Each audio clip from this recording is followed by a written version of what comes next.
position where computers will always say white has an advantage, but Magnus, with his team around him, he will have studied intricacies in this type of position, and he will realize that actually there's no immediate breakthrough for white. The maneuvering will continue for a long time.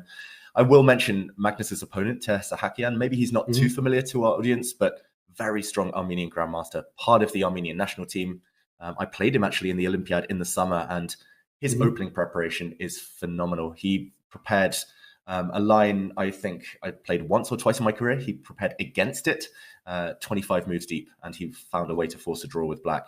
Actually, I was on the ropes in that game, and I think these two played each other last year as well in the World Rapid Blitz Championship, and Sahakian had Magnus on the ropes there. So yeah, it's not going to be an easy ride for the favorite of the tournament. Definitely not. Queen f4 and Rook h7 by Magnus Carlsen. Clear idea of defending this pawn on f7 so that he's able to castle long, but the rook doesn't really make a great impression on h7. Then again, Magnus is basically saying, well, I'm trying to close the position, so as long as there's no way for you to exploit this immediately, what's the big deal? I find it hard to believe, but... Yeah, I can see your face, Lawrence. I can see that you're not impressed at all by black's play. It does look very superficial, as you mentioned, and that rook long-term on h7, it's going to be stuck there. I mean, it could be stuck there for the next 40, 50 moves. Yes, Magnus is okay on the other parts of the board, but it's all about the king side long-term. And yeah, I think he will be struggling. Unless we see Sahakian maybe lash out. I don't think white needs to rush. White can be patient, maybe improve his light squared bishop, improve his rook on h1, get the king to safety. Yeah, looking good for white in this game. Yeah, I mean, I would take white all day here. Sahakian with more than enough time, 13 minutes on the clock. He has absolutely no need to rush here whatsoever. He can just think of what kind of plan. So let's discuss what kind of plan white and black would be looking to employ here. Of course, the big problem for white at the moment is what to do with this kingside bishop. Hasn't found a way into the game. So do you try and maneuver it out via g3? For example, if I play a move like g3 here, I'm not really sure where I want to put this bishop yet. Do I just want to put it on g2? But no, that we have our answer. Knight h2, and I love the move. Yeah, I mean, it crossed my mind knight h2, but it does feel a bit slow. As I mentioned, maybe there's the luxury of time here for white because the center is blocked. I guess the reason you like that move, Lawrence, is because the knight's coming to g4, potentially f6 afterwards. I guess it could be putting some pressure on the h6 pawn as well.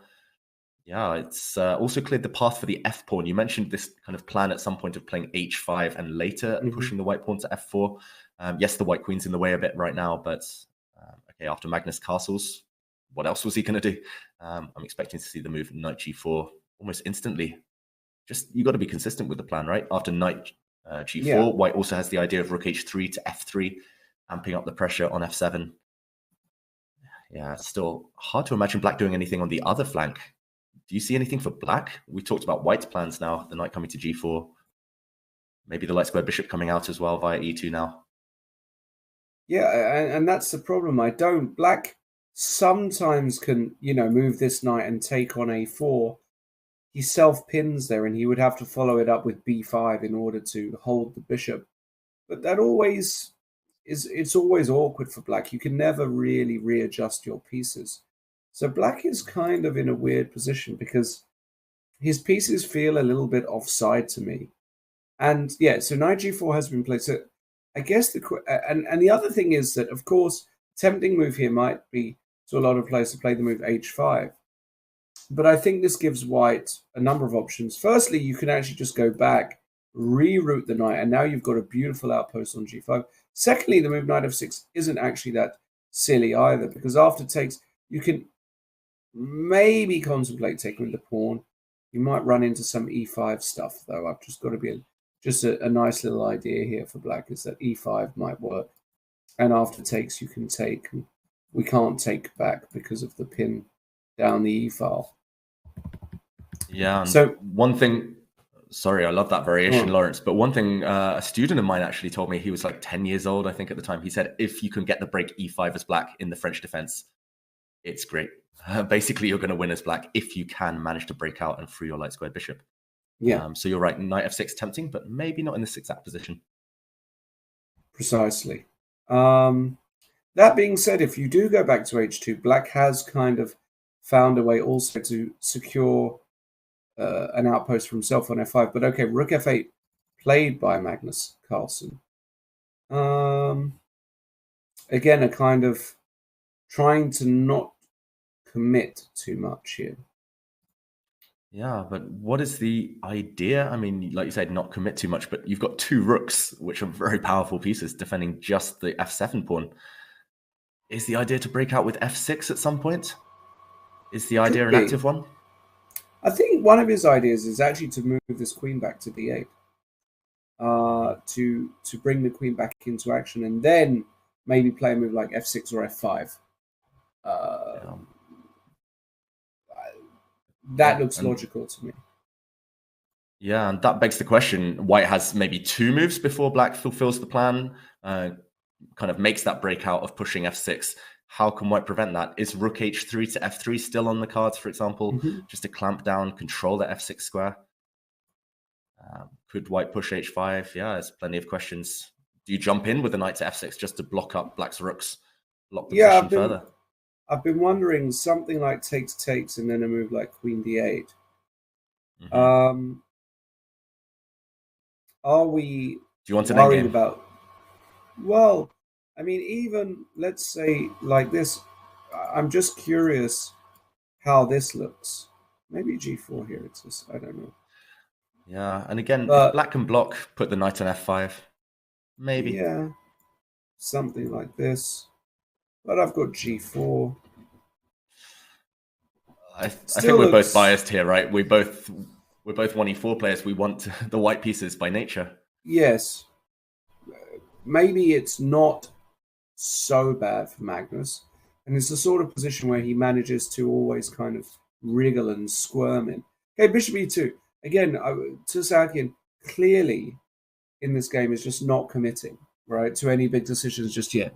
He's saying, I want to keep my options open, see what Magnus wants to do. I fully expect to move queen d8 here.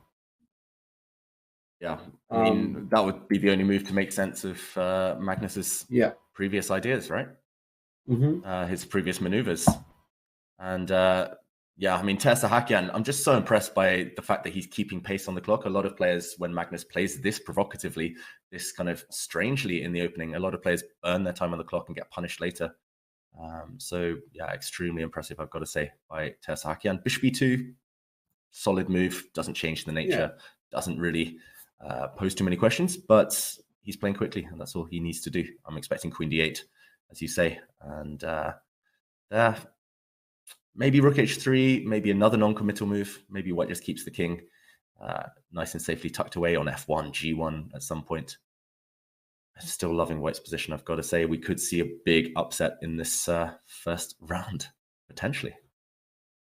Yeah, and it wouldn't, I think, be the first time that Magnus has had a bad start to these tournaments. He always manages to stick around, though, right? He's always going to be there at the end, at least. But, when I first saw the pairing, I wasn't excited for Magnus because, as you said, he's so well prepared, younger guy. Magnus is black. I was kind of curious how he was going to play this game. And we see it. Okay, queen d8 on the board. Yeah. And, well, okay. So now the question is what to do as white. Yeah, I mean, my first instinct in any position is always to ask what would happen if I do nothing. So, for example, if white plays a non-committal move like rook, or actually rook h3 is potentially not the best square if black does play f6, because it is on the same diagonal as black's light squared bishop. But just as an example, if white does nothing, the breakout potentially now with, I mean, maybe even e5, but f6, knight takes f6, just swapping pieces off. Maybe that's black's main idea. then if the opponent does have a threat, how do we stop it? That's the next question. And knight f6 is a bit tempting to me, at least. I don't know. Yeah. I just feel like that endgame that you showed earlier, Lawrence, with the queens coming off, feels favorable for white and less risk. I'm going to put that on the board. I'll put that on the board in a second. I've also seen another idea. Let's say white plays a non-committal move, a move like king f1, let's say, which he's not going to play. But maybe the move f5 also exists. And the point is that on knight e3, black has got a beautiful concept in the form of g5, which is a lovely idea. The point being that black manages to get out of the pin because the queen is attacked and the rook is attacked. It's a cute little idea that's available in this position. That's not going to happen, of course, but that is an idea that is on the cards. What David was saying is that the move knight f6 here takes, and now takes is also available, because even with the pawn on f6, it's very interesting, because the pawn on f6 can actually be a very useful wedge a bit later on. And now if black plays e5, which looks kind of reasonable, maybe white just says, okay, so what? Takes. Not even sure. Bishop e3, here. maybe. Bishop e3, yeah. You can even cheekily threaten this pawn. Put the white pawn on a5, push f3, g4 eventually. It's still that rook on h7. I'm looking at it and I'm thinking, what are you doing, mate? What's that rook doing? How are you going to get out? It's going to take 5 or 6 moves for black. And in the meantime, white will have built up. Yeah, this looks horrible for black. Yeah, but okay, Tersahakian didn't go for this. It looks like he shuffled his queen to g3 instead. A bit mysterious, but getting out of the vision of the f8 rook, getting ready maybe to meet f5. The idea you suggested, either by taking en passant or just retreating the white knight. Interesting idea again by Tersahakian. Just he's so patient, he's so calm, and that could be disconcerting for Magnus right now. Yeah, just not committing. Just every move is just asking Magnus, well, if you want to make the first serious commitment, you can. But breaking news. Let's go to another pairing. When I first saw it, and I mentioned it in the introduction today, I wasn't excited for one of the big favorites. That is Hikaru Nakamura playing black against Armin Tabatabai. And we have this position, David. The bar is fully up the other end of the board. Stone dead lost for Hikaru Nakamura in round 1. Wow. I mean, this is shocking stuff. G6 just played. Hang on. Why can't I just take that? Bishop takes G6. You ask a very good question, Lawrence. I was trying to figure it out myself. It looks like white can win the pawn back. White had sacrificed a pawn, but you can win the pawn back with interest. Black's king is going to be open if you capture on G6. We should mention if black takes back that bishop, then everything drops. Rook takes E6, followed by rook takes G6, rook takes D5, everything. Is Hikaru's idea to go bishop G5 maybe in this position? That white knight looks fantastic. He needs to get rid of that piece somehow, but now we can at least take on E6, right? Because we're attacking the rook. Yeah. You have to take back, and I can even chop B7. another pawn because I'm threatening mate here. No, this is a catastrophe for Hikaru. Disaster. Look at his body language as well. You can, okay, now he looks up, but he had his head in his hands. That's not that's not how we are used to seeing Hikaru, especially in Blitz Rapid Chess. This looks deadly. I think in the current position as well. If we go back, bishop takes G6 is just one option. You can also consider, for example, taking on E6 and then Queen E3. You can consider rook takes E6 sacrifices. Plenty of maybe this is kind of a less ambitious approach, but you will win at least 1 or 2 pawns back. Yeah. Well, okay. Bishop takes G6. Bishop G5 has happened. Yeah. And now Tabatabai is just going to take on E6 and take on B7, and he's going to have. What's the pawn count there? He's only going to be 1 pawn up, but with an attack, and actually it's impossible to stop. You have to go bishop E7 here. Yeah, you have to drop back. And now rook, dropping back with the queen would have cost another pawn. Does this exist? Wow, it's not necessary to. No, it's not. It's. Oh no, I'm dropping the bishop ED, and I blundered my bishop. You see. Yeah, that doesn't quite work. Okay, we don't need to be overly flashy here. You're sharp for such an early hour in the morning, though. I'm impressed. Rook takes d5. Okay, what is the move? As you say, there's options. What's the clean way? I mean, for example, Bishop F5 is weird, you could... No? Wow. Bishop F5, Lawrence. Just overloading black's pieces. I guess there you have to calculate moves such as rook to b8. Yeah. Rook a to b8. Weird, maybe right? we can show that variation. Bishop F5. Yeah. So if you take with the rook, I take your rook. If you take with the pawn, it's clear that in the worst case scenario, I take here and it's losing. So you would have to go rook a b8. And now I was wondering if I take on e6, take and just move the queen. Is this ridiculous? It's not ridiculous at all. I love how you put the queen on a7, defending f2. Yeah, but you have got rook a8, and then maybe, it might not be enough. Because if on rook a8, what do I do? Apparently it's win. Oh, I've got queen takes e7. What am I doing? Excuse me. Or maybe even last move. I can just do it here. What am I? Yeah, but actually it's probably better because then there's no rook takes b2. Maybe this is good enough to win. Wow. And this requires some calculation. I mean, this is not easy to see. Bishop f5 just visually is maybe the most difficult move in this variation. But he has time. He has 11 minutes here to Tabatabai. Yeah. Very strong Iranian player, 21 years old. Wow. Big shock on the cards. Huge shock on the cards. Of course, everybody watching, do not fear. We will look at the women's section as well. We're just concentrating on these two amazing games to start with because two of the big favorites potentially already in trouble. Just breezing through the women's games out the corner of my eye. No big surprises thus far. So looks like round one there is going to pretty much go to plan for a lot of these top players, but not in the open section. The Magnus game is also completely heating up, but I think we should stay here, David, because Tabatabai is on the verge of causing a huge upset.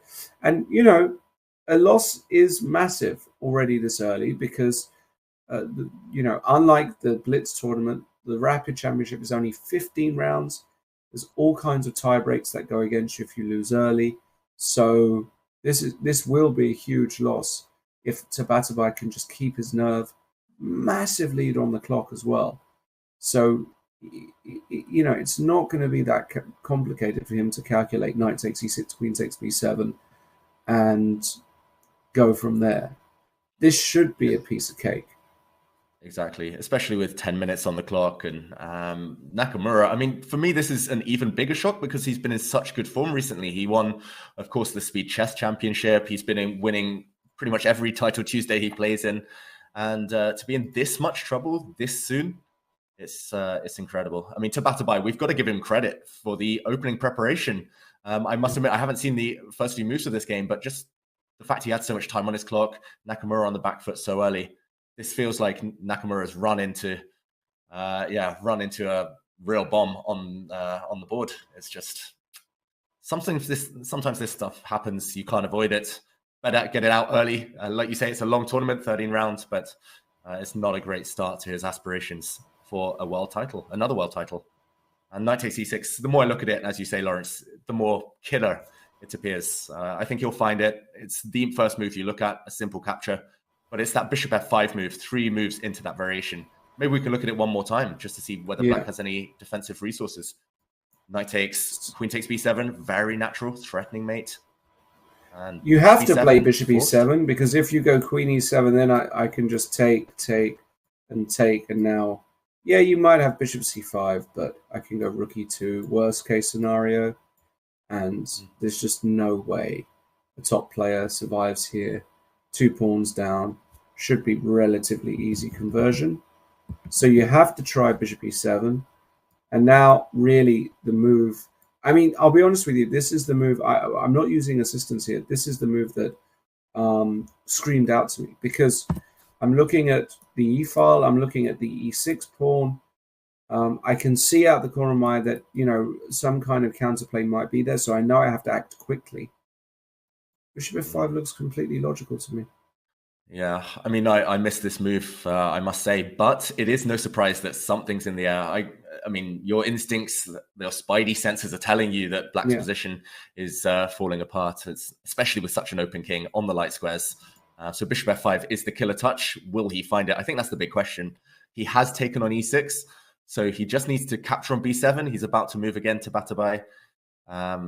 This Bishop f5 move, I think it might be one of the moves of the tournament, even at this early stage, if he does find it. I just can't see anything for Black. You can't defend e6.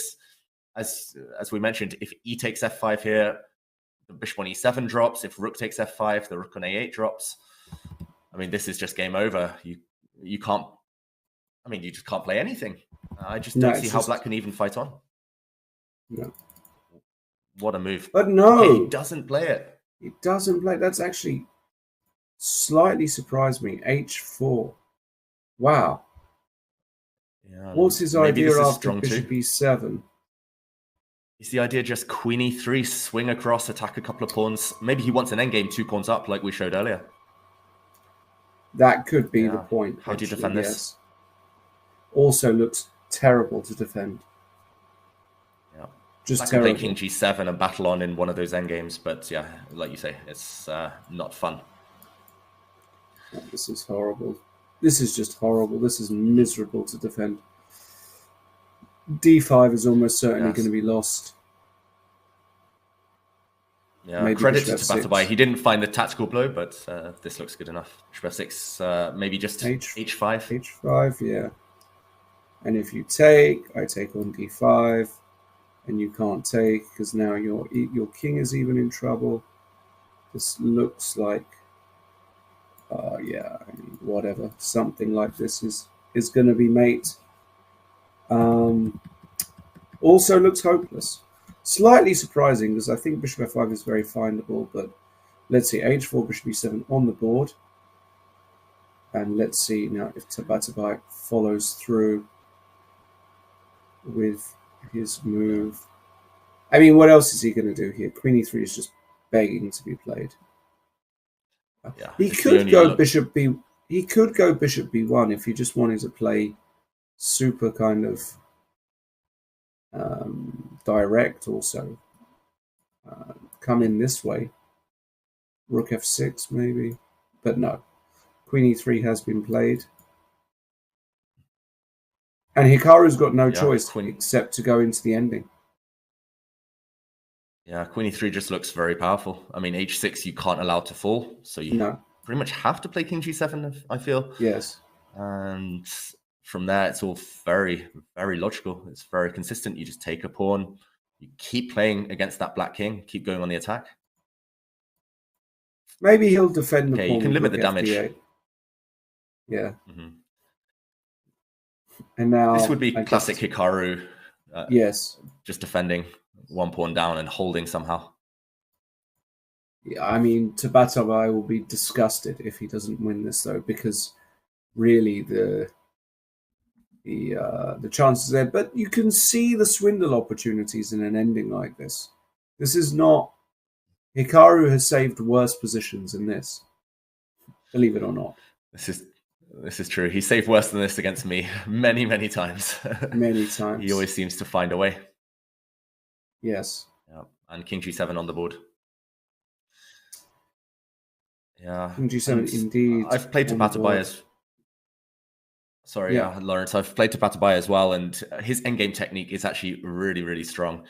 In the Grand Prix series, just from last year, he won some really nice endgames. I think he even beat Wesley So in an endgame. So I do see some people in the chat saying Hikaru defends such positions for breakfast, which is right, but this one is going to be an uphill struggle. And Rook f6, meanwhile. Oh no, not Rook f6, Bishop f6. He's clinging on for dear life. That variation you showed is on the board.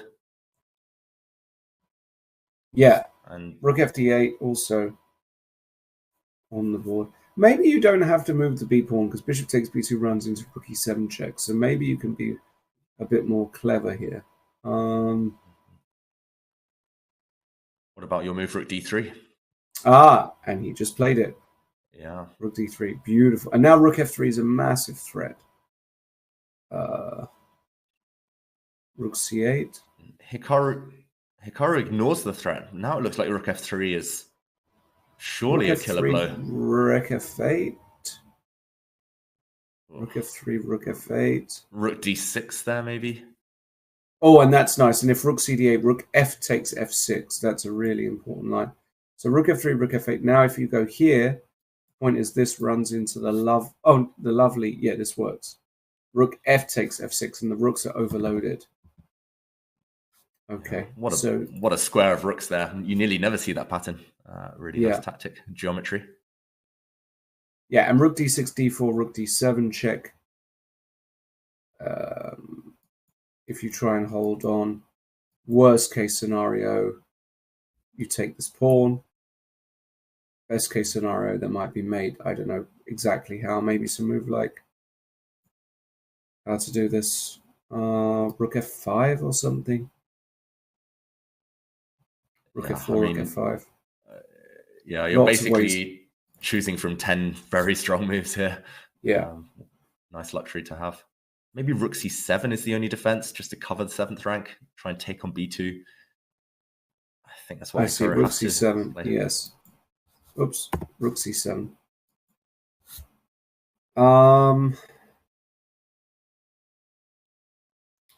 Yeah, and now the question is...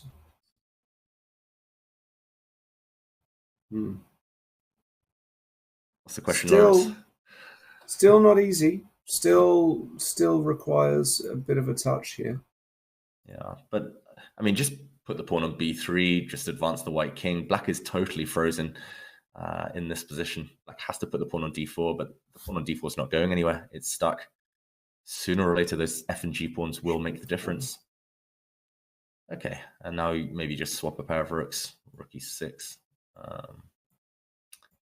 Something like this. You're right, though. Hikaru has saved positions similar or worse to this one. But this is really bad, right? Because the d pawn is under control. The bishop on g6 is cemented. The white king can just come floating in. I find it very... And he's got the advantage on time. I find it very... Oh, we have had some action. So hold on a second. So it went rook f3, rook d6. He did take on b2, allowing the check, king h8. And this is the position. Now you can even go... Can you go... Ooh, rook b3, bishop d4 is what Hikaru is counting on, possibly. Yeah, I don't know if there's a checkmate because black's king can hide on h8, g8. Right. I guess there's various ways to try and keep things simple. I mean, you can, for example, take on f8 and take on b7, I was going to say, but actually that's not so simple. I'm not sure. Yeah. Maybe there's ways... Yeah, I was going to say at some point you come round, maybe take the h6 pawn, but black is hitting f2 in many variations. Yeah, this one... You can still play rook a7 here, but it's not... Bishop c5. Yeah, bishop c5, black is rook h... kind of surviving. Yeah, and this kind of ending is never winning for white. You would have to go... You don't want to risk it. No, you would have to go passive, and I actually think Hikaru holds this position here. So maybe your rook b3 move, Lawrence. Let's try it. B3. Just to keep as many pieces on the board as possible. Go for checkmate. Bishop d4. Take on b7 potentially. Then rook takes f2. Say rook takes f2. Now rook c1. And look, the bar has gone nuts because rook c1 is coming, and this is just one check because g7 is covered. Oh no, wait, we can play rook g7, right? Maybe rook g7, we just go king f8. Wow. And white's king is the one that's toast. That's amazing. Wow, and you can just feel like Tabatabai is getting nervous now, can't you? Yeah. Wow, Hikaru, how does he do it? How does he pose these difficult questions to his opponent? I have no idea. I mean, he's still lost. He's still, barely surviving, but somehow it's not easy for white anymore.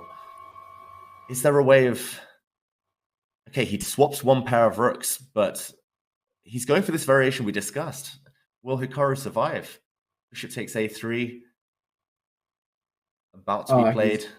He's going to do this. Yeah, I'm not in love with this. Even bishop d4 immediately exists, right? And the bar is just shot right down. Mm-hmm. Actually, you're right. Maybe bishop d4. Bishop d4 takes a3. Maybe white plays f4. Bishop takes a3, f4 is an interesting idea.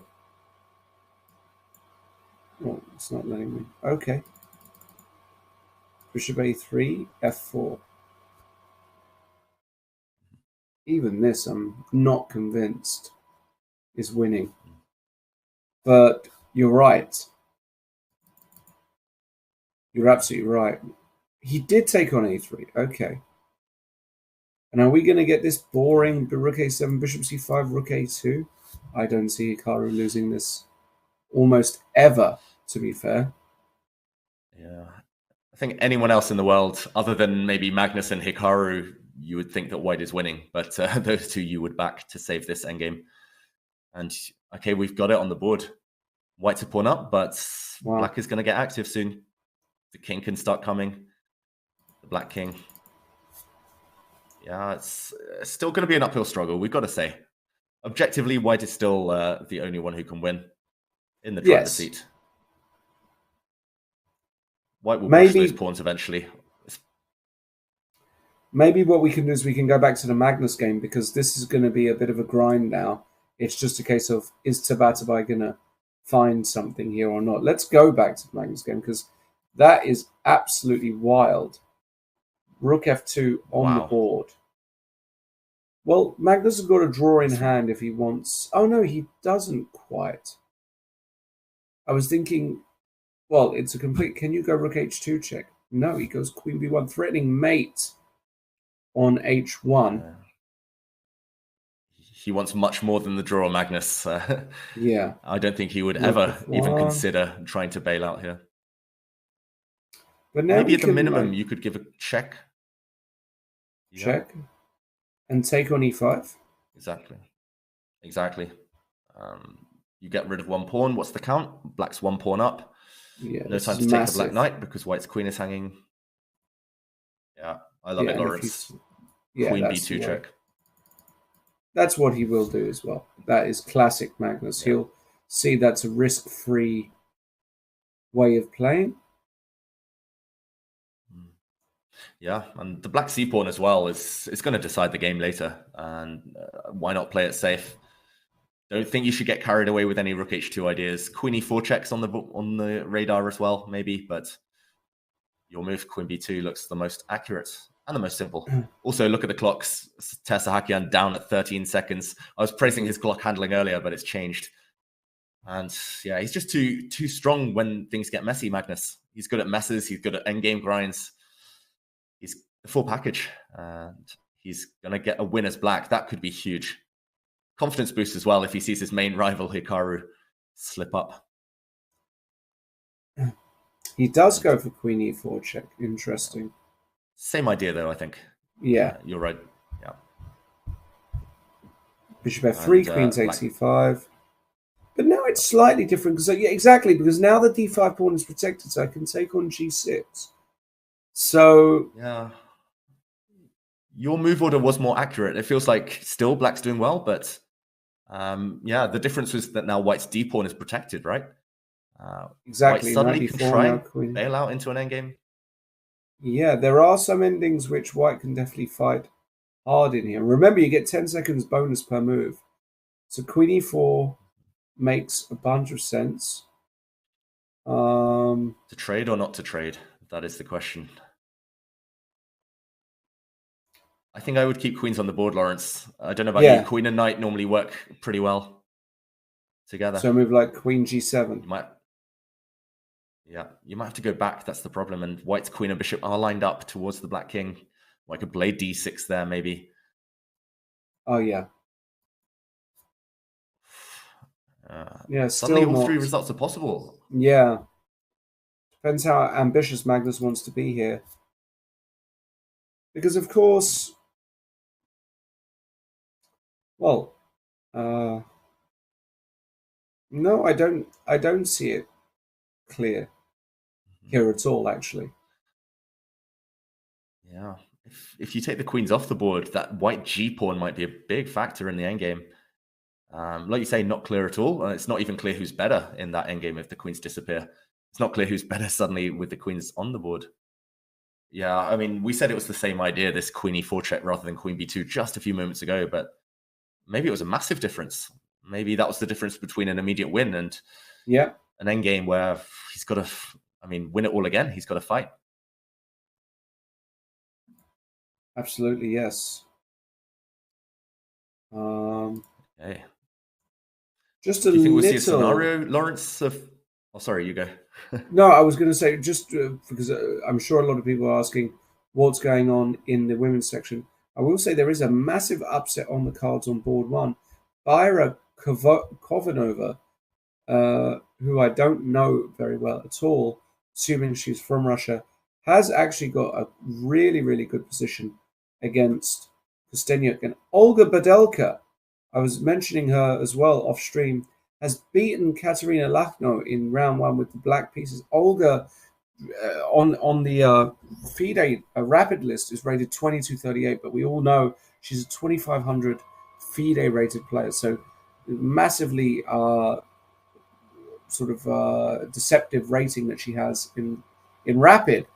But she's beaten one of the big favorites, Katerina Lachno. Massive result there, as has Alina Bivol. She's also much stronger than the 2179 rating that she posts, has beaten Bella Kontanashvili, another solid pro. So very surprising. But let's stick with this game. Is this so clear now? Bishop d5, c3. Okay. And now it's over to Tersahakian. What is he going to do after c3? Does he go passive with rook c1? Rook f7 exists, threatening rook c7 check. I like rook f7 because d7 is also on the cards there. And he does. Rook f7, rook e2 check. Played. Yeah. Still a 3-result game, right? I mean, the clock could be a big factor here, though. Tersahakian under 10, 15 seconds most of the time. But the Black King is not fully out of danger. Looks like it's in a mating net, and what has happened there? He looks like he has just allowed some type of check, or has he put his king on d8? This is the current position. Okay, Black's one move away from playing rook e1 and promoting to a new queen. White has 7 seconds and 1 move, and he just resigns. Yeah. Wow. I think he just panicked there. There was maybe no defense anyway, but wow. I mean, Magnus working the magic. Yeah, I think there was no defense by now. It feels like something went wrong around here. Very difficult to say exactly what, though, because actually after this, yeah, rook e1, there's just no defense to walking home the pawn. Massive result for Magnus in a very tough game to start things off. Massive result.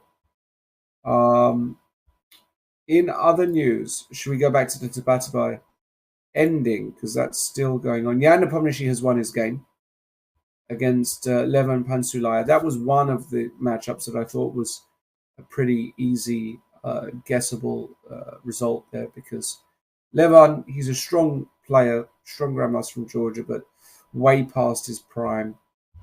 Grishchuk has beaten Yilmaz, which is also... Oh, no, sorry, I beg your pardon. Grishchuk has not yet beaten Yilmaz. They are still playing. Fabiano, also against the young Linchevsky. Doesn't look like he's got much going on, so a whole bunch of stuff. MVL has drawn against Kovalyev as well, so a lot of upsets in inverted commas taking place. All right. Yeah, and meanwhile, we do see Hikaru fighting for his life. He's actually up on the clock now here as Black. The Black Rook and Bishop are very, very active, but that Black King is in a mating net. And Tabatabai pushing pawns. He's got some ideas of pushing with g5, followed by pushing White's pawn to h6, and then trapping Black's king on the back rank.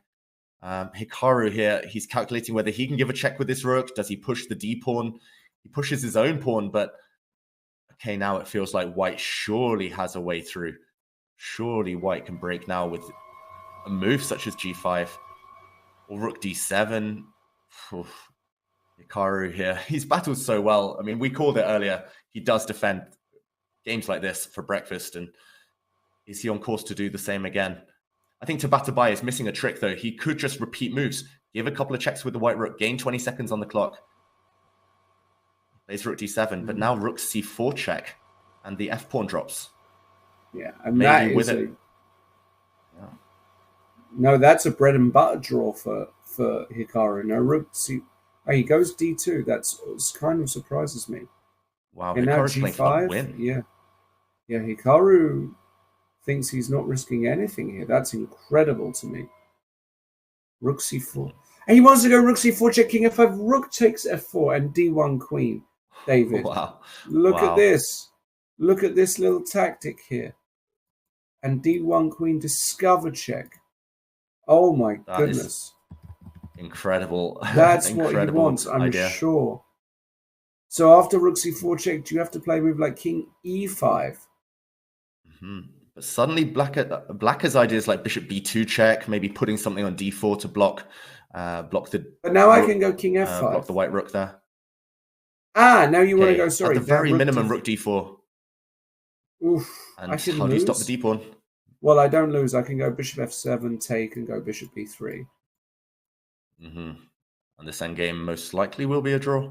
But yes. Okay, that position is on the board after king e5. Does Hikaru have more? Does he take on f4 anyway? Okay, he gave a check. White's king is advancing. Yeah, similar idea. Rook d4 played. Yeah, and now he's gonna make a draw. Yeah, he does go for safety. He takes and he'll block with the white bishop, but I think Hikaru can just sit on that position. I think he can just put the black king on g7 and say, you can't break through on the dark squares. Miracle save here from the American, from Hikaru Nakamura. Incredible. What an endgame player he is. Yeah. I think they'll agree. Any chances here, you think, Lawrence? No. Because also the bishop can just give itself up for the f pawn, and we have the classical theoretical draw. I actually expect them to agree a draw almost, in the next 3 moves, basically. You're a fortune teller, Lawrence. They have just shaken hands. It is a draw. Yeah. Absolutely incredible. What a save by Hikaru Nakamura. A lot of people, you said in chat, had no concerns. I tell you what, I was concerned. If we go back to here, this was the key position for me. Queen takes b7, bishop b7, and now the move bishop f5. Not that difficult a tactic to see. I think was a really straightforward way to convert this advantage. Black can't deal with all the threats. Tabatabai clearly very disappointed because you don't get this kind of position against Hikaru every day of the week. But I mean, it's a missed save. Missed opportunity, but we got to give credit fully to Hikaru for those defensive skills. That's what's needed to win these world titles. You need to, I mean, you will have 4 or 5 bad games in a 13-round tournament, but you need to cling on and survive when that happens. And there must be still some games going, Lawrence. Yep, let's go to another fan favorite, Richard Rapport, playing against the young Vachier-Lagrave, part of that incredible Uzbek gold-winning Olympiad team. For those of you who don't know or don't remember, this young Uzbek team, which was ranked something like 20th or 15th, going into the Olympiad, won the entire event. An incredible feat by an incredibly talented team. Vachier-Lagrave being part of that team, playing against Richard Rapport, but his position looks toast because of you've got the same color bishops here as white. I think you can resign here with a clear conscience as black. White will play h4, he'll play king e3, he'll play g4, f4, g5. He will then mop up the B pawn. Maybe he doesn't even need to mop up the B pawn. Yeah, there was one final trick, Lawrence. If white hadn't played king e3, if white had played h4, for example, then black would have played the bishop back to f7 and round to g6. Oh, and suddenly, wow. black is saving the game, I think. So there was one final trick. There's always a last trick in chess. And therefore, Richard, I think correctly, drops his king back. But can Vachier-Lagrave go for those white pawns? That's the final question. Wow. Maybe he can. Surely there's a way. It's a lot of pawns, though. H4? Okay. Why can't I put all my pawns on f4, g3, and f4? f4, g3, h4. It's a bit similar to earlier. If black can somehow give up his bishop for the white g and f pawns, it is a draw. It's the wrong color. h8 does not match the white bishop. So some chances, but like you say, surely white is winning here. Surely white has enough time to go king c3. King c3. I see absolutely no reason why. King e5. Okay, so king takes b2, king f4. Just h5, h6. Yeah, why is the bar in the middle, though? It looks like it's completely winning for white. Wow, 3 pawns. Is this not winning? Surely the bar is wrong here. Surely. I don't see a defense. Wow, bishop f7 is clever, though, from Vachier-Lagrave. He's immobilized the white h-pawn. King g3 is coming. And he's not going to take on h4, the black king. He's going to take on g2. He's going to leave the white h-pawn alive. Is this... Wow. Could we see another miracle? I mean, how many endgame saves have we already seen today? And, okay, Richard has a few seconds. Does he push the g-pawn? Does he improve the white bishop? King g3 is coming. Next move, no matter what. What is the way to win this? That's a great question. It's not straightforward. King d4 played. Surely king g3 is the only move here. What else can you do? And what is Rapport going to do? Clearly very, very concerned. Yeah, rightly so. I think 2 of his pawns are dropping. You can't save the g-pawn, and how do you ever push the h-pawn forward? I don't think you can. Rapport dropped very low on the clock there. Just a few seconds remaining. I think he's out of luck here, Rapport. It looked so winning for white, but maybe he just chose the wrong square for his king earlier. White's king maybe went too far away. And, okay, black can take on g2. Take that pawn. It's the only way to draw the game, but it will be enough. Surely. Although the bar's reacted again in white's favor, Lawrence. King takes g2, and the point is if you go f4 check, I go king g3. Yeah, and that is probably a draw. But maybe Rapport's idea is to bring the white king to g5 as soon as the black king moves. Maybe he's won it again. Bishop e8. Played by Vachier-Lagrave. Trying. He's going to come to g5 this way. King takes h4. g4. Yeah, but this is now a pretty simple win because now the pawn just marches in.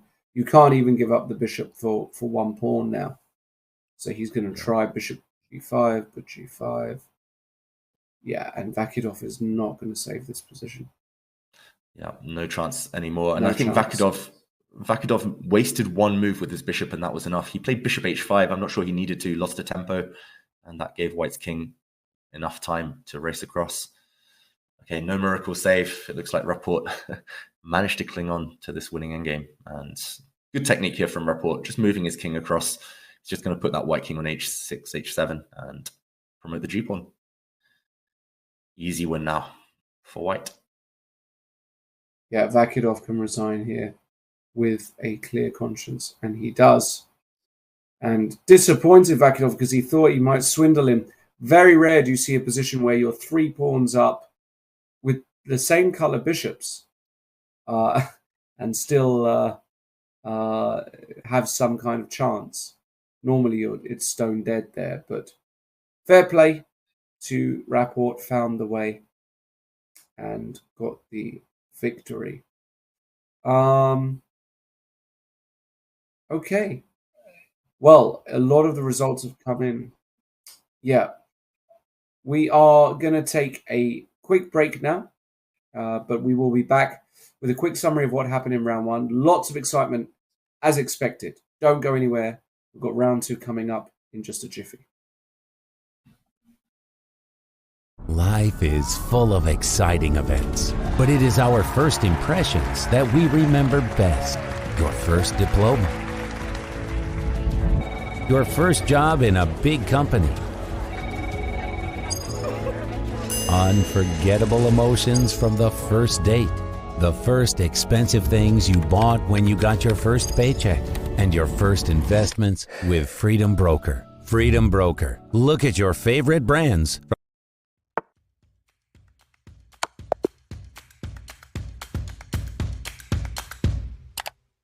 Just played an exciting game and want to see if you got a brilliancy? Or maybe where you could have improved? Chess.com's game review is just a click away. Game review is a fast, fun, and instructive guided review of your games. See your accuracy and your opponent's accuracy. Check out the eval graph for an instant overview and scroll down to see how many great moves, best moves, blunders, and yes, brilliancies you have played. Learn from Chess.com's coach who gives move explanations, opening statistics, and shows you the best lines of play. With retry mistakes, you can get another shot at finding missed opportunities. Try Game Review today on web, iOS, or Android.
Hello everybody and welcome back to Chess.com's coverage of the World Rapid and Blitz Championships. Today is the first day of the Rapid Championships. It takes place over 3 days. We've just seen round one. Well, nearly. We've still got one game going on. I'm here, of course, with the one and only David Howell. David, we've got the classic Rook and Bishop versus Rook. Endgame. We see this tons and tons in these tournaments. It's board 73. The guy playing with white is Manuel Petrosian, trying to squeeze this one out. Tends to be won quite often, wouldn't you say, David, even at top level in Rapid Championships? Yeah, we see this Rook and Bishop versus Rook scenario countless times in tournaments, especially somehow in Rapid and Blitz. I'm not sure why, but yeah, it does have a very high winning percentage, despite the fact it is objectively a draw. And we have to give credit to the player with the black pieces, the local boy, Abdulkaya, I think his name is. And he's defended it so well so far. He's defended perfectly. He's never really found himself with his king on the edge of the board, but he's still up against it. He still has to avoid a couple of pitfalls. We know that if the king does get kicked onto one of the corners, one of the edges, then it is disaster time. So he still has a bit of time on the clock. I'm expecting him to, at some point, set up the second rank defense, put the black rook on the same rank as the king. You can't just... Okay, there we go. He is playing that move, rook to a2. And yeah, I can't fault his play. Even the top grandmasters have failed to defend it. I've seen Peter Swindle lose this before in the World Rapid Championship to Magnus Carlsen. We've seen Richard Rapport win this in the past. We've seen countless losses by the defending side, but not this one. I think we will be hitting the 50 move rule soon, so we should be headed towards that draw. And once that draw is confirmed, we will start to see the results announced. We will see the pairings, but that's a bit later. The players, they will be enjoying their break, those who are finished right now. I don't know about you, Lawrence, but I love that kind of extra 5-10 minute break while someone else is slaving away at the board. And it happens to be these two this round. Well, I'll be honest with you, David. The World Rapid and Blitz is the only tournament I've never played that I've been dying to play pretty much all my life. For whatever reason, I just couldn't either get in or find the time to play it. It is on my wish list, though, so hopefully one day I'll get a chance to experience it, because it's just an awesome tournament. As David said, we will know the pairings, of course, only after this game has finished. In the meantime, of course, what we could do very quickly while these guys still played out is have a look at perhaps some of the top games from round one. We saw Magnus Carlsen win that mad game. We saw Hikaru draw a hopeless position against Abdusattorov. Huge point gained, half point gained for Hikaru.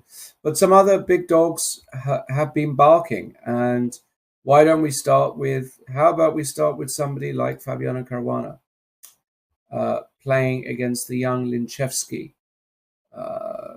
We can flick through the game. I've not seen the game in its entirety, but we can have a quick look.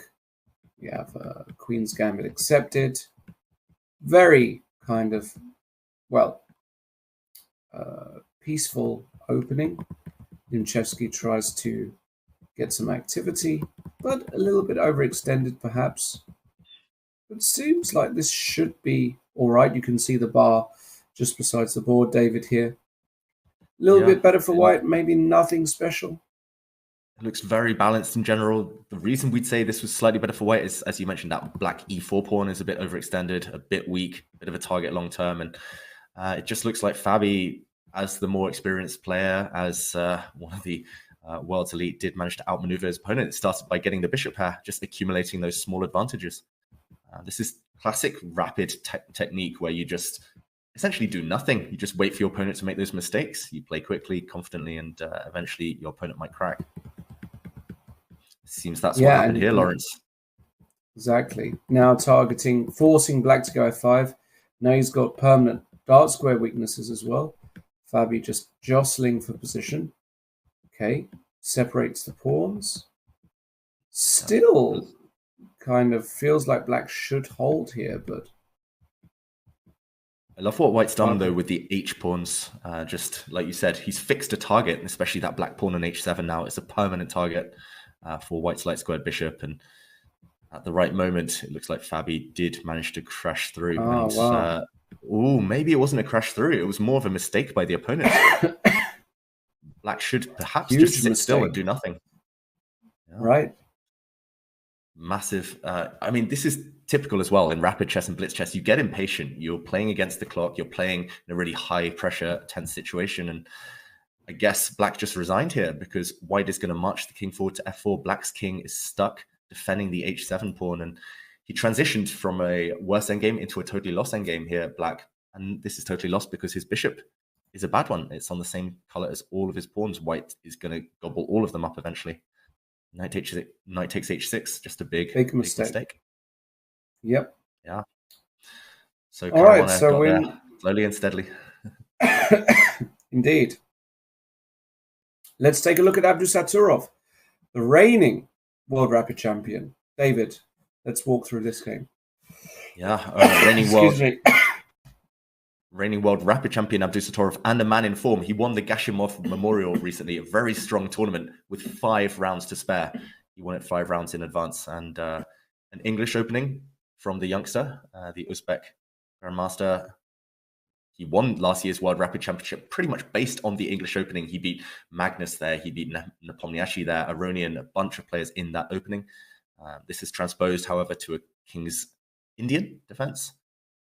Still very well-known stuff, very solid. Queen c8, a bit of a strange move. Kadrich is a very aggressive player, so I guess he wants to play bishop h3 at some point as black. Still very standard stuff. Computer really liking white at the moment, but I guess that's just because of a small space advantage. Black is still relatively solid.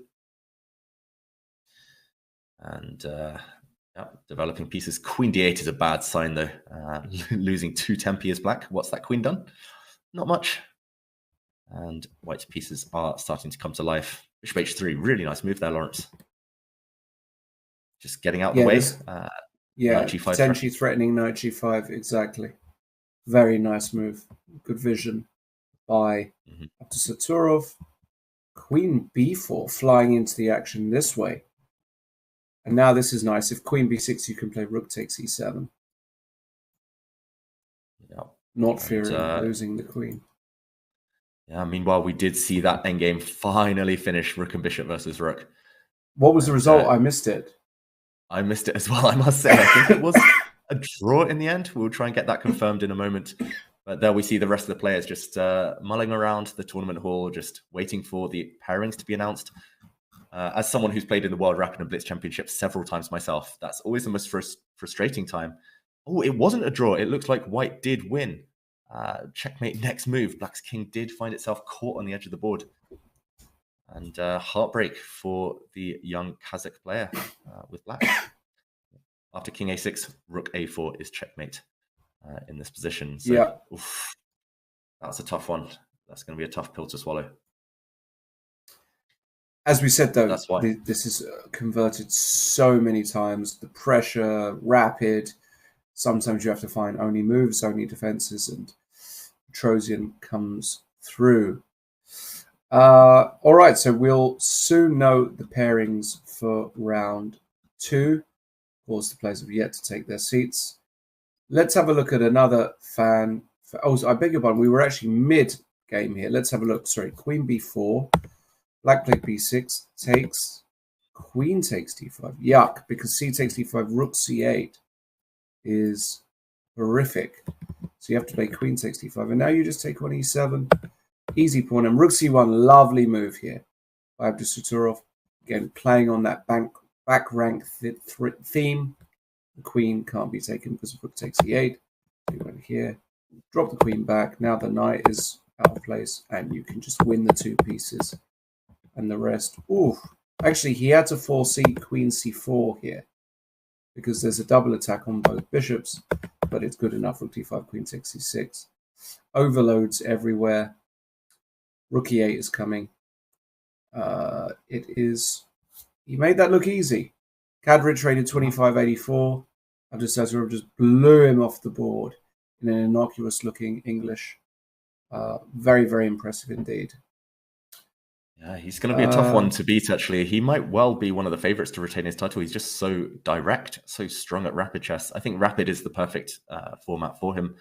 You can't be too direct in classical. In blitz, it can backfire, but rapid, he's just forced to be reckoned with. Great game. Absolutely, yes. I'm just going down the list to see if there's any other major upsets. I can't see any big upsets just yet. Little upset on board 31. Muradli has beaten Rachmanov. Muradli, the young Azeri grandmaster, beating the experienced Rachmanov, who's rated 100 points higher, but not a huge surprise for people who have been watching chess. Mohamed Muradli has been extremely active, doing very, very well, and part of a small group of now Azeri grandmasters to start coming through. It's been a while, David. It's been a while since we've seen a kind of group of talented Azeri grandmasters, because of course they boast some of the top players in the world: Mamedyarov, Rajabov, Husseinov. But a young crop. It felt like it's been a while since we've seen some, but it seems like they've got some coming through now. Yeah, you're right, Lawrence. Some very young, talented players from Azerbaijan. But meanwhile, it looks like the pairings have come out. At least the results are out for round one. So maybe we can check in on some of the stats. Some you mentioned. Okay. Yeah. So no pairings, but results are up. Yeah, no pairings. Results are all confirmed. The board that we see in front of us is actually the final position from the Muradli Rachmanov game. And interesting, because very weirdly, this knight on f2 is almost trapped in the position. I don't understand why black wouldn't try knight e4 here, trying to let that knight come out. Maybe black lost on time, because knight e4 does look like a move here, and I don't see an immediate refutation, David. Yeah, me neither, Lawrence. I've got to say, it looks like black's just a pawn up. Looks like a decent position. It's complicated. Some tricks in the... Oh, it's not a pawn up, sorry. But yeah, it's complicated position. It must be time, or perhaps he played a move such as knight g4 or knight h3 and only then realized he'd put his knight on a square, it could be captured. But strange result. But strange things do happen in rapid and blitz games. That's part of the thrill, I guess. And, absolutely. We do see big result there for Muradli. Vidit has beaten the Australian grandmaster Bobby Cheng. Well, looks like an interesting final position. Let's see what happened here, because it looks as though, wow, it looks as though things were actually very unclear with just a few moves to go. White is a piece up, but his king is in the middle of the crossfire. Queen a4 seems to have been a mistake here as well. Rook b3, and now bishop takes a3, a big blunder, allowing c7. Queen takes d7. Wow, that's a complete collapse, actually, because that's the most obvious move in the world. Yeah, I don't understand how that's happened. This queen a4 move is another obvious one, and in rapid chess, when you've got 10 seconds left, why not give a check? It looks, what could be more natural? It looks very sensible, but after queen a4, suddenly white's king is completely safe. And I think the subsequent blunder, bishop takes a3, allowing white to push with c7, I think that was just kind of, follow through from kind of the shock that suddenly white's king is safe and no more threats to be seen. So yeah, a bit of a shock surprise there, kind of surprise ending to the game, but Vidit's very tactically sharp. So I'm not that surprised that he managed to get the better of his less experienced opponent. All right, let's keep on going. We can see another fan favorite, Daniel Dubov, Haven't seen him around so much recently, it feels. Daniel, of course, won this tournament. When was it? 4 years ago or something? 2018, I think, end of 2018. Yeah, I think 4 years ago. Daniel, a world champion in his own right, playing the young, talented Belgian grandmaster, Daniel Duda, and winning again. Looks as though it is, a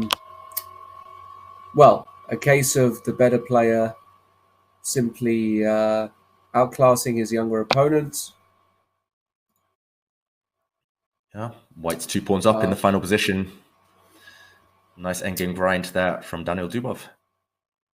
But Lawrence, we do have the pairings for round 2. Meanwhile, they have been announced.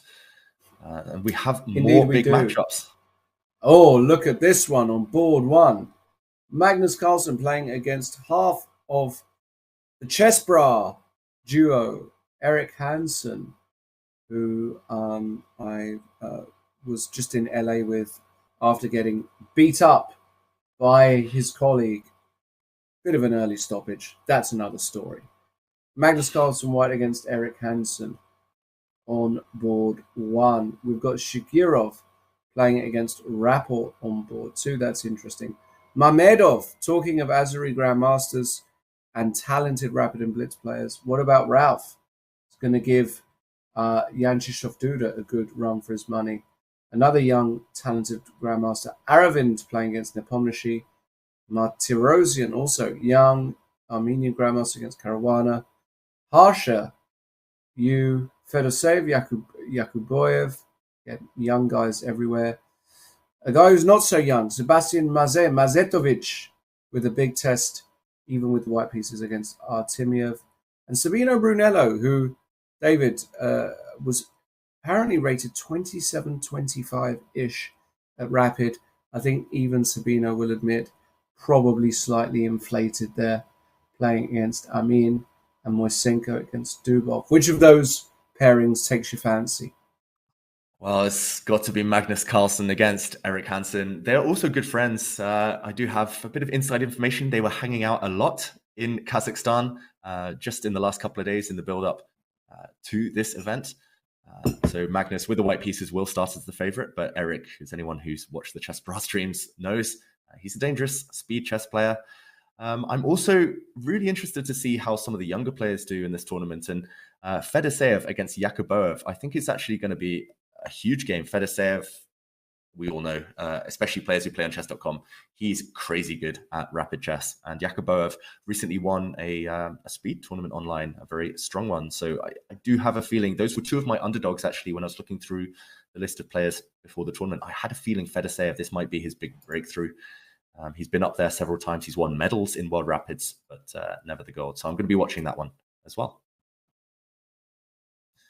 And yeah, of course, not just these top 10 boards, but all the way down, Lawrence. I mean, the elite have just flocked to Kazakhstan. There's literally no weak players in either of the fields in the open or the women's sections. It's just, yeah, surprises already with some top players dropping draws, dropping full points, but we'll see more of that as the rounds tick on today.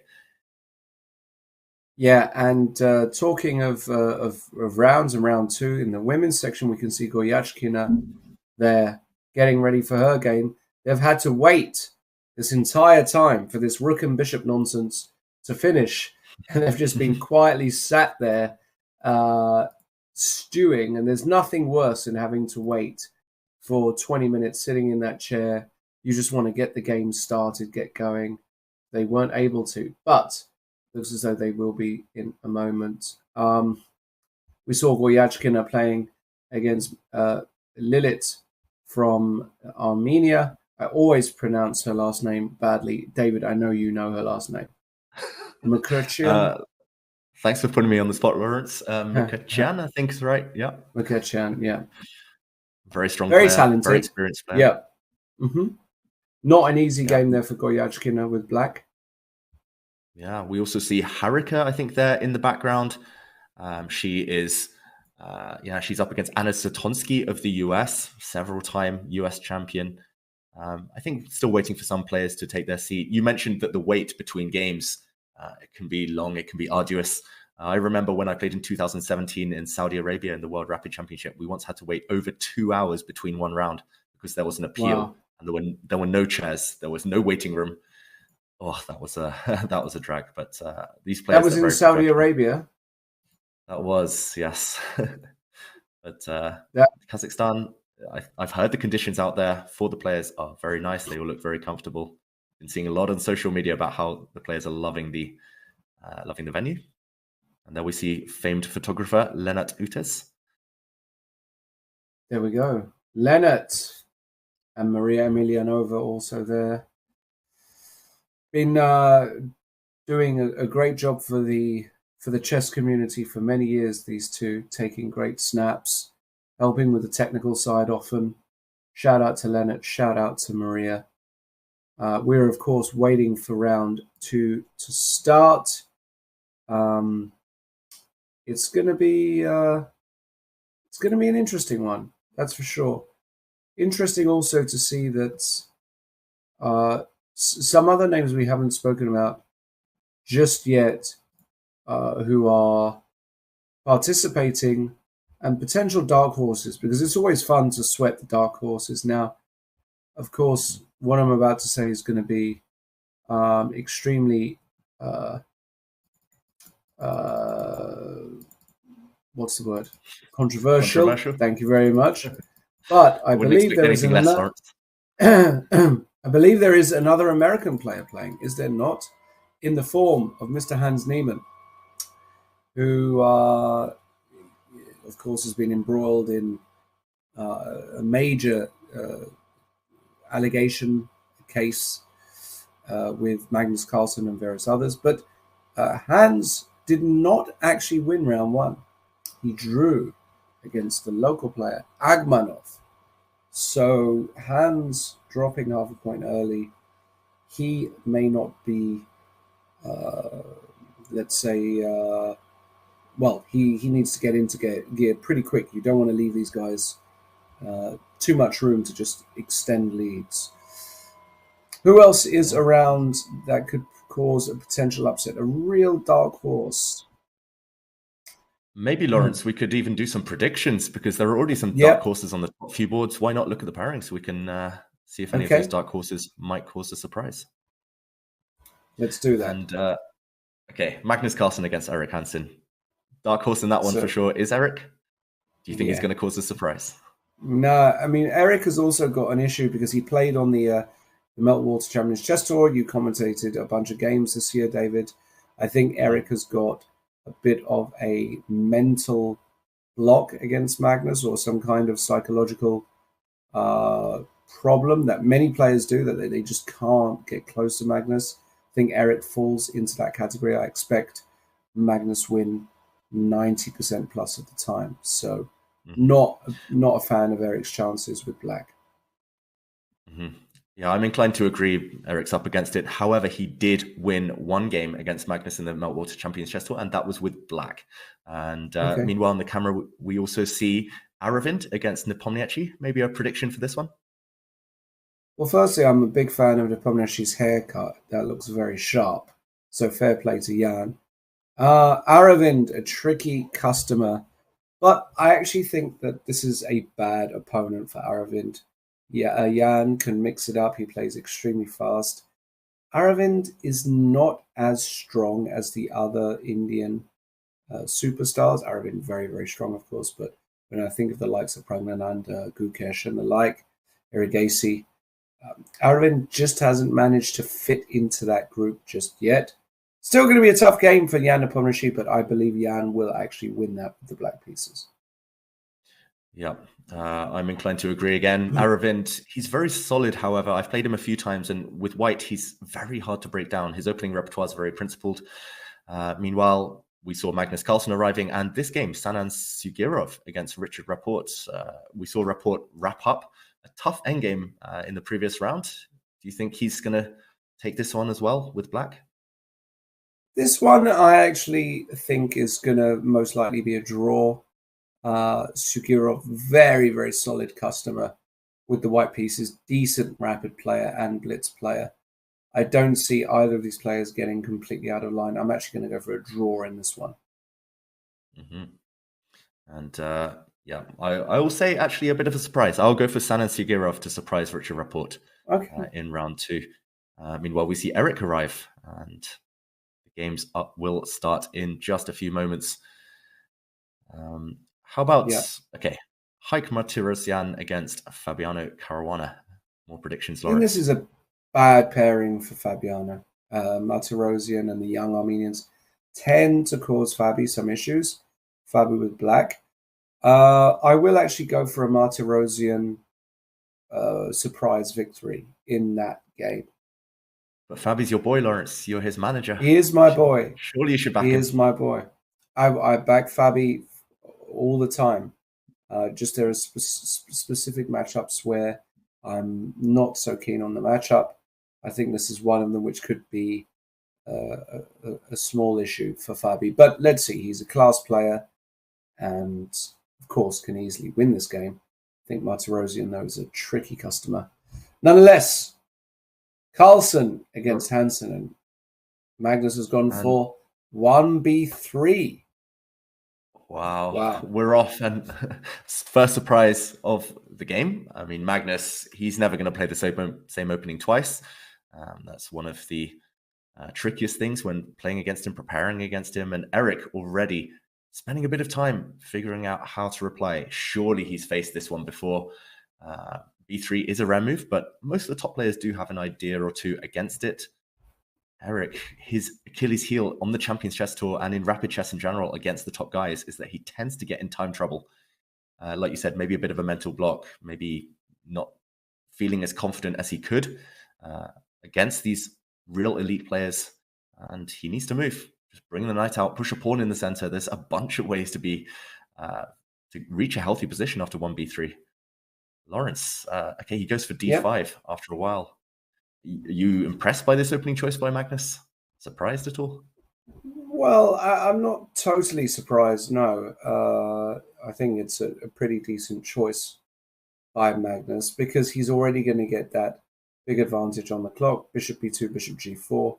Now a very interesting move, believe it or not, is the move pawn to f3. Now, I'm not sure that Magnus is going to play this, but it is a principled move. The point is that it looks ridiculous to move your f-pawn and weaken your king, but after the move bishop h5 and now the move knight to h3, the idea is to bring the knight to f4, win this bishop, and try to play bishops. And Magnus does indeed play f3.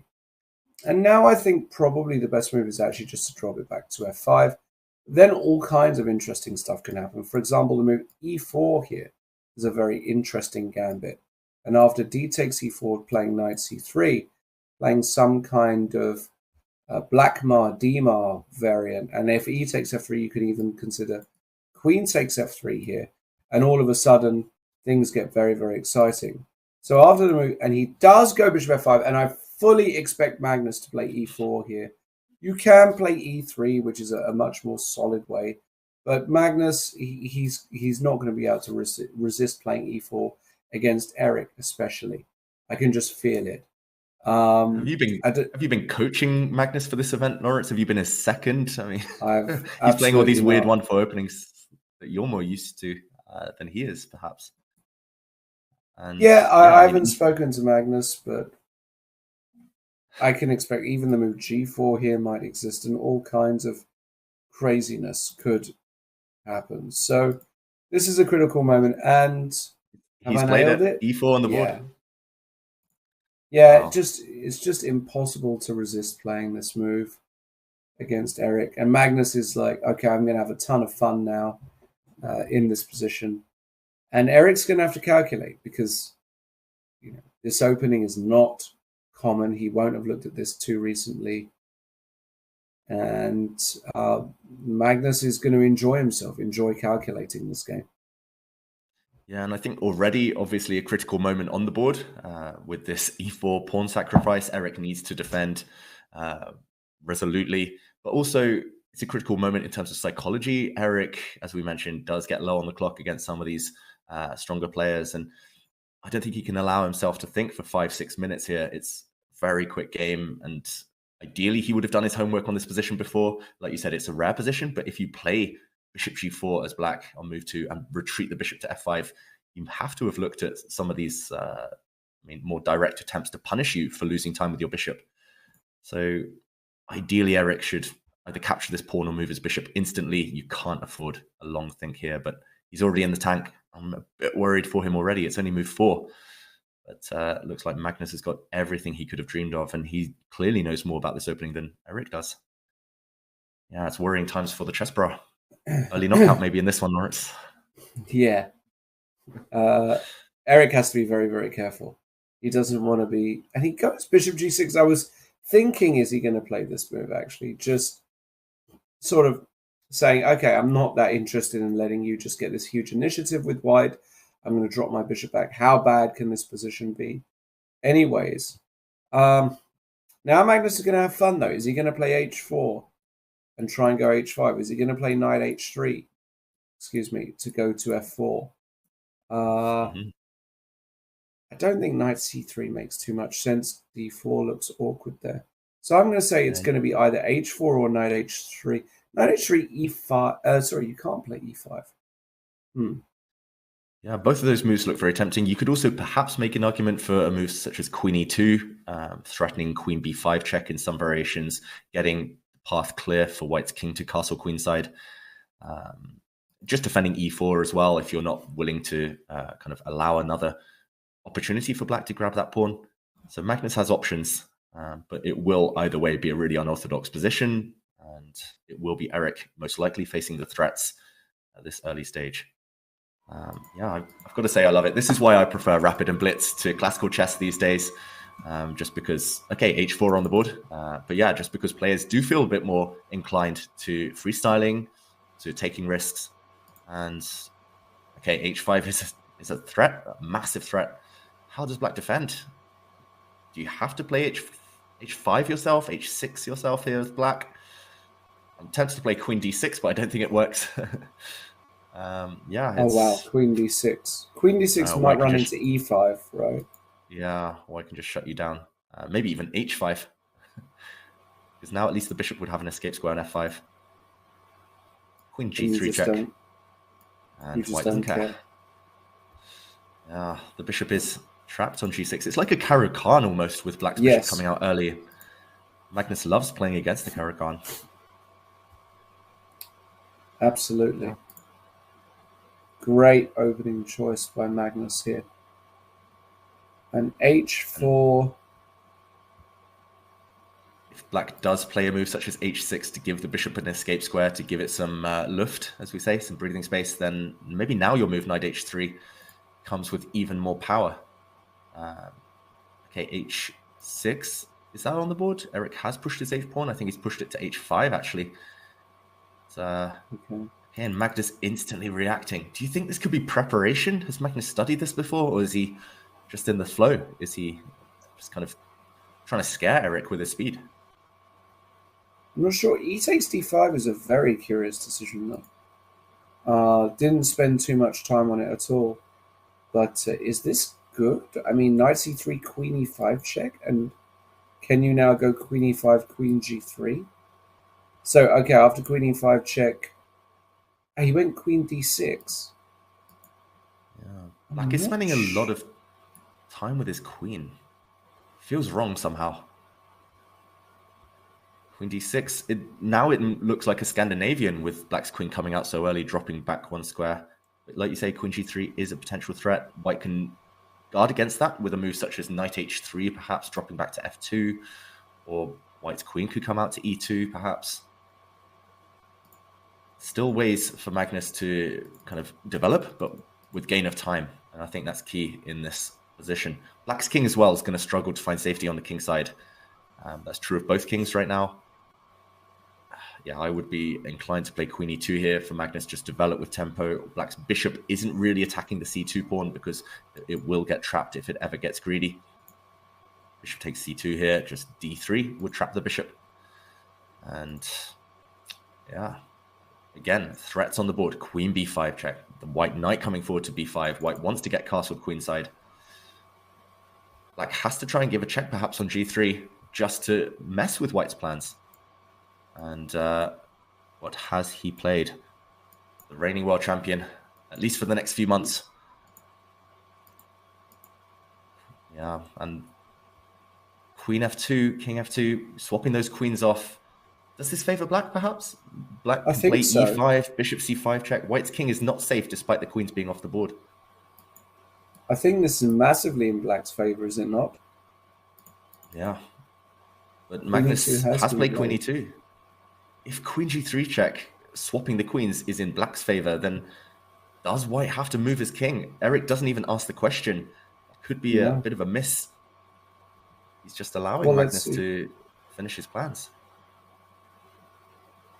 Knight c6. But he has got the d4 square. So, I mean, if black castles queenside, if white castles queenside, you might not go knight d4 immediately, but certainly exists. And if black does play knight f6, how bad is life for black? It probably is all right for black.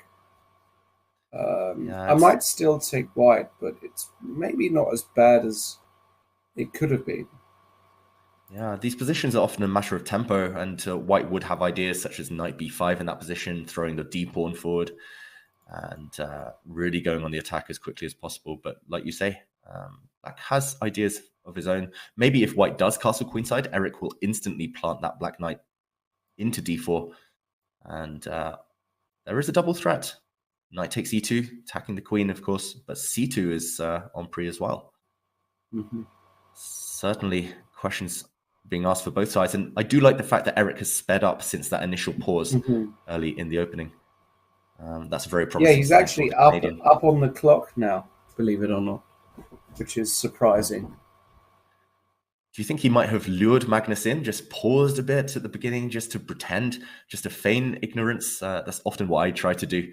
Just spend a bit of time, pretend to my opponent I don't know what's going on, and then speed up as soon as they fall in line with my plans. Because it seems to have worked out for Eric. Magnus, which move has he played after knight c6? He did castle long. How interesting. How interesting. And what does he want to do against knight d4? What's the idea? Maybe white will just play queen c4. c4, yeah, and you can't take on c2 because of some knight b5. Yeah, so knight takes c2. Black's king in knight a lot of trouble here.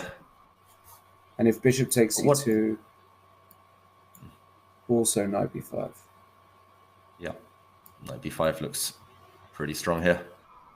Although... some calculation needs to be done. Rook b8 at the end. Yeah, not actually over. Maybe knight d5 after bishop takes c2. There's a lot to calculate in these types of positions. And yeah, I mean, it's already super complicated. It's already both players. I think we'll see them spend 4 or 5 minutes on the next few moves just to make sure they survive the opening. And Magnus asking those questions, as we always see from him. I think if black wants to play it safe, just castle, keep the king. Nice safe haven over on c8, maybe on b8, bring the knight out to f6 as you mentioned. Eric just needs to play safe. And what do you think, Lawrence? Should we stick with this one as it heats up, or should we check in with some other games? I mean, this is we can have a quick look to see if there's anything absolutely breaking elsewhere. Looking through now. Nothing. Whoa. Oh no, that's incorrect. The Maze Artemiev game said it was winning for Maze, but it's actually they didn't reset the board correctly from the last round. There's always technical hiccups in the early rounds of these tournaments. I think we should stay here because it's such a fascinating position. So Eric decides. Go on. I love that choice by Eric. Sorry, to castle queenside. No fear. Yeah, so knight d4, queen c4, and castles long has been played. Knight e4 now by Magnus, cutting the bishop's roll off along this diagonal, hitting the queen. So now queen b6. This looks fairly logical. Looks okay for Eric to me. Yeah, he's got central control. One more move, if black pushes the pawn to e5, then I think he's solved all his problems. You don't really have anything to fear at all for black. White's development, meanwhile, White's development is slightly lacking. So Magnus does play knight e2, trying to trade off that fantastic knight on d4. And yeah, suddenly if Eric is feeling a bit too agreeable and goes for some exchanges, then White is the one who's leading in development. White's bishop on b2 might open up. I agree with Jules Gambit there in the chat, saying Eric getting aggressive.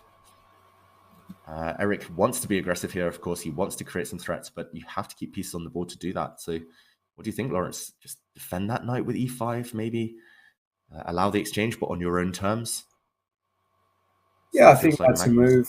E5. Yeah. I think you can play more straightforward as well. You could just take on e2, bishop takes e2. Maybe just bring the knight out. I mean, how bad is this for black? Also looks acceptable to me. Yeah, that's a good point. And if White ever takes on f6, for example, knight takes f6, ef6 in this position, this pawn structure in an endgame isn't great for black, but so much activity. And look at those black bishops. Yeah, it's great potential for them. This looks fine as well. Yeah, maybe I wrote off this knight exchange too soon. I agree with you, Lawrence. Keep things simple, keep things safe. Yeah, I think this one is just fine for Eric. Let's see how he decides to continue here after knight e2. Looks like he's got a bunch of options. Yeah, doesn't want to lag too far behind on the clock though. Yeah, you're right. He's spent a long time just on this last move. I was about to say I know Magnus very well, and this is not the body language. This is not the pose of a player who likes his position.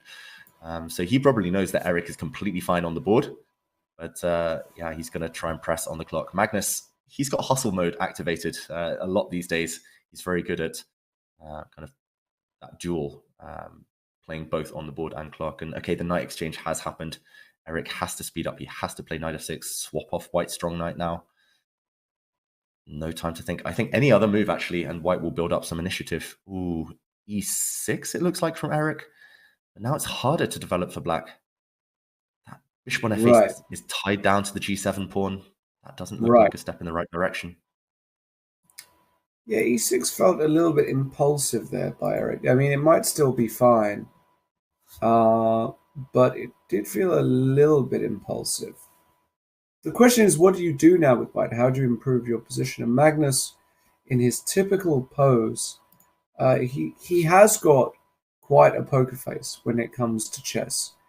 He doesn't give away a lot of the board. When he's made a big blunder, of course, he's normally up in arms. And he gives it away in that kind of situation. But in general, you can see him here. If you looked at him and you didn't know about chess or anything, you wouldn't know if he was enjoying it or not. I think he's fine. He's just all right. And you know, he's trying to figure out a way, but he's probably also a little bit frustrated because the position doesn't actually, there isn't a lot to bite on here with White. Yes, you've got the nice bishop, you've got the knight on e4, but improving your position here is actually not that straightforward. Black has still got plenty of ways he can improve, completing development, for example, of his king side. Knight h6, knight f5 exists, or you can come by e7 to f5 or d5. King b8 is like always a useful move. Yeah. King b8.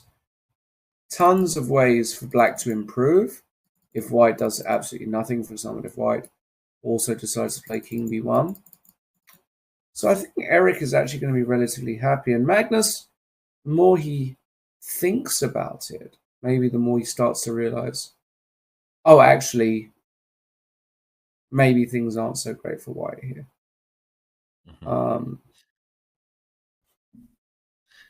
Yeah, and the body language question you mentioned, Lawrence. Magnus, we've seen in the Speed Chess Championship throughout the Meltwater Champions Chess Tour, he's very expressive in online chess, but over the board, I think we'll see this pose from him for the next 5 days, as you say, just very stoic, if anything, and just mulling over the moves. I wouldn't be surprised to see him play a move such as a4 for white. That's just, every time I see Magnus, it's just pushing pawns on the queen side. He's been very influenced by AlphaZero. Push with g4 at some point. White's pawns aren't really playing a role, and you can't just play with pieces. As you say, you've got nothing to bite on.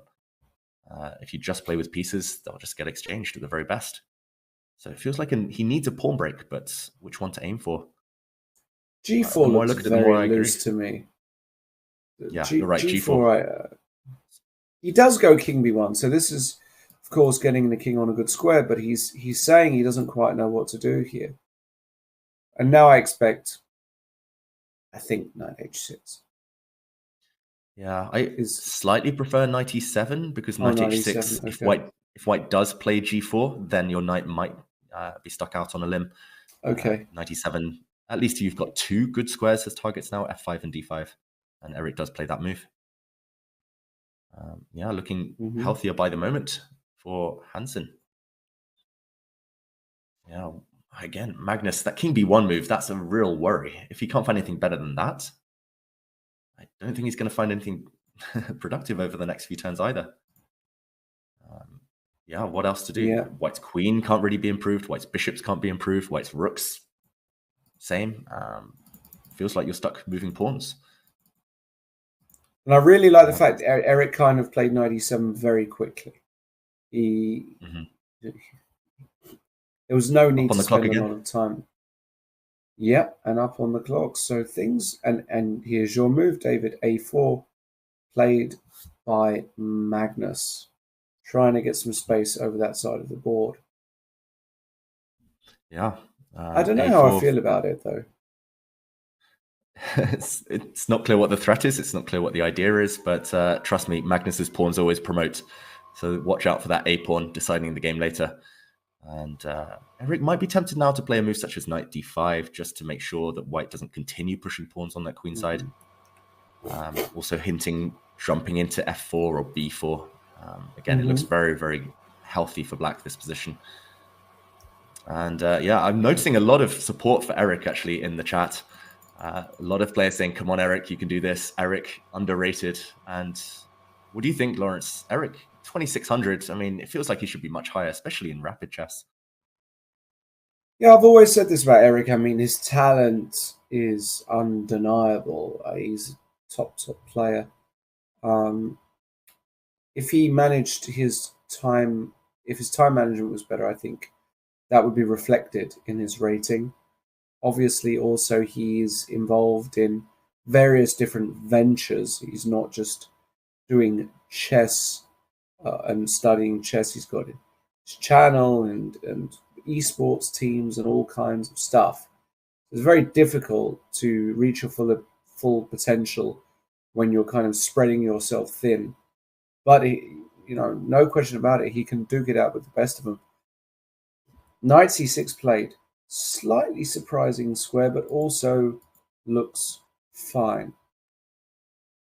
Yeah, I think that choice was influenced by white's last move, a4. Now, white will never really push the a-pawn further. Black's knight still has a couple of juicy squares to jump into. d4 maybe now, b4, maybe even a5. The white queen is lacking in squares. I'm slightly worried she might get trapped in certain cases. And yeah, Magnus, again, the question, how to improve. His last 2 moves have been nothing type of moves in a way. King b1, a4, they're not bad moves, but they're not necessarily improving his position long term. It feels like Magnus biding his time, waiting for the moment to pounce. But Eric, still up on the clock now. Knight c6 and just passing the move back to black. It feels like this is the calm before the storm. At some point, this one will explode, but Magnus struggling to find a way at the moment. Yeah, and another player struggling, which I managed to put the commentator's curse on firmly for this round, it seems, is somebody I thought was going to win. Nepomniachtchi playing black against Aravind, but his position is a complete mess. Nepomniachtchi here. It looks close to totally losing. H4, knight g4. I just don't see any way, and I don't see any swindle along the g file here. Maybe you don't have to do it that way. Maybe you can even go with f4. I don't know. Is the idea that after rook g8, after h4, that Nepo wants to play something like this, swindle his king out and try and make something work? Could be. Even this might still be good for white, but this is a critical moment in this game. But looks just horrible, David. Yeah, I'm completely in agreement here. As Tayyip says in the chat, that bishop on g5 is getting trapped no matter what. I do like this last move by Aravind, king h1, just getting out of any potential swindles, like you say, on the g file. Just why get stared down by a rook on g8 if you can shuffle into the corner, hide with complete safety? That bishop is not escaping. And f4, like you said, h4, white's knight is springing forward to g4. I don't see any way for black to untangle and get his bishop out of that horrible square it sits on right now. And black's king not feeling safe either. Yeah, looks like a disastrous opening from Nepomniachtchi. And we've got to mention Nepomniachtchi. He has a world championship match coming up in just a few months, so he will be hiding some opening preparation. There will be moments when he plays subpar openings just to throw Ding, his future opponent, kind of throw him off and at least pretend he's going to go in a certain direction. But this one has, not started well. And of course, Nepomniachtchi came really close last year. He was only defeated in the playoff for the World Rapid title by Abdusattorov. So he has a score to settle. He also lost to Nakamura in the playoff of the World Fischer Random Championship. Feels like he's always the nearly man. And this could be another case of that. Yeah, absolutely. But this looks h6 played. Just... Well, bishop h6 played. I don't understand why things have changed after knight g4. What's the big idea? I think he's trying to save himself with tactics after white's knight comes forward to g4, which has just been played. Now bishop d2, white will move the rook. And as soon as that happens, f5 will at least counterattack against white's knight. It's ugly, but at least he's clinging on temporarily, unless there's a tactical blow here for white. It feels like it's close to checkmate if white plays a move such as F4. Wow. Queen h6. Oh, maybe we can show that, Lawrence. Oh my goodness. F4 now. Wow. Bishop takes e1. Queen h6 everything check. Drops. And here, you threaten mate, and after rook g7, you can even... Wow. Flashy way. All the forks. Wow. Is he going to find f4? The young Indians, they are computers, these youngsters. He finds it. He finds f4. This is brilliant by Aravind. And now, I mean, rook e2 threatens to trap the bishop. Queen h6 threatens to win. This is just all she wrote, isn't it? Yeah, I mean, black will be lucky to come out of this with a piece down, let alone still in the game. Wow. Yeah, too many threats here. If bishop takes e1 doesn't work, then you might as well resign. That black king. Queen h6 check is even a bigger threat, I feel. You can't take on f4 here. It doesn't work out for black. You can't give away material to survive. This might be the biggest shock so far in round two. One of the highest seeds falling. And in quite a brutal fashion, we must say. Yeah. Just incredible.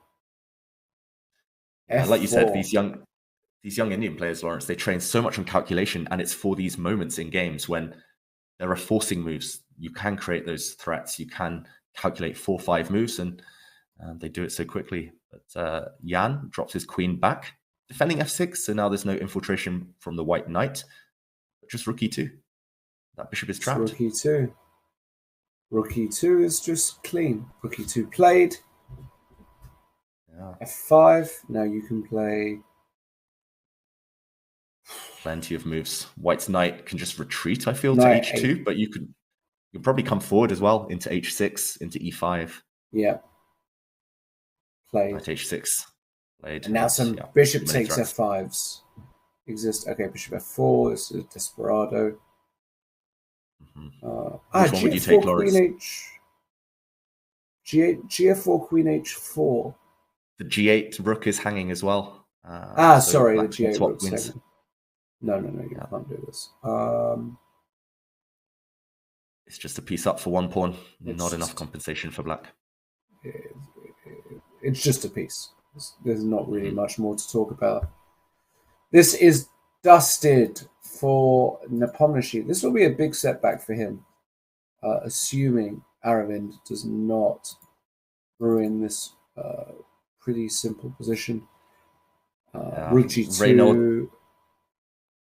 Sorry, Lawrence. I was going to say Reynold in the chat there being very harsh about another trapped bishop by Nepomniachtchi. Bad memories there, getting bishops trapped. I was actually with you in Oslo for that round of the World Championships where I was very critical of Jan. I got a lot of pushback for it, but I believe my criticisms were founded and reasonable because I think he did play very, very poorly in that game, especially given it was a World Championship match. I thought the level was pretty bad.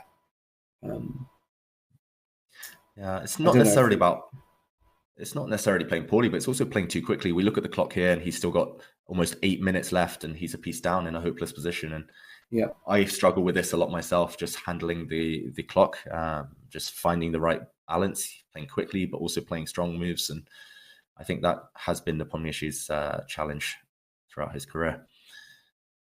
And meanwhile, if black has nothing better than playing moves like a6, then it's not a good sign. White will eventually crash through. You mentioned it, Lawrence, taking on f5 at some point, giving the piece back to go for checkmate. He's setting it up. Aravind, just a great game. Very smooth, very well controlled by the young Indian.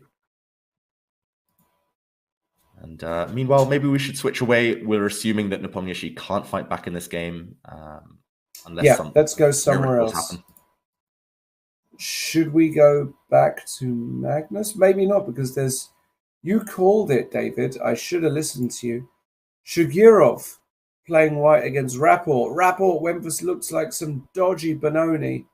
And this is the sort of position that you learn whenever you learn the Benoni is black, that you should never get into as black.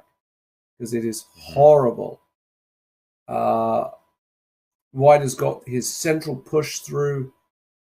Wow, I mean, the b5 is just a punt, basically. And isn't this just totally losing?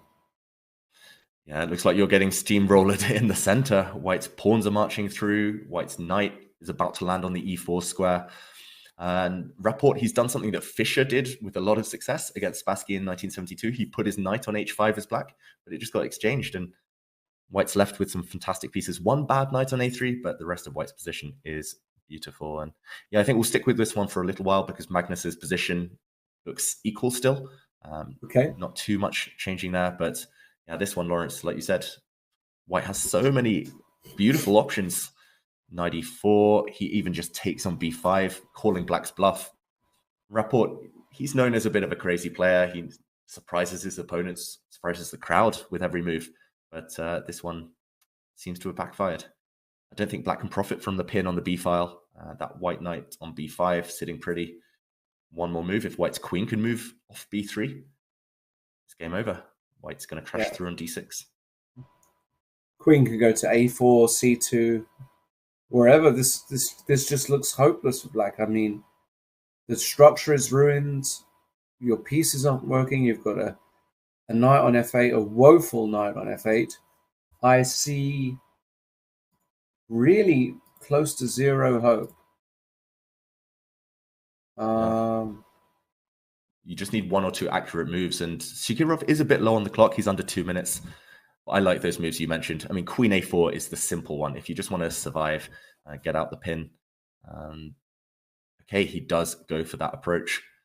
Queen a4. I'm expecting Rapport now just to beg for an endgame, just trade off on b5. Bishop takes, bishop takes knight, recapture, and now queen d7. There we go. We do see Rapport making some moves, and At least he'll get the queens off the board. At least he'll live Yeah. to fight another day. Yeah, maybe Shigurov hasn't actually played this optimally because, now takes, and rook b4. Typical move you see a lot in these Benonis as well. And b2, f4, e5 are a little bit tender. Maybe this is not so bad. Maybe it is. No, I mean, I agree. Normally they say in the Benoni, you get ugly positions in the early stage, but then the more pieces that come off, the better your position becomes. And I liked a comment a moment ago about Rapport setting up his pieces on the back rank ready for the next game, but he's getting those pieces off the back rank. And now that the queens have left the board, he's still alive. It looks like a few more moves have been played. The queens are off, and Black has captured a pawn on b2. It's now level material, at least temporarily, but it will be the black structure that comes under fire. Already that d6 pawn, the eternal weakness in the Benoni, in the Son of Sorrow opening. It looks like d takes e5 is forced, and now feels like Shigurov is calculating. Yes. Does he want to go f5 or does he want to go knight d6 and take back? That's a good question. Still spoilt for choice. There's some knight c4 at the end. f5's the positional approach, but knight d6 might be the tactical path to an advantage. Yeah, something like this, because can't take, because either knight c4 immediately or taking followed by knight c4 and all the pieces are hanging. Or knight f5 as well there. Yeah, tricky knights. Yeah, there's knight f5 as well. No, this just looks dreadful for Rapport, who is probably going to go down. So we could really be seeing two of the top 4 seeds losing in round 2. Bishop f8 is an ugly move. Maybe it needed to be played, but purely defensive. And looks like Shigurov, pushing this advantage. He's going to be a pawn up in a very, very pleasant endgame. But you asked the question, Lawrence, where should we go? This one is going to go down to a conversion phase now. So maybe we can move on and check back later. Yes. Where do you want to go? Anywhere in particular? I can see out the corner of my eye. Araven's still just a piece up. Very easy win. What about Duda? We haven't spoken much about Jan Krzysztof yet, playing with the black pieces here against Rauf Mamedov. C5 just played by Rauf Mamedov, but the position looks difficult, to say the least, for white, does it not? Understatement, Lawrence. Black's 2 pawns up, right? I know it's tripled pawns on the d-file. I had to do a double take just to count there. But Black is 2 pawns up. And absolutely, d3 pawn especially. That d3 pawn is going to be the winner. It's hard to imagine white surviving this one. I can't see any way for Mamedov to fight back. JKD, as he's being called there in the chat, does look like he has full control. I love the fact that he's planted his bishop on g6, a great defensive piece, but also protecting that d3 pawn. Black's knight is ready to jump into e5 at some point. Very well supported there. White can take a pawn on d5. Bishop takes d5 is possible, but after Black plays d takes c5, suddenly all sorts of things open up. And as soon as position opens up, it will be that d3 pawn again that decides the game. Alrighty. Another superstar player who is going to get a lot of attention is Anish Giri. He just beat Shan Sargsyan.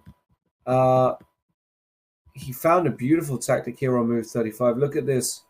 Sargsyan trying to get out of dodge with king to h7, but bam!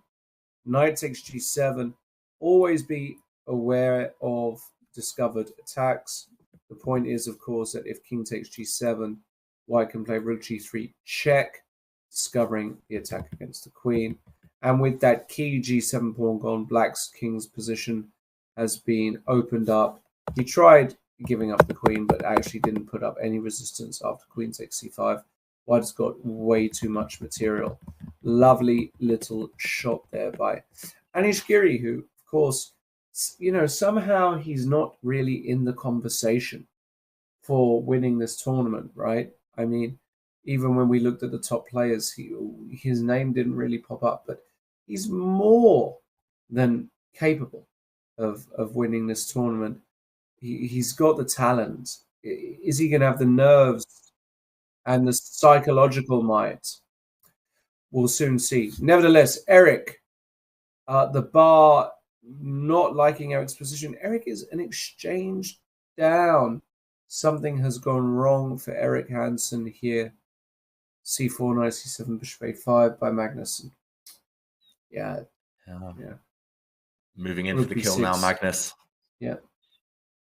Yeah, and there we do see a result, a handshake. Eric does resign, and it was just before we jumped back into the game, actually, that I think he made that mistake, giving up the exchange. He didn't need to, and yeah, we all know that giving up material against Magnus never works out well, especially in the endgame. He always seems to convert, and by now, I think Eric will be regretting some of his earlier choices, but maybe we can rewind, Lawrence, just to show the audience what happened.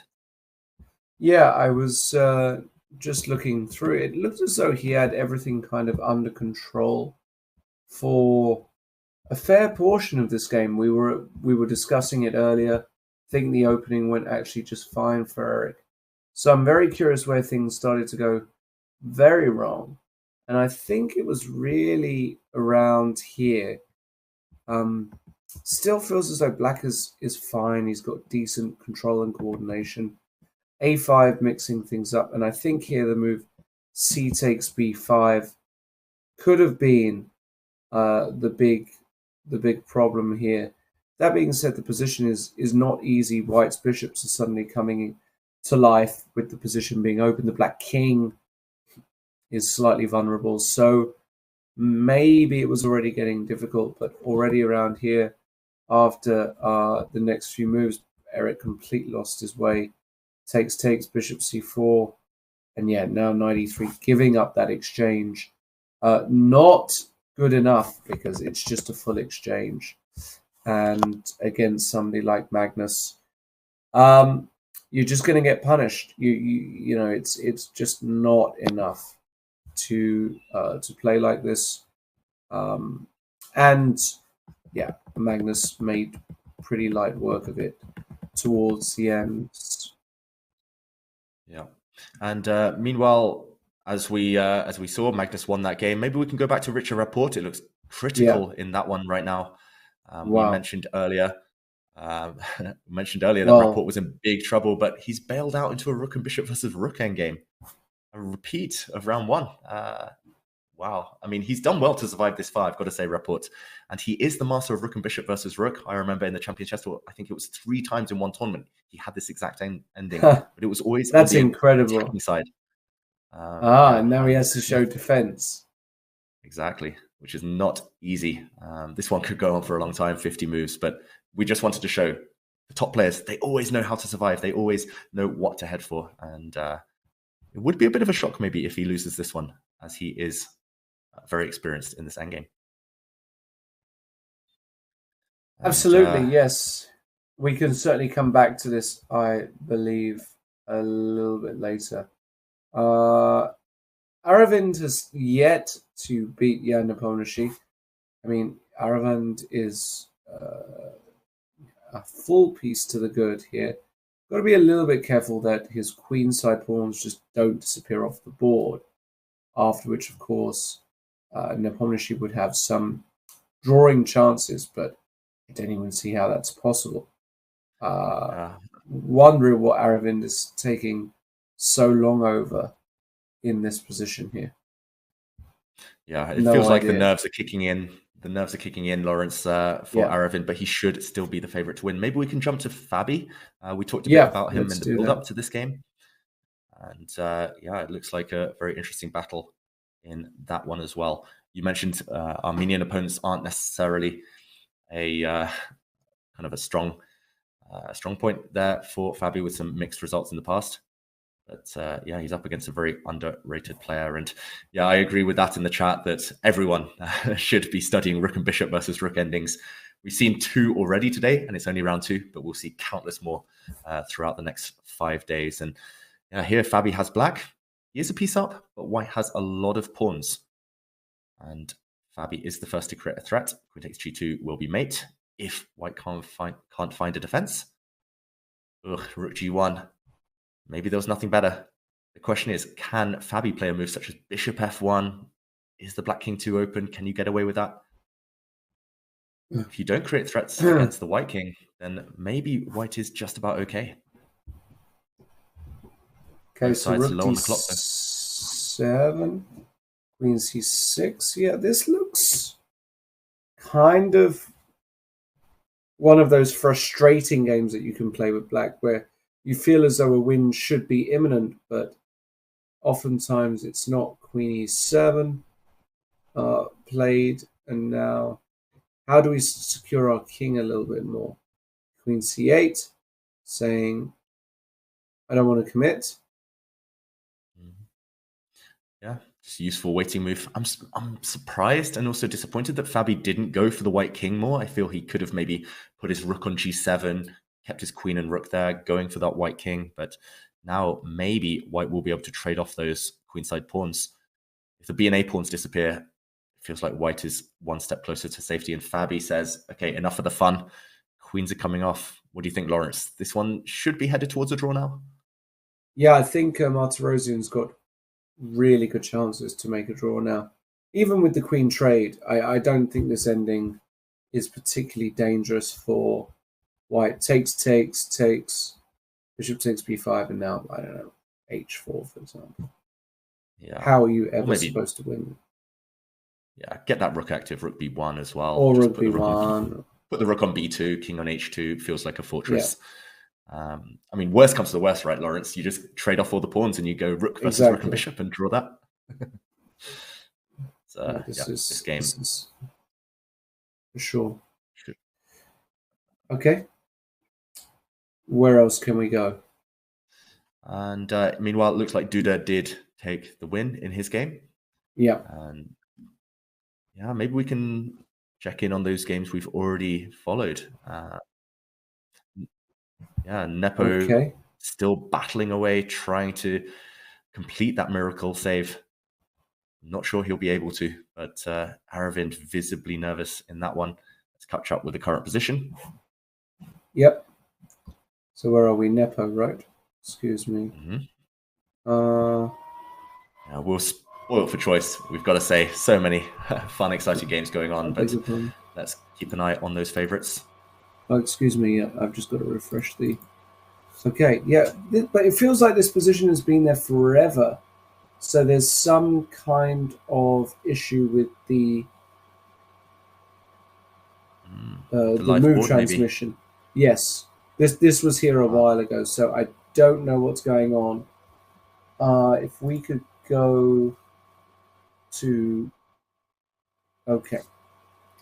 Take the... No, we're not getting the moves. Very frustrating. Yeah. These things often happen. Let's maybe zoom in on the players' cameras if we can. Yeah.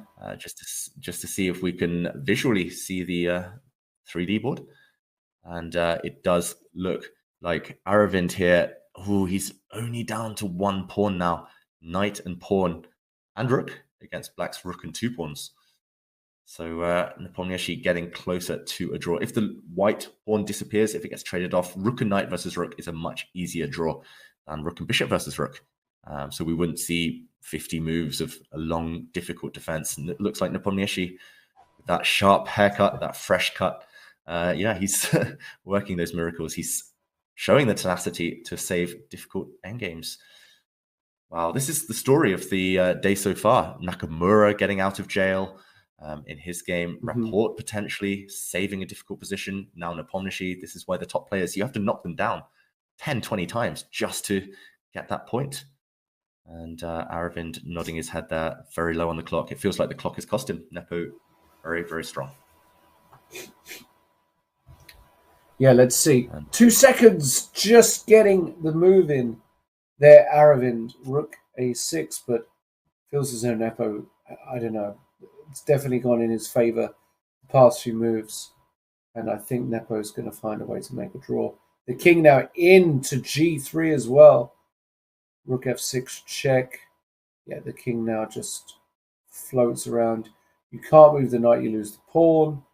If you move the pawn, nothing much is going to happen. So he tries moving the king, but king B3, king G3.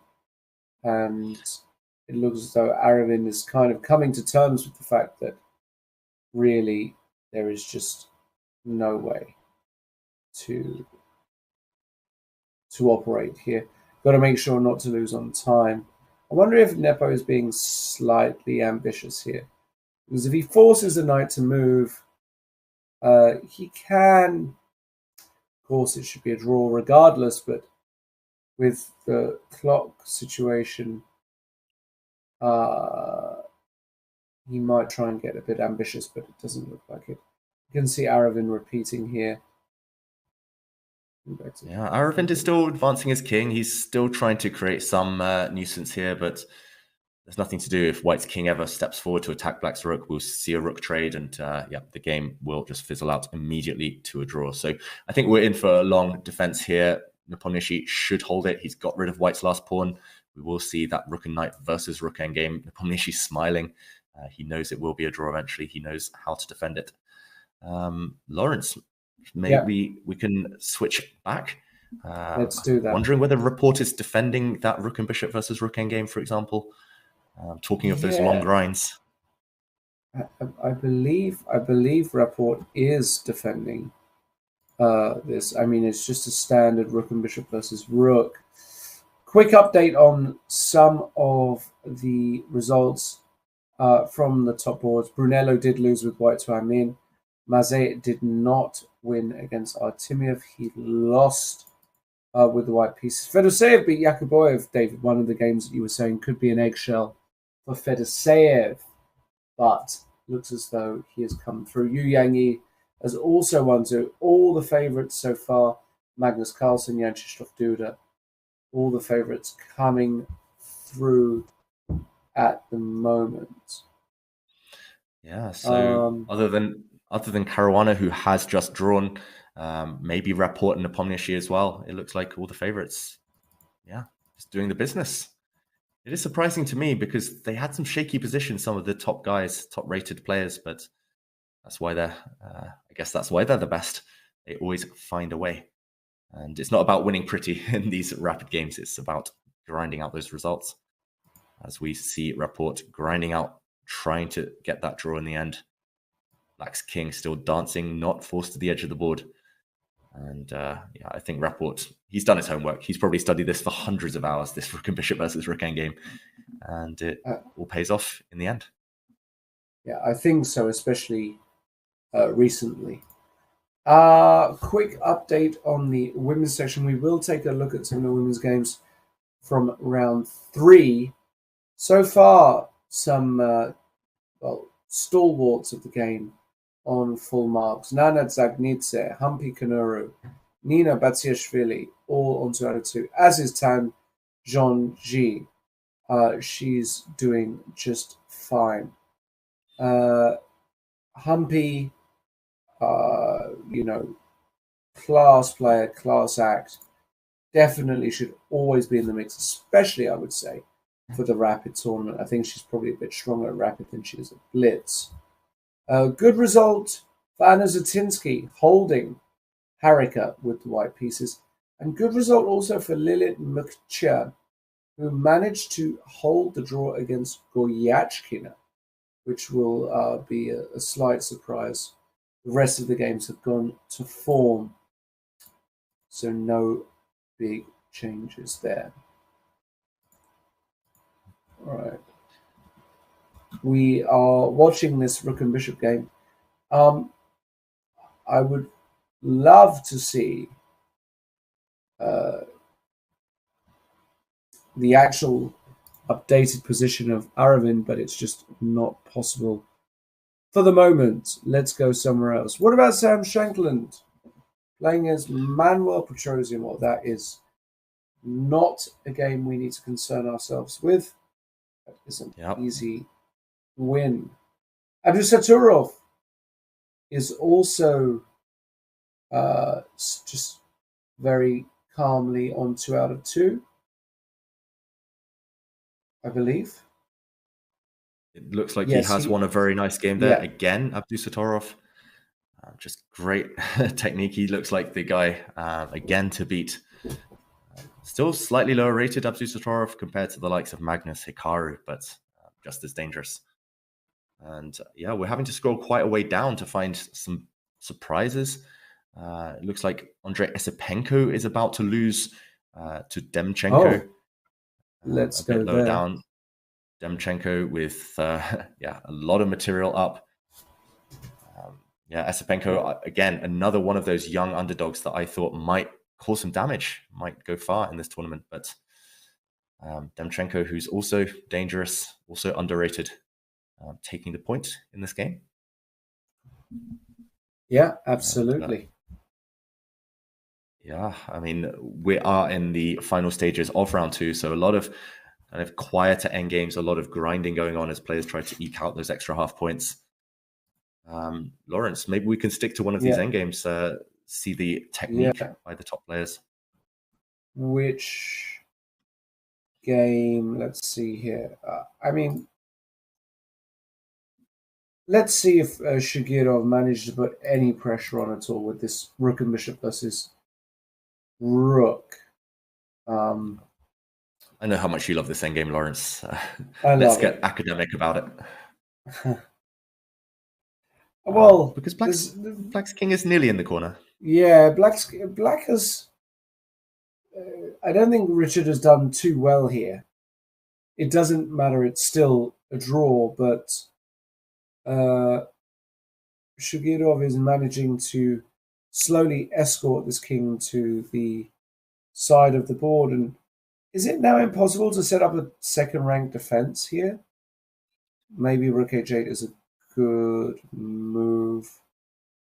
Yeah, there's two ways to defend this endgame. One is to check from afar, and as long as you place your king on the right squares, it should be sufficient. So I think that's what Rapport is going for. The second-rank defense, as you say, to put the rook on the 2nd or the 7th rank or the G or B files. That's also good enough. But okay, I like what Sugirov's doing. He stopped any checks from the black rook. White king nicely centralized. But Rapport can still continue trying to check from afar. There we go. He puts his rook on h7, trying to swing across.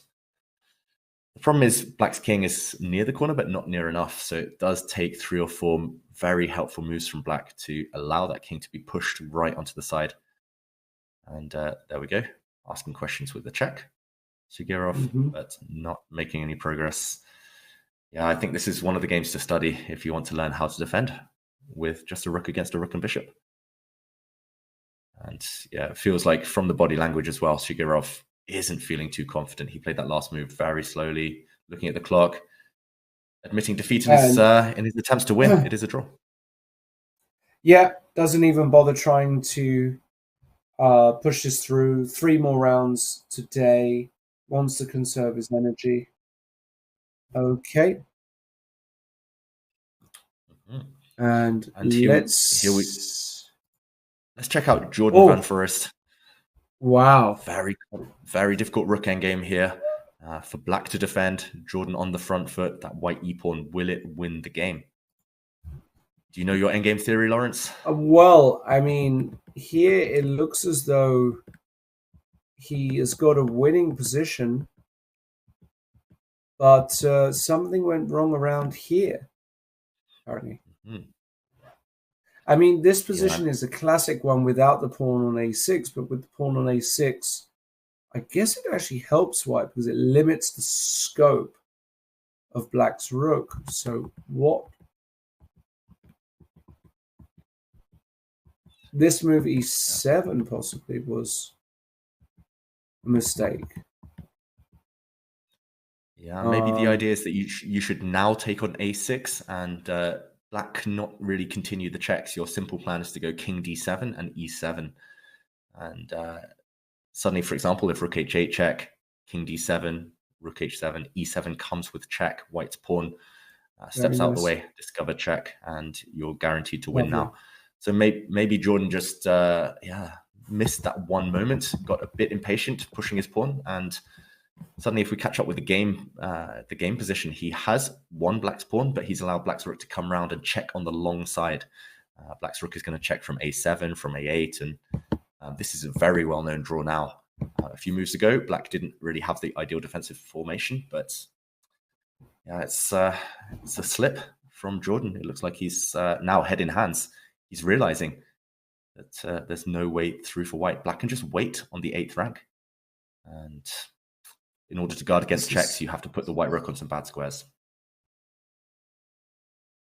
Okay. It's going to be a draw. Yeah, this looks like it's going to be a draw. Now, Nepomniachtchi did magically, just like we saw Hikaru Nakamura do in round 1, draw that game against Aravind here. Okay. And now... What has happened here? Wow, what has happened? Miracles do happen. He just set a trap for his opponent.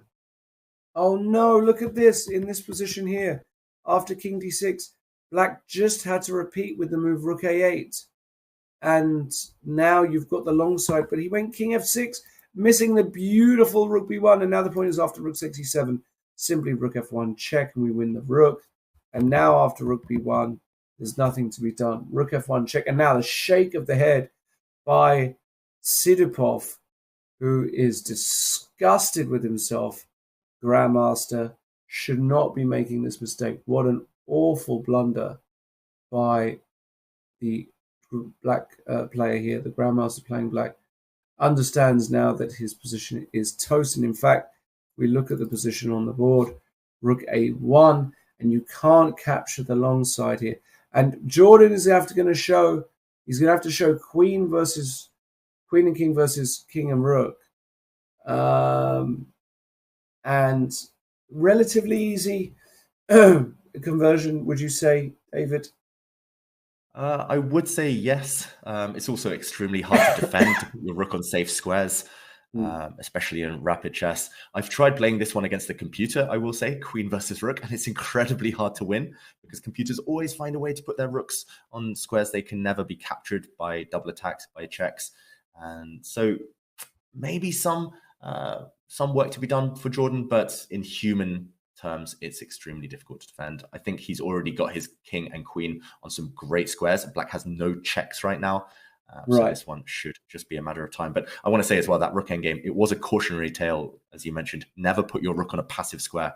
As mentioned in the chat here by Namur S, it's literally in the classic book, 100 endgames you must know, that trick that Black fell for, to allow this endgame. And Jordan will slowly start closing the door. He'll slowly start finding those checks. And, whoa, not a mouse slip there, almost a finger slip. He almost put his queen on a square it could be attacked. But okay, now he'll just bring his king forward. Yeah, and eventually Black will find himself in Zugzwang. Often white, there are actually nice ways to triangulate the white queen. You give your opponent the move, and yeah, Black has no safe squares for the rook. This one, yeah, I think Jordan's found the winning technique already. And yeah, I can't see this one turning yet again. It's already turned a few times since we've joined at this endgame. Went from winning to drawn to winning, but it won't change again. Calm check.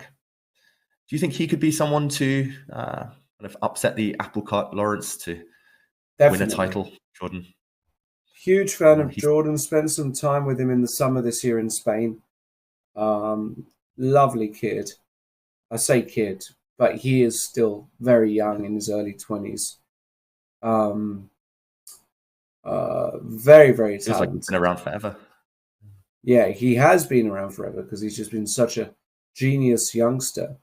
But you know, his big breakthrough coming when he won the Vaikanze Tata Steel Championship. Has obviously worked with Magnus, as many people know. Just a very, very talented young player. And definitely is capable of winning this tournament and putting the final touches on here. Another shake of the head by Sidipov, who understands his task is now pretty much hopeless, and Quindi Vocek might just end it, actually. I've got to give praise to Queen H5, that quiet move just to create that Zugzwang. And now Black's king, no matter where it goes, would have been attacked. There would have been a double attack hitting the Black Rook as well. The Rook too far from its king. So there we see Anish Giri, a nice touch as well, congratulating his countryman, or maybe asking about the game. It looks like Giri is pointing out a quicker win to Jordan there. But some nice camaraderie between the two as Sidipov sets the pieces back up. All right. And he's always getting involved. Yeah, well, they're very good friends, of course, as well. And to be expected, a bit of banter from Anish. I believe we are going to now go for a short pause. We'll come back shortly with a summary of what happened, but no major upsets in that round as far as I can see. Carlsen beating Hansen. A few escapes yet again. Rapport and Nepomniachtchi were both in terrible shape, but they are top players for a reason. They are extremely resilient and they both survive. We'll be back in a few minutes where we will then, of course, be looking at round 3. 5 rounds today. Plenty more chess. Don't go anywhere. Life is full of exciting events, but it is our first impressions that we remember best. Your first diploma, your first job in a big company, unforgettable emotions from the first date, the first expensive things you bought when you got your first paycheck, and your first investments with Freedom Broker. Freedom Broker. Look at your favorite brands from a new perspective.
Welcome back, everybody. This is round 3 of the World Rapid Championships. Of course, part of the World Rapid and Blitz Championships taking place in Almaty, Kazakhstan this year. We've seen a bunch of action so far. And, well, what we've really seen are a bunch of escapes by some of the top players. Some of the top players under real pressure early on, thinking Nakamura in round 1. And in the last round, we just saw Nepomniachtchi was dead to rights, managed to escape, as did Rapport. So the top guys hanging in there by the skin of their teeth. I'm once again, of course, joined by the one and only Grandmaster David Howe, Olympic gold medalist, and very, very cool guy. David, we're going to take a look now at the pairings for round 3. Who do you fancy coming up in the open section? And yet again, Lawrence, well, first of all, thanks for the kind words, but yet again, we do see some massive games. Tomaszewski against Carlsen. Tomaszewski, he feels like he's been a 2700 Grandmaster for the last 15 years or so. He's going to be very difficult to beat. Duda against Bluebaum. Bluebaum, the reigning European champion. That's not going to be easy either. Yuyanyi Shimanov, that's a very strong Russian player there.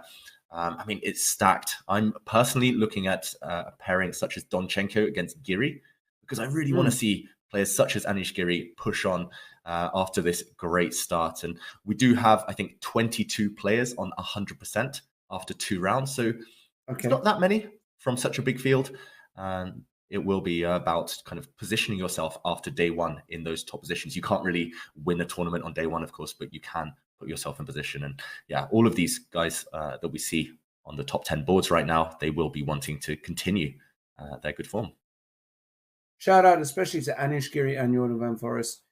The Dutch are the best by test, or something along those lines. Obviously, very good friends that were chatting after that game. Jordan will be very happy to have converted. Got a tough game now against Sindarov, another superstar from the Uzbek Olympic team. And in the women's section, we can see that, well, the portrait of a lonely figure, Olga Giria, waiting on board 1. She's about to play Tan Zhongyi. Olga, though, a fantastic player in her own right, certainly capable of beating Tan. We've got Gong against Zagnitze on board 2. And we've got Kamilidanova, who beat Lela Yakilashvili actually in the last round, playing white against Humpy Kanuru. Valentina Gunina on board 4. Class player Valentina when she's on form, playing against Fatilieva. And Bivol Batsiashvili, Alina Bivol, with that great win in round 1 against Bela Kontanashvili. And then beating Maltsevskaya also in round 2. So Bivol showing some real form early on. Those games are going to be very, very interesting indeed, as we can see the camera pan around the playing hall. Looks like it's a, I don't know the exact where they are playing. It looks like a basketball court or something like that, perhaps, or an indoor stadium of sorts. Yeah, I mean, it looks very grand there. All the players in one hall, all the flags around, of course. And I mean, I've played in plenty of these types of venues myself. I've always enjoyed it, but always found it a bit intimidating with so many cameras, so many fans around. How about yourself, Lawrence? Do you think the players, they're enjoying the venue? Are they embracing the moment? I think so, because also one thing that I know they will like is the space. Having space between the tables is nice. When you're all bunched up, it's not that great. I remember a few years ago in Berlin. Did you play the Berlin World Rapid and Blitz? You might have been there, actually. No, I missed that one, unfortunately, Lawrence. No. I also missed it, but from what I understood and from what I saw, it was all quite, there wasn't that much space. So I think with such ample space for everybody, they'll be happy to be there.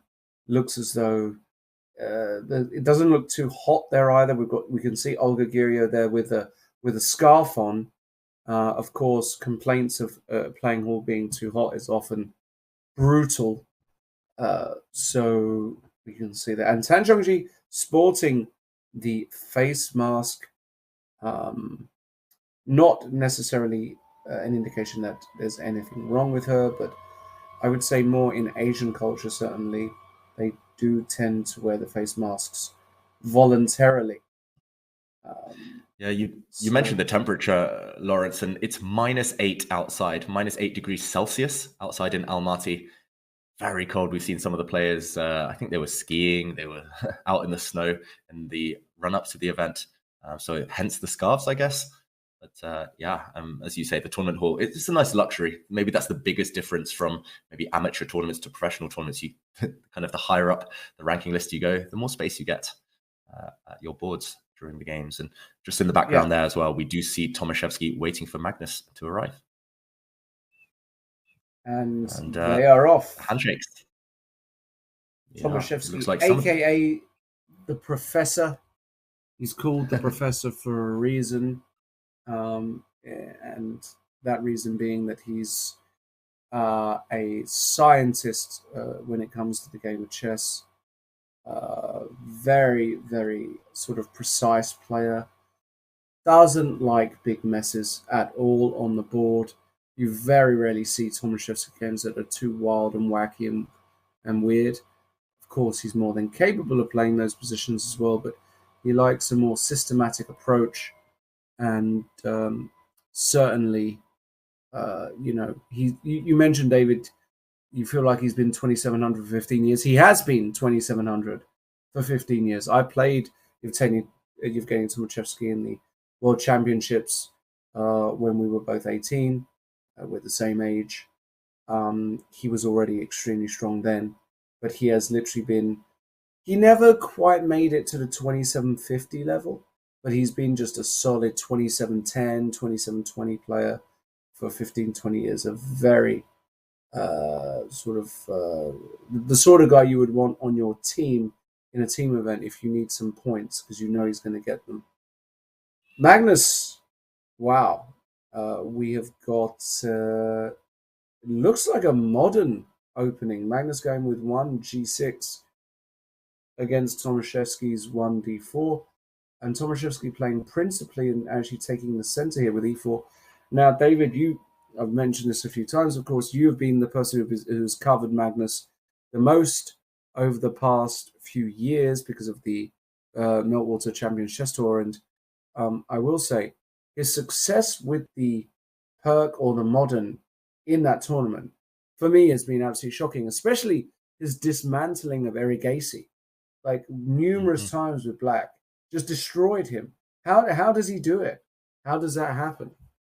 Yeah, Magnus is unique. He's a phenomenon. We know that he could do stuff that nobody else in the world can get away with. And yeah, it feels like in a way he's been freestyling Magnus, as we see there. He's just pushing pawns to the 6th rank, not really committing, just staying really flexible. And he called it himself in an interview, anti-young player chess. And of course, Tomaszewski is not a young player. Tomaszewski is even a few years older than Magnus. But I think the idea is to just steer clear of opening theory. That is, after all, where 90% of time is spent by a lot of players these days. They know how to study the opening. They have plenty of resources. They look at it with a computer. And these types of positions that we will be about to see in this game, there's no way to memorize them. There's no way to predict exactly what your opponent will do every turn. Black has 5 or 6 different options on every move, therefore a bunch of different move orders. And we see Magnus, again, not bringing out his knights, not really committing his bishops. He's essentially asking his opponents, Tomaszewski in this case, what are you going to do? Are you feeling brave? If you come at me, you'll leave yourself open to counterattack. And if you just play too slowly, too passively, you might get punished later on. That mindset, that mentality will endure for the rest of the game. And Magnus likes his opponents to show weakness. He likes them to show respect to him. We call that the Magnus effect.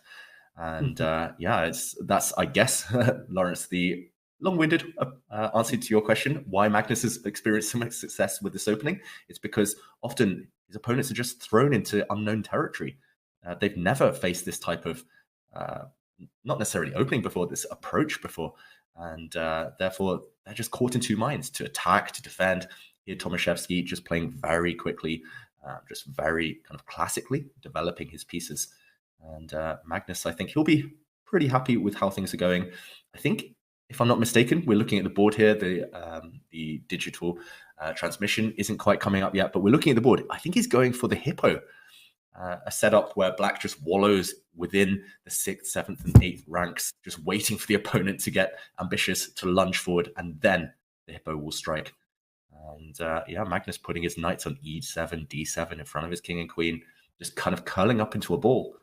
And this is the type of approach that pays off in blitz chess, bullet chess, because you can kind of almost pre-move your first moves as black. But in a rapid game, this is risky strategy. What do you think, Lawrence? Is this something that will work against the professor? Well, I think it's a very good try because, as I said, I don't think that Tomaszewski loves these slightly unorthodox structures and these unorthodox positions. And of course, just want to confirm, guys, we haven't got the games just yet in our PGN format, so bear with us, and we'll keep with the main camera here. So I think that this is a very decent opening choice by Magnus, effectively. I don't mind this choice at all, actually, by Magnus Carlsen. I think it's very, very decent. And he's already forced his opponent to think. Tomaszewski went into the tank for a minute or so there, bringing his bishop out. And Lawrence, you also mentioned earlier in the day, Magnus often does get off to slow starts. That is his Achilles heel in these longer tournaments, these longer formats. It takes him a while to get the engine going, to move up the gears. But this tournament, he's already started with 2 wins out of 2. Is that ominous for his rivals? Magnus, to you, does he look in the flow already? Well, I'm not entirely sure. I don't think it looks ominous. I think people just expect Magnus to do well. So whether he's got 1.5 out of 2, 2 out of 2, it's going to be kind of the crunch rounds in the middle that are going to be crucial. So I don't think people are worrying too much about what Magnus is doing. You have to worry about yourself at the end of the day. I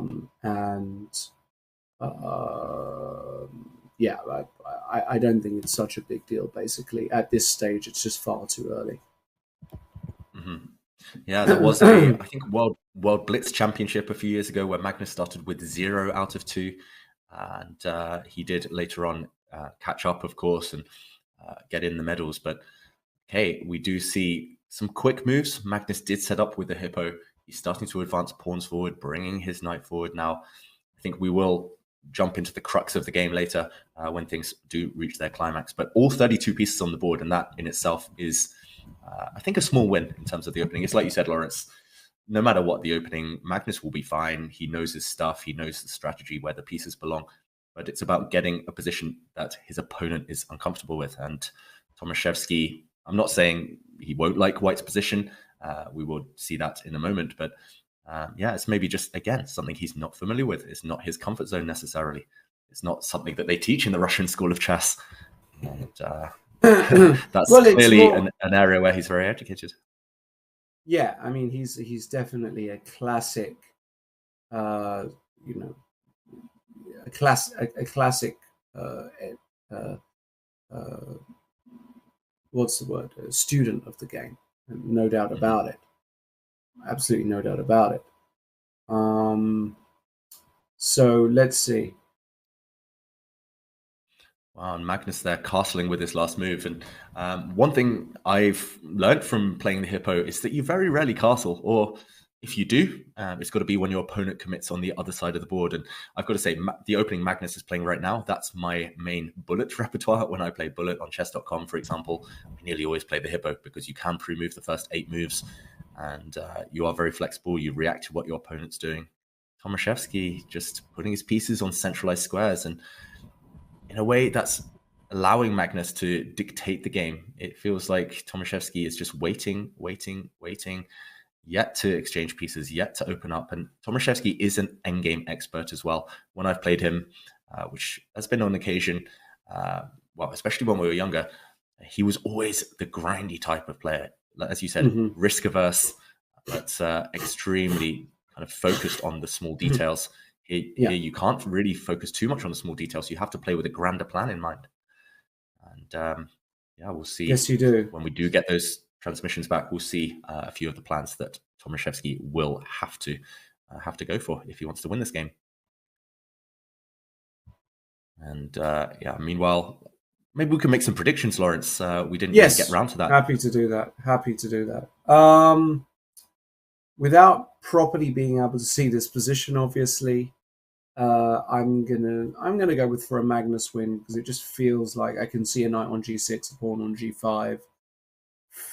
Yeah, typical Magnus kind of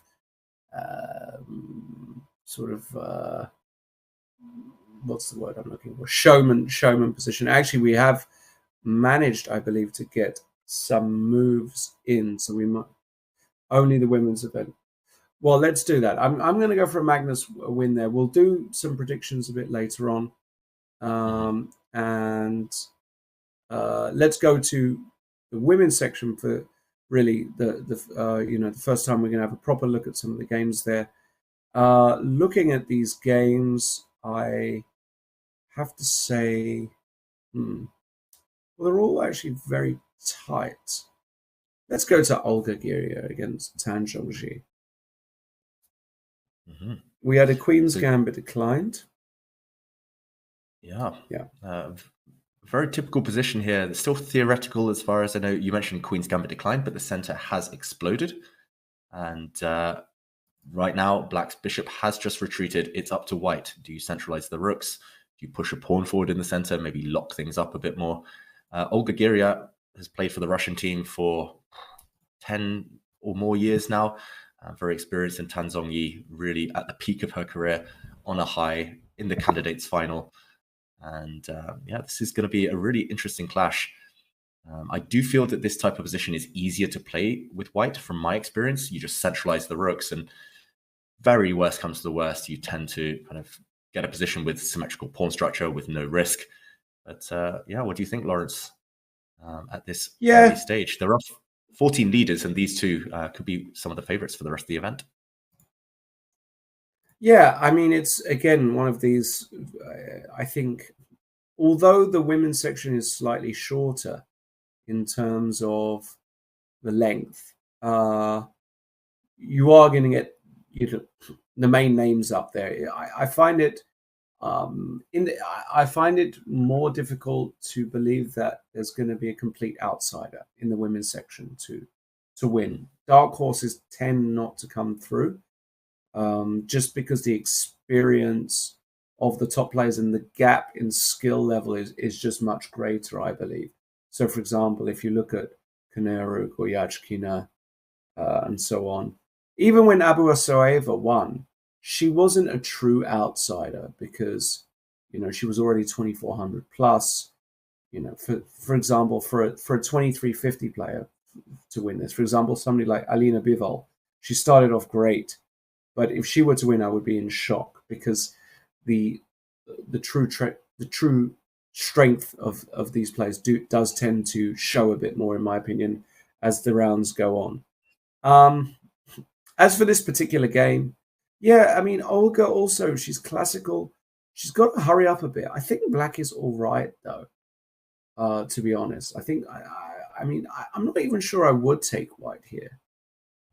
It's not completely clear to me. Yeah, you can bring your rooks in, but I'm not that enamored with White's position here. So, I don't know, David. We might have our first disagreement of the day, Lawrence. I do enjoy White's chances in these types of positions. I think we've had a couple more moves. It did look like Tan Zhongyi just brought the Black Queen into the center. Are we on the current position? No. Like White's knight has jumped to c4. No, we're a bit far away, and we're not getting the moves through. It seems at the moment. We're going to try and get a refresh, but seems as though we're having some issues with the moves coming through. So we will just have a look at this bird's eye view of the board. Still looks as though Tan Zhongxi is probably all right. Yeah, and one thing that I think really makes Tan Zhongyi stand out, apart from her tactical vision, it's just her focus. She's always looking for resources. I played her in Gibraltar once, and yeah, she's just barely leaves the board. Her eyes never leave the board, and even on her path to the candidates final this year, when she won a very difficult knockout phase, even then she was in trouble in many games, but she found those resources. And again, that's a key ingredient when winning world titles, especially in the Rapid and Blitz. You will run into tough positions, whether it's this game, whether it's the next few rounds. You will run into trouble at some point, and she's the type of player that will be hard to knock down. So even if Olga Giria with white here is able to obtain an advantage in the opening, Tan Zhongyi won't flinch. She won't worry too much about that. And it is her taking the big think and throwing a pawn forward. We will, again, try to get that position back a bit later, but it's just looking very messy. Look at the middle of the board there. Lots of pieces, lots of action. And yeah, the result will be decided in that kind of time scramble a bit later on in a tactical melee where Tan Zhongyi does thrive. And we do see in the background of this picture as well, Yu Yangyi against Shimanov on that left side. And I think that's Humpy Koneru on the right side, playing against Kamal Lidanova. So some big names on the top boards. And Lawrence, what do you think? Should we stick here for a while? Should we maybe take a look around some other games? We can definitely move around a little bit for sure, yes. Let's see what we've got. The games have just started. Yeah, we could do some predictions. Okay, so Tomaszewski Carlsen.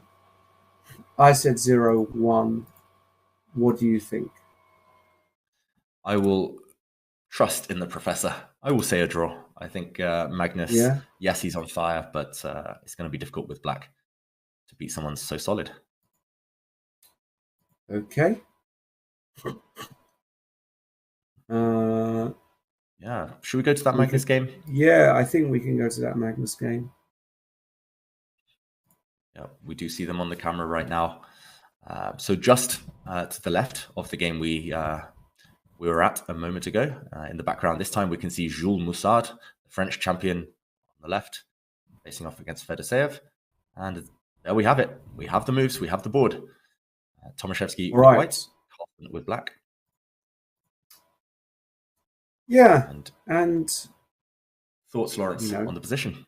Yeah, just a typical kind of hedgehoggy perk where, you have to decide as white whether you want to commit in the center with e5 or d5. Timing that is actually fairly important, very important, in fact. And a lot of the time you don't want to make a committal decision. So here Tomaszewski plays queen e2. Queen e2 is actually guarding against knight h5 as well. This knight was also potentially coming to h5 to then come into f4. So queen e2 has that concept. So does it feel like a small loss of time, though, for white, Lawrence, because white's queen had already moved? A little bit, yes. But I don't think that time is such a big thing in this position. I mean, sort of jostling for position feels like what you should be doing a lot with white. I think it's worse to overcommit to an idea prematurely than just trying to find some harmony with your pieces. But I also don't think that objectively that Magnus's position is that bad. So queen d7 has just been played. And now, for example, does the move at e5 actually make any sense here? Yeah. Because, I mean, now with the queen on queen d7 feels like an odd move to me. Doesn't that move feel a bit strange to you? It feels very strange, but there is a key variation here, potentially, Lawrence, and I think Magnus has a tactical idea in mind. So if white does, for example, lose patience and push a pawn forward in the center, maybe e5, as you said, then black can take on e5, and after a recapture, put the queen on c6, threatening checkmate on g2. So you can get out of that attack on the d file, and suddenly white struggles to defend against this one. Well, maybe knight e3. Maybe knight e3. How much does he struggle? Yeah, maybe knight e3. But then knight d7, you have to do some. Oh, knight f4. Wow. No, I mean that's calculation very is required now. Yeah. But knight d7, I'm curious. I wanna put a bishop d3, bishop e4, a bishop d3, knight c5, queen h5, knight g4. Oof. Bishop b5 might win a pawn, Lawrence. Yeah, we're not in this game for pawns. Yeah, but we might find the answer to these questions because Tomaszewski has indeed pushed e5.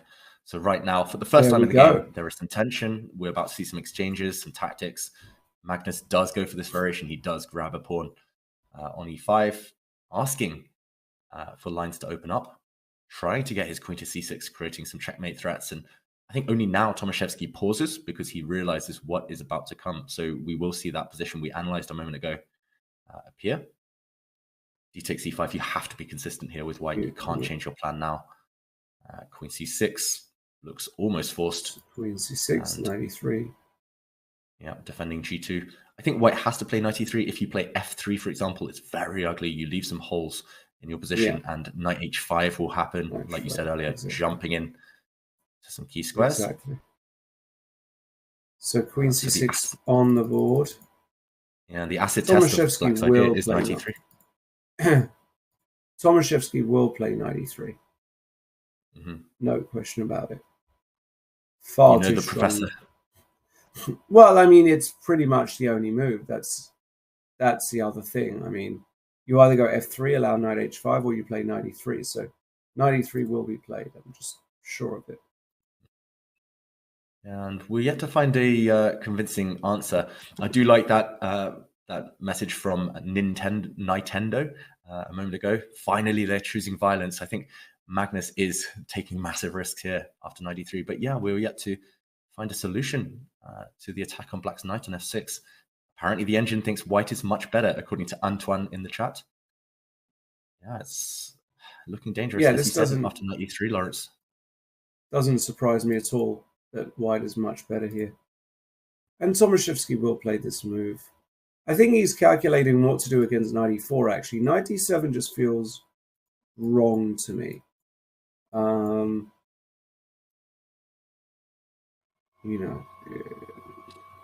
Yeah, although you are attacking e5, so white has to be very quick. It's quite an urgent situation. Yeah, you have to defend e5. It's not so easy. White has a bunch of ideas, but it's very much about calculation. And Tomaszewski a bit low on the clock right now. Yeah, so knight d7, knight e4, black has options, but Tomaszewski needs to move. You need to speed up. And he does play that move, but after almost 2 minutes, and he could have played that move instantly. Like you said, Lawrence, it was clearly the best move by process of elimination. Yes, but he was probably just, making sure that after f3, knight h5, that things simply were not that great.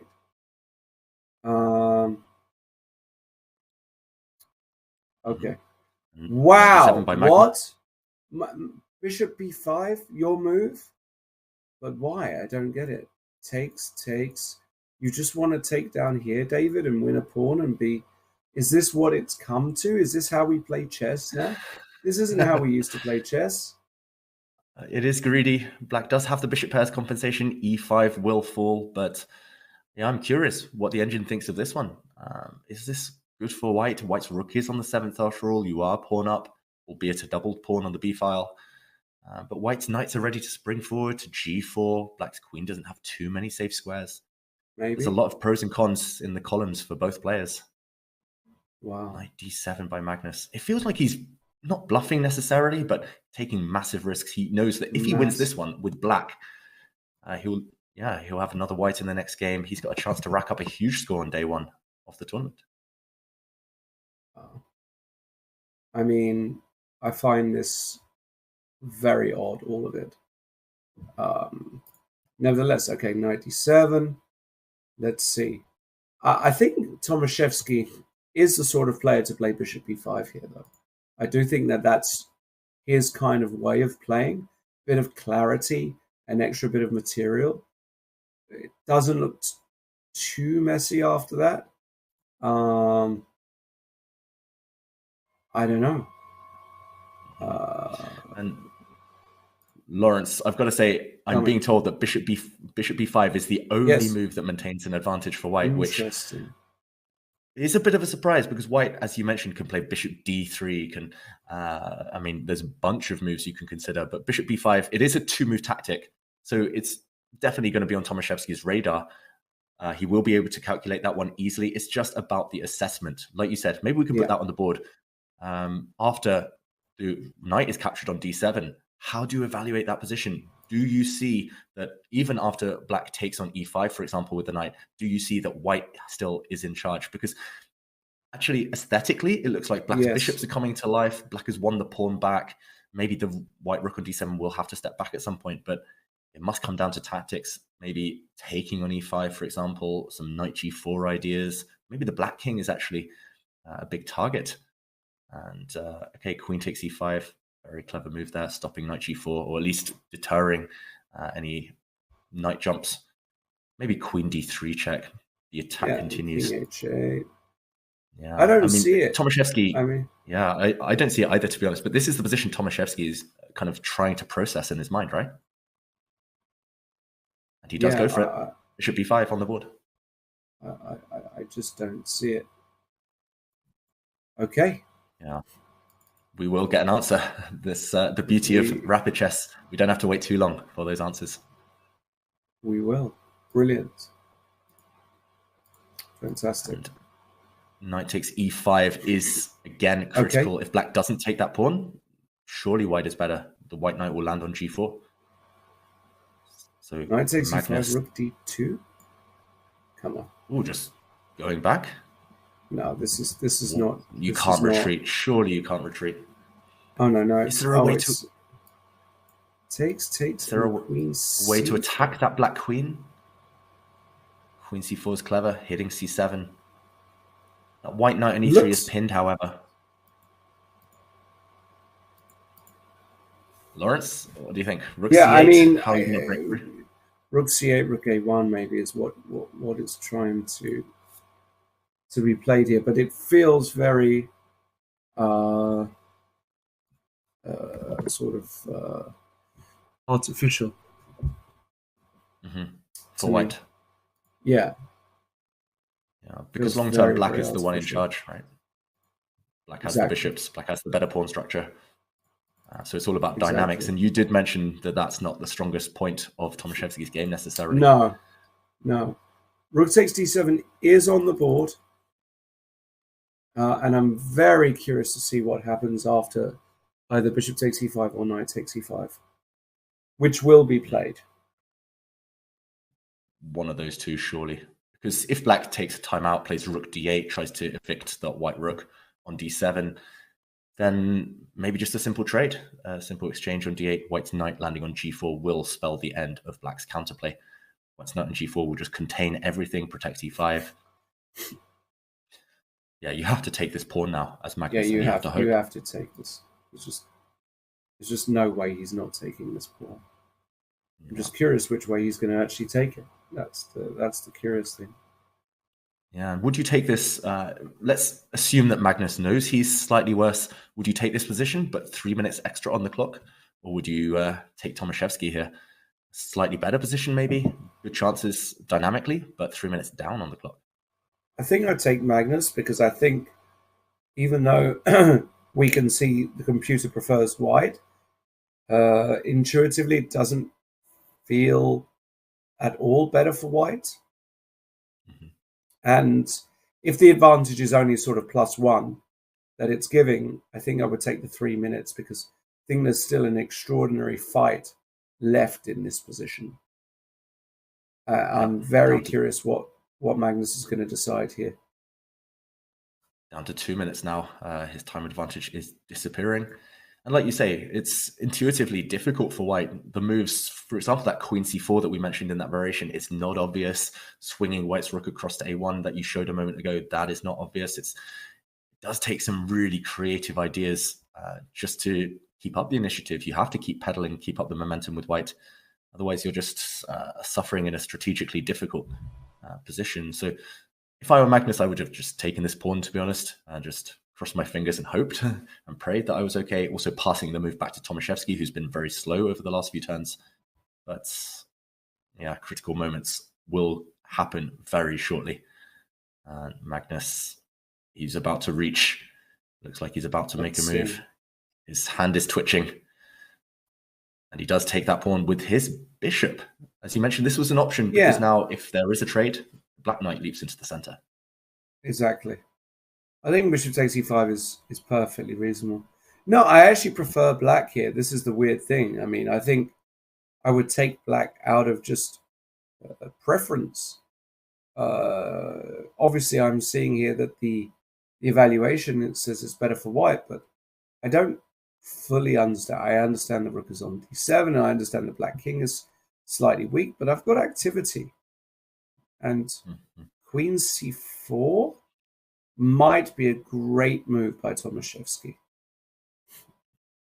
Very clever move. And suits his style as well, right? Getting the queens off, simplifying the position, simplifying his plans. c7 is the target. Yeah, suddenly bishop takes e5. If you have to part with the bishop pair as black, strategically it's not that dominant anymore. And I did appreciate in the chat a few people were saying, yeah, the initiative is not obvious for white, but at least now you have a plan. You just want to trade off queens. You want to win the c7 pawn. Exactly. Great move by Tomaszewski. And he was thinking about that one while Magnus was in the tank. Yes, he was. Vital. There's also queen takes e6, which actually exists in some lines because bishop c8, rook takes f7 exists. So actually queen takes e6 is actually a threat, no? Yeah, that f7 pawn is pinned. Yeah, very clever threat. I must admit, my eyesight was directed purely on the c7 pawn, tunnel vision. But Tomaszewski, yeah, I love queen c4, I've got to say. It's not an obvious move at all. Move. Eyes are instantly drawn towards trading pieces, but he's done it on his own terms. And Magnus, at least now, I think we can start to understand why he might be on the back foot. If the queens come off, if the dark square bishops come off, white might win a pawn. Yeah. The world champion. And Magnus now down on time. Are we going to get our first little mini upset so far? All three results possible for sure. Yeah, and look at Magnus's body language there, looking away, looking up to the skies, seeking inspiration. I don't think he's found a move he's happy with, a reply here. And I can't see a decent reply for black either. For example, if black takes the white bishop on g3, white might flick in the intermezzo and trade off queens immediately. And yeah, suddenly c7, c5 are weak. Rook on d7 is monstrous. Yeah, super strong there. Yeah, not easy at all to suggest what Magnus should be doing. Hence why he spent a couple of minutes here. And your idea of taking that e6 pawn is really relevant here, Lawrence. Maybe if queen takes queen, we can show this one last variation while Magnus ponders. And after queen takes queen, the knight recaptures. After bishop takes g3, f takes g3, white is not just threatening c7, but also threatening rook takes e6 in some lines. So, for example, if rook c8 defending the c7 pawn, then bang, rook takes e6 wins a pawn. Yeah, and black is fighting for his life. Really is. Yeah, great calculation there by Tomaszewski. And Magnus now under 2 minutes. I have a feeling we might see a big shock, not just a draw in this game. I think we might see Tomaszewski take it. Magnus, normally when I've seen him, when he plays rapid chess, if he tanks for this long, it means he knows he's in trouble. And often mistakes come because he's trying to force the issue too much. Precisely. So we will see. Bishop c8. Wow, unexpected. Attacking the rook. But this feels new slow. yeah, but also logical, right? He's trying. The rook on d7 was causing Magnus huge problems. So now, yeah, Tomaszewski will take. He'll bring the rook back. I think he might take on c7, Lawrence. I think he might sacrifice the exchange. That looks very strong to me. Rook takes c7, giving up some material. But look at that white b5 pawn. It's just going to run through, surely. Well, the bishop. I don't think you're risking you've got that much knight either. c4, knight d6. So you want to take, you want to give up the exchange. And then what you're saying is if the bishop ever comes here, you want to put the knight on c4 at some point and put it on d6. Put the pawn on b6 and just push. Wow, c5 I will is be loose as well. Shocked if he plays that. I mean, it's so tempting to me. Retreating. Oh, okay, he doesn't go for that. He sacrifices in a different way, though, a similar way. Oh, right. And, okay, maybe just as good. The b5 pawn now is pushing forward. Black's bishop will be able to block maybe on some light squares. Knight f4 by Magnus. What's he doing? How's he seeking counterplay? Surely just, I mean, knight c4, maybe the answer is knight d5. Black wants to give back some material just to swap off pieces. Yeah, I mean, it's hanging by a thread, Black's position strategically, but he is material up long term. I'm glad to see Magnus has chances. Yes, he does, but he has to deal with this immediate initiative, which is not easy to deal with. You were saying, Lawrence, you're glad to see. Well, I'm glad to see Tomaszewski, taking some risks and playing principally rather than, just retreating the rook there and saying, okay, I'm not even going to look at the alternatives. I'm very happy to see that move. Very, very happy. And that gives us a dilemma as well, Lawrence. Do we stick with this game? It's getting so exciting now. Do we switch over? Some huge battles taking place. Tomaszewski does bring his knight to c4. That's a good point. I will say that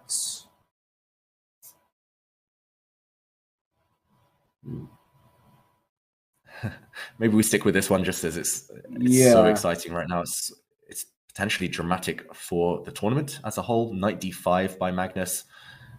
Is he getting over the worst?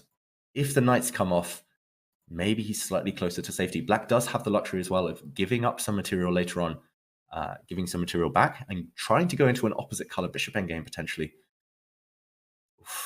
Yeah, I need to drink here, banking on Magnus to save this. We have seen Nakamura and Nepomniachtchi, Rapport, bunch of players save worse positions than Magnus has got right now. So will the theme of the day continue? Yeah, I'm struggling to see a follow-up for Tomaszewski. Maybe knight takes d5, followed by bringing the knight into d6. Just trying to paralyze Black's rooks. White's knight on d6 will be a monster. And just push the b pawn. Yeah, White's formation. How do you get rid of it? I think that's very likely to happen. Just like this. Also, rook e7 sometimes, but just b6, b7. If rook a2, can you just go rook e1? Can you? So calm, Lawrence. Yeah, push the b pawn. Yeah. Black looks completely stuck. Yeah. Wow. Tomaszewski with a chance.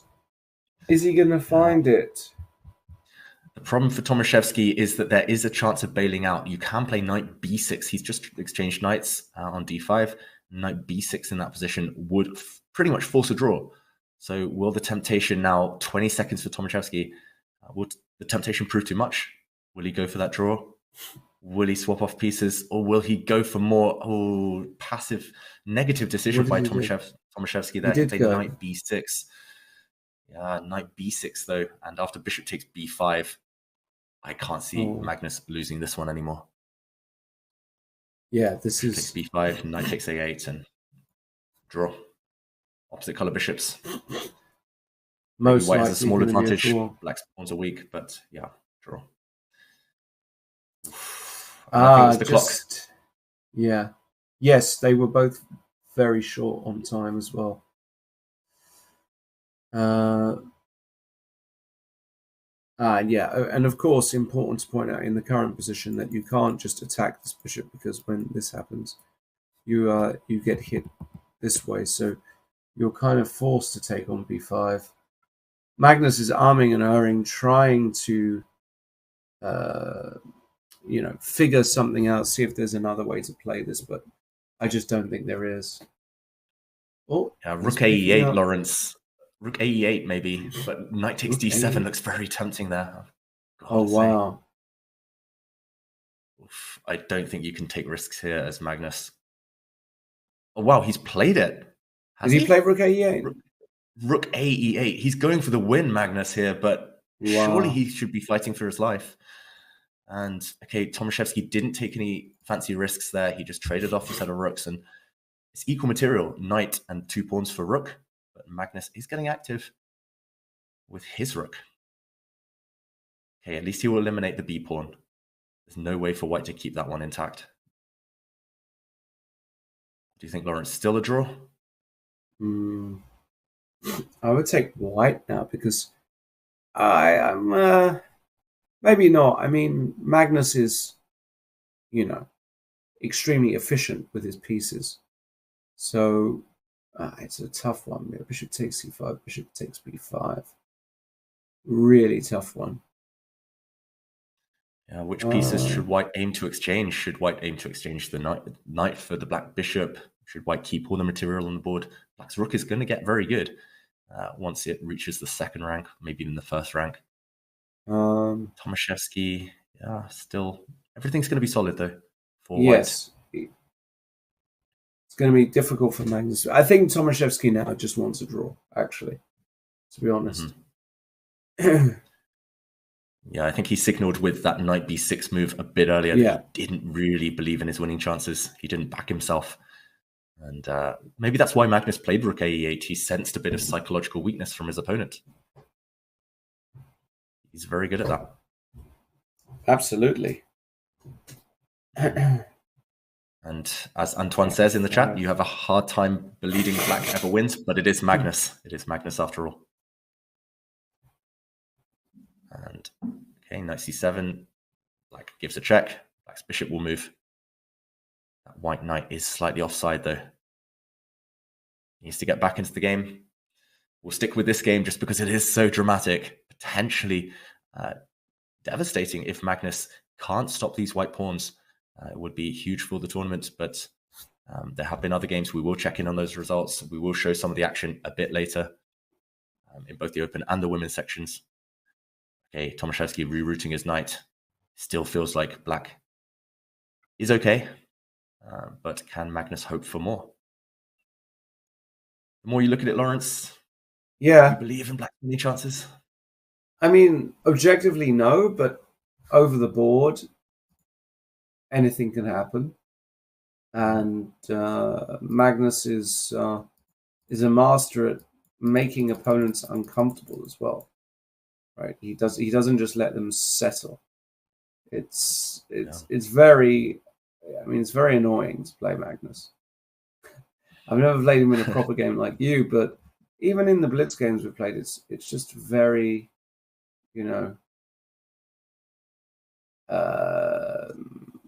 it's just very tough. There's a psychological element to it. And now he knows he's stable, and well, that's enough. Yeah, he with his stability, he can breathe. The white pawns have been held up. And now he's going to try and make something work. And he is making progress. That white king, you got to fear for it slightly. And especially if black can push his pawn to g4. So that's why Tomaszewski's planted his bishop on e5. He's saying, okay, if you push your g-pawn, your f-pawn will drop. But it does feel like Magnus is squeezing water out of that stone, as Feeling Cushy says. Feels like he's creating those threats. Suddenly Tomaszewski has awkward questions to answer. 20 seconds on the clock. The f2 pawn attacked. If you ever touch the f2 pawn for white, I think that will backfire. The g pawn is a clear target for black's light squared bishop. And okay, White just dropping back his king. Tomaszewski is praying for the draw here. Right, but G4 and that. No, this is getting weird for Tomaszewski now. It takes. Look at that white knight. It just can't contribute to the game. G3 check, F2, G3, F3. Breaking through. Oh my goodness. Tomaszewski, you have to move. You have to take that pawn. It's probably lost now, but what a tactic. Clearance tactic on the second rank now. You're right, Lawrence. That is a killer. Wow. G3. I agree as well with J-Liu Poker. Magnus needs to teach us endgames. How does he do it every time? And, okay, that passed f-pawn. He's got to win for black, surely now. How do you stop the pawn? And you don't, is the answer. Magnus takes the win. Tomaszewski resigns. Wow. Very disappointing for Yevgeny not to hold that. And we just saw a super chat there. This is why Magnus is the greatest ever. Yes. Effectively, yes, because he can win positions where he's a lot worse, find resources, put the pressure on. He measured Tomaszewski really well in that game. He could feel like Tomaszewski would crack under a bit of pressure. And he was right. Quite incredible. Now, where should we go next? There's still plenty of games going. What do you think? Should we stick with the open section? Jan Krzysztof Duda is, yes, I think, doing the business on board 2 with white. It looks like a difficult rook endgame for his opponents and pass pawns. How do you stop those A and H pawns if your blue baum here is black? That black rook is stretched. Can't stop both pawns. It's what we call the trousers, 2 legs of the trousers, the A and H pawns. And I don't see a way, Lawrence, can you? How does black defend? White's king just moves. So.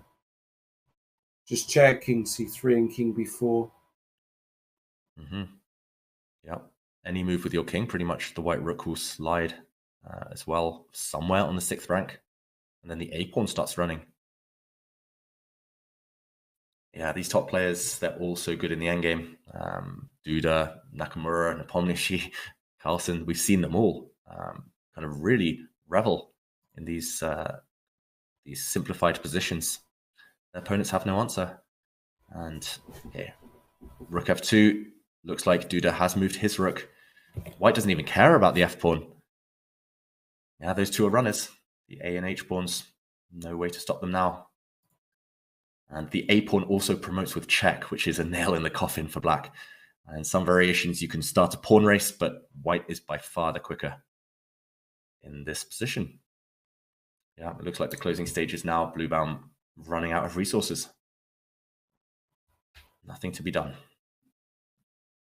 Which other games have caught your eye, Lawrence? Well, Sindarov is doing the business against Jordan Van Forest, I believe. This is the position after move 58. This is all she wrote, surely. It's a big threat. Well, Jordan playing on inertia here, but ultimately this position is stone lost. Bishop f6, e6, and rook h8 mate in this position looks very, very strong. Abdusattorov beating Demchenko. Giri beating Donchenko. Artemiev. Let's go to Giri and have a look at Donchenko against Giri. Ooh, it's Giri's favorite type of position, a risk-free endgame. And yeah, no chances here of a loss, of course, for black, and therefore he can push at will. There we see Giri just moving in for the kill, positive body language. He's also got the benefit of white's pawn being a clear target on a4. So white's bishop is stuck on this diagonal, defending that pawn. Okay, Giri repeating the position though. It's not clear when he makes a dart with the black king towards that white a pawn. You've got to time it right before you start running to a4 with the black king. First, he's maneuvering his knight around. The problem is, do you want to trade off any pawns on the king side? I don't think you do. The more pawns that disappear, the closer white gets to the draw. So he's found a nice way for the knight to sit on an active square while blocking the white bishop's attack on f5. I love his technique so far, Lawrence. Yep. Yeah. Alexander Danchenko, though, shout out to him for, of course, being a great guy, great young guy. Seen him come up through the ranks in Germany. Incredible hard worker. You know, obviously massive talent, but yeah, there was a streak he went on last year. I think it was 7 games in a row against 2,600 grandmasters. I remember in the French league. Yeah, incredible performance, and he beat me as well, I must say, in the World Blitz last year. Danchenko, so, okay, very talented player. Well, at least I've got to say that now. Very talented. Yeah, but meanwhile, I love again what Giri's doing. I think maybe on the last move, he could have given a check to the white king, forced the white king back to a really bad square, and then started dancing in with his king. But he feels he can do that immediately, Giri. The black knight will protect the pawns, and the black king will rush over towards the a pawn. It still doesn't feel over yet. It's just so tricky. Bishops are so good when pawns are on both flanks. White can wait forever. Yeah, so bishop e6. Yeah. When do you time it, Lauren? Yeah, no, it's start over. It's not straightforward at all. And Anish might just decide to jostle for position here for another 40 moves if he has them. Classic Anish. Yeah. Take his time. Well, he doesn't want to rush, that's for sure. And okay, he goes. Oh, he's hesitating there. He lingered with his hand on the piece. Yeah. King c3. Yeah, doesn't change too much. Now he's going for the pawn. So there will come a time when he jumps over with the knight as well to take that a4 pawn, but it will come at the cost of black's pawns. So it's all about timing. Yeah. Prediction here, Lawrence. Will he find the win, Anish? I have a feeling he will. I feel like still practically, but Danchenko, I've played so many games with him in positions like this. He is very resilient in knights. Knight c4. You can't take on f5 because of knight e3 check. Well, yeah, poor choice of square for the white king. Yeah, this was a bad square. But after king f2, maybe you have to go back anyway to d6. Yeah, unless you go for the white pawn there. Unless you go for example. Yeah, but I'm thinking if you go like this for this pawn here, like this, let's say king takes a4. I don't know. Check. Yeah, suddenly the white king goes for the g pawn. Are you in time to push the a pawn? You have to use your knight to block the white bishop's diagonal. You're right, Lawrence. This looks like a draw still. So maybe Danchenko's still alive. You've got to be careful with where you put the king. That's don't want to walk into any nasty knight forks. That's true. Yeah, I don't see how you keep the g pawn alive. And okay, we can go back to the current position maybe, with Giri pondering whether to go for that white a pawn. If you have to play knight d6, then you haven't made any progress. No. Back to square one. You could push f4, but white won't run forward with the king anytime soon. And that only makes it easier. Okay, and knight b6. He does go for it. Interesting. So bishop f5, knight a4. Yeah, interesting. Now I love your move bishop d7, Lawrence. Or maybe you start moving the king first and you wait. Yeah, for go with the king. Commit. Yes, exactly. King f3. Yeah, king f3. Go for that black g pawn. once you remove that, then yeah, the stakes are. Ooh, the evaluation bar dropped just there. I was going to say the stakes are lower, but the stakes are pretty high still. It didn't like King F3 at all.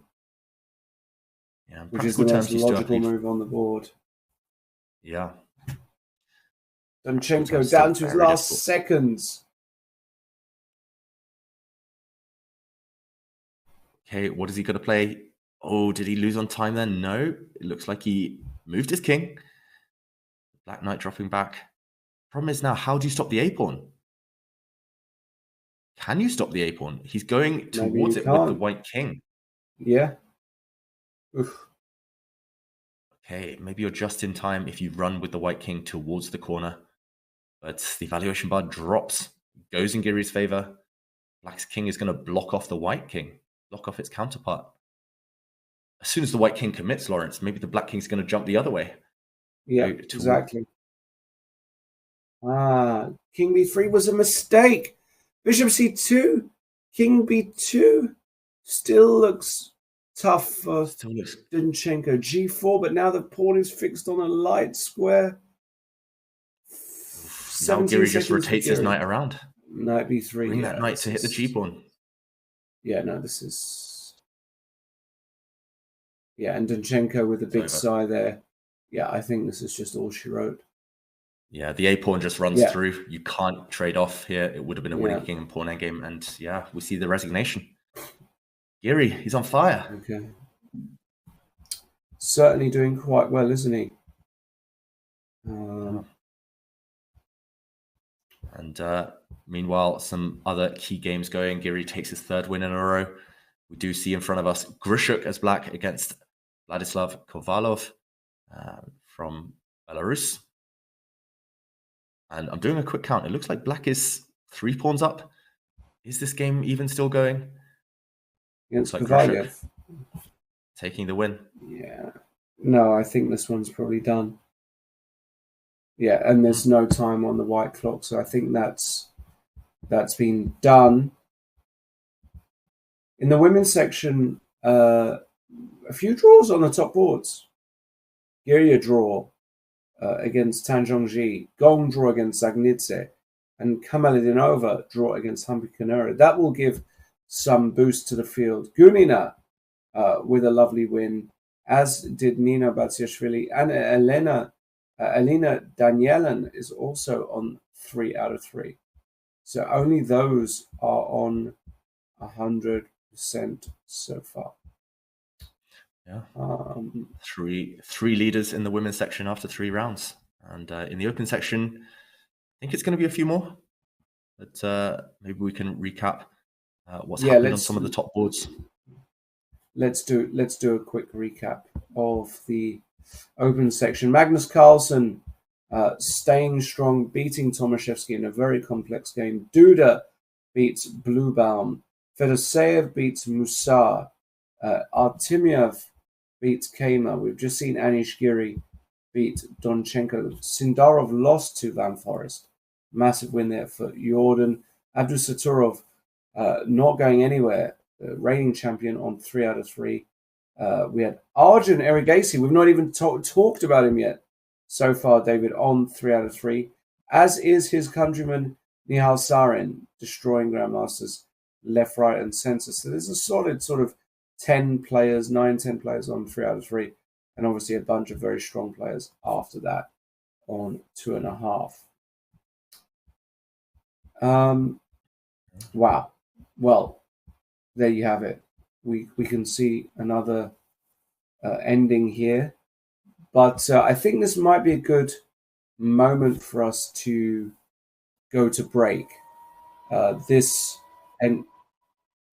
staying until this is done. Okay. We've got Shant Sarkisian playing white here against Dragnev. I thought I recognized Dragnev playing with the black pieces, but actually this is going to be a draw straight up, right? It's just a repetition. Rook d4, bishop f3. Bishop f3. Maybe this is... Not necessarily yet. Yeah. Rook d3.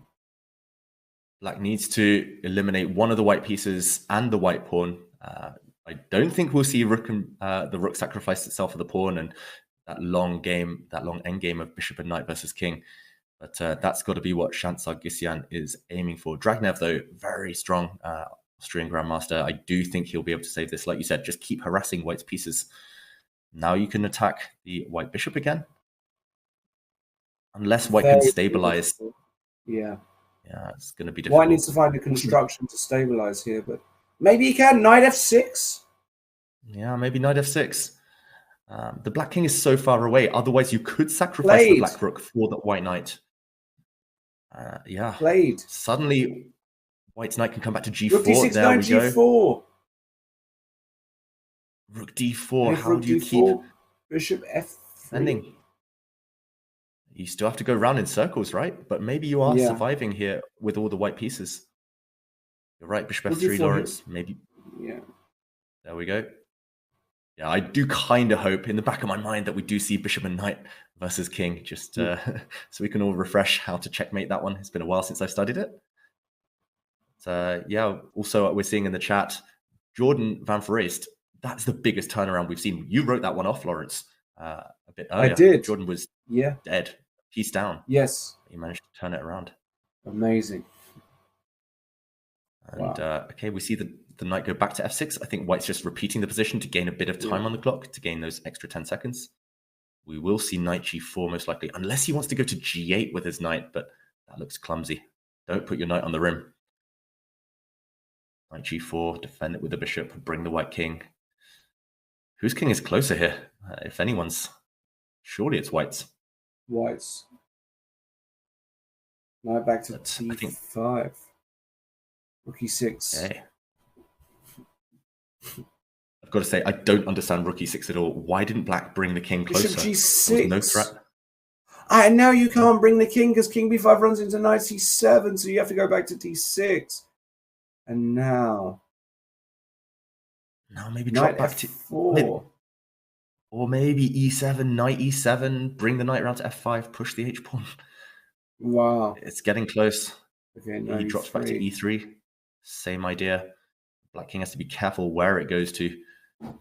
King b4. Knight f5 now. Or do you start with king c2 maybe? The white pawn needs to push. The black king's edging closer. King c2. Lawrence, I have a feeling we'll see the black king get into that h8 corner. At some point, Black will give up his rook for the white knight. It's the wrong h-pawn. It's the wrong rook's pawn here. I think Black... Yeah, it looks like earlier he chose the wrong square for his knight. White's knight should have used the e7 square, because then h6, h7, h8 was just coming. Almost impossible to stop that without giving up your rook. Now Black's king just needs 2 more moves to enter the square of this white h-pawn. If Black king gets to e5, it's going to be a draw. No more chances. And I think he can do it now. Keep moving the king. He does. What do you think, Lawrence? Yeah. No more chances now for White? No, I wouldn't have thought. You can try h6, though, because rook's h6, knight e7 check. He does play try h. Good try. Rook a3 check. King e2, and then you can go rook h3 probably, but the evaluation bar is teasing us now by jumping forward, dropping back. Is Black in time? It's a matter of 1 or 2 tempi now. King has to come back, but which square? He chooses e5.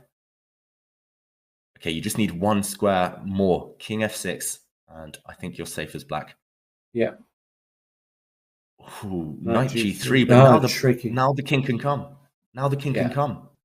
Knight h5, you just take that knight. You just take it, yeah. Black's king is getting to the corner. Yeah. No, and this is not going to go on for too much longer. Well defended by Dragnev. h7. Now you can just take it. Ah, no, knight e4. Oh, okay. Give a check. H2. King g7. Yeah. King g7. Yeah. And they should agree a draw. King g4. Okay. Rook takes h7. And a draw agreed. Wow. All right. Another save. Yep, another save, another interesting endgame. We are past the halfway stage for today. Round 4 coming up. No major blowouts just yet. Some of the top names up there: Carlsen, Duda, Artemiev, Giri, Erigasi, Sarin. The list goes on. Plenty of chess yet to go. Round 4 coming up for both the open and women's sections. Don't go anywhere. We'll be right back.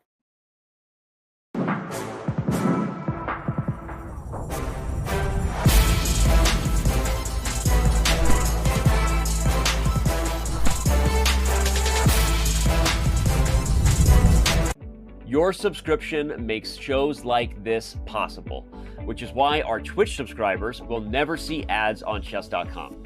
Connect your Chess.com account and Twitch account at go.chess.com/connectaccounts, and bang, boom, voila, you're done. 100% ad-free bliss forevermore. Whether you're following our events on site or on stream, type the command connect in the chat, and thank you for helping bring these shows to life.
Hello everybody and welcome back to this fantastic coverage of the World Rapid Blitz Championships taking place in Astana. You can see in front of you a live shot of the playing hall. The players not yet settled for round 4.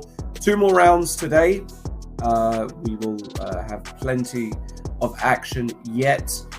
We've had action, tons of action so far. Magnus Carlsen leading the way, getting off to a fast start this year. He's on 3 out of 3, as is Anish Giri on 3 out of 3, as is Jan Krzysztof Duda on 3 out of 3, and many others. We'll be detailing that. And wow, have we got an exciting round 4 for you guys. But before we go and discuss those pairings, with me is my good friend David Howell. David, it's been an interesting first 3 rounds, and the theme for me that I cannot seem to sort of escape is that a lot of the top guys have gotten a bit lucky to be on the points that they have. A lot of near misses for these guys. Who has impressed you the most so far, and what's your evaluation of what's been going on so far?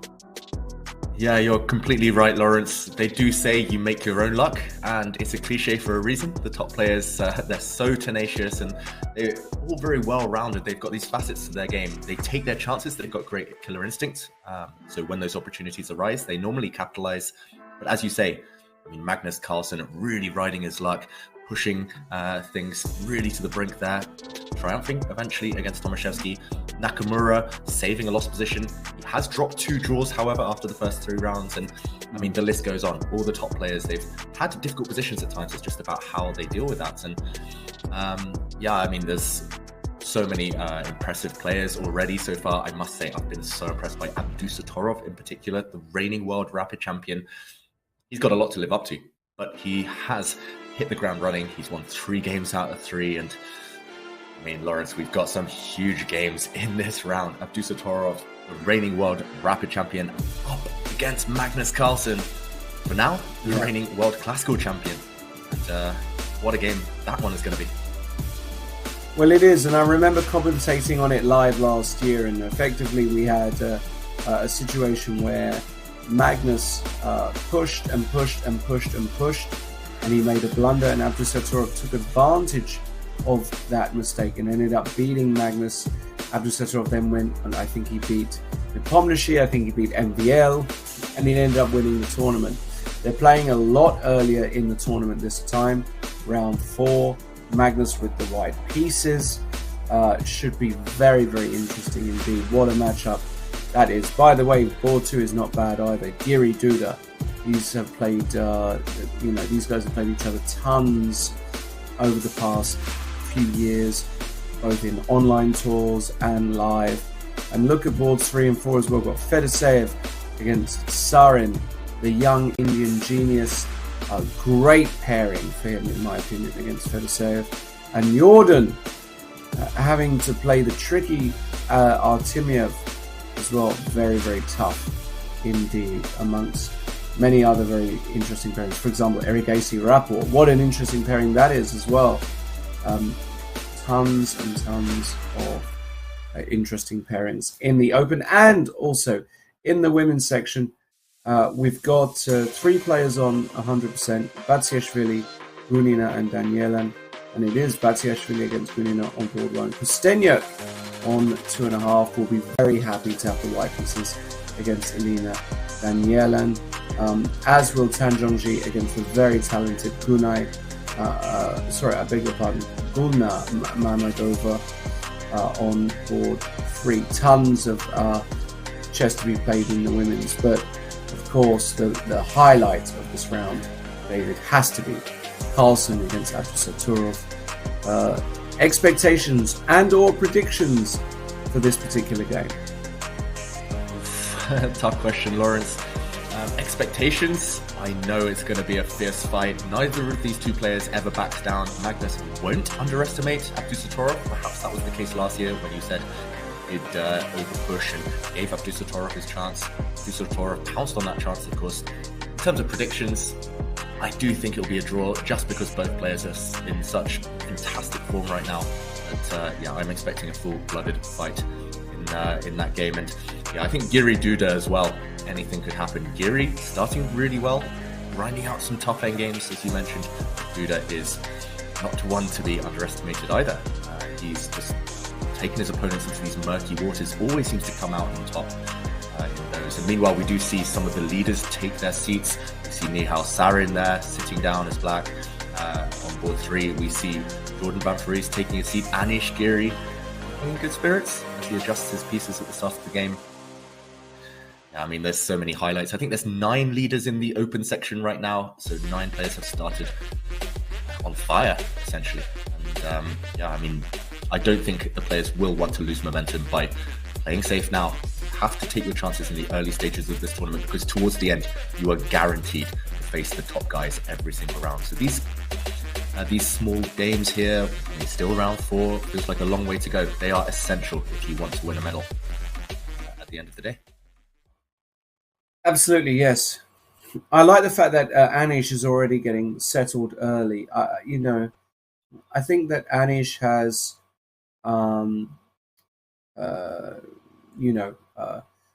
he still wants to win some big titles. He's still got the hunger.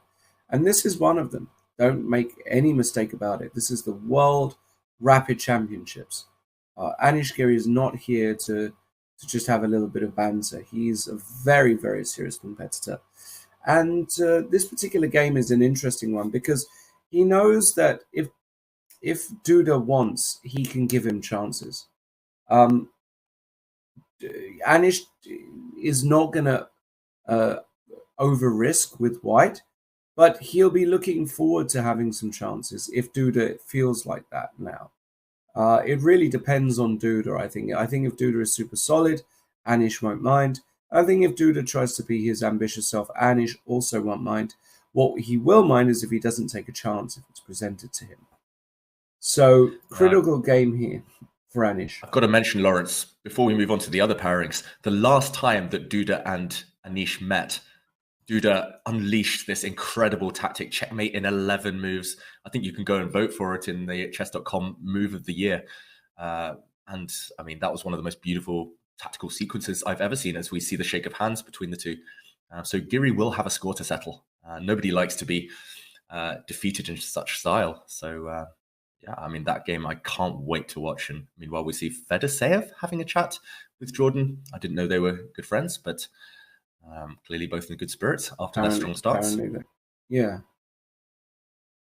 And here they are. Yeah, and Giri, of course, he can't resist joining the fun. But do notice how Magnus tends not to get involved in the pre-game banter or chats. There is a reason, you know, Magnus, he's very, very focused when he is in mid-tournament. Of course, we know he can be jokey and want to have fun outside of the games and outside of the playing hall, but he's never really one to arrive early and just joke around with his competitors. And I think that's for a reason. He wants to instill a bit of fear into his opponents. And if you're too nice and if you're too sweet, you might lose a bit of your edge. And I think Magnus probably feels quite serious about that. We can see it's a type of mind. Yeah. Oh, sorry, you go, Lawrence. No, go on. I was going to say, you're right. It's a type of mind game in itself, arriving a bit later, just making your opponent wait for you. Often Magnus actually loses 2 or 3 minutes on the clock in classical games because he wants to make his opponent sweat. But yeah, you can see the mutual respect here. Magnus arriving on time, adjusting his pieces, both dressed to impress in black. Predictions, I've got to ask, Lawrence. Yeah, I mean, this one is... I'm going to go with a Magnus win, actually.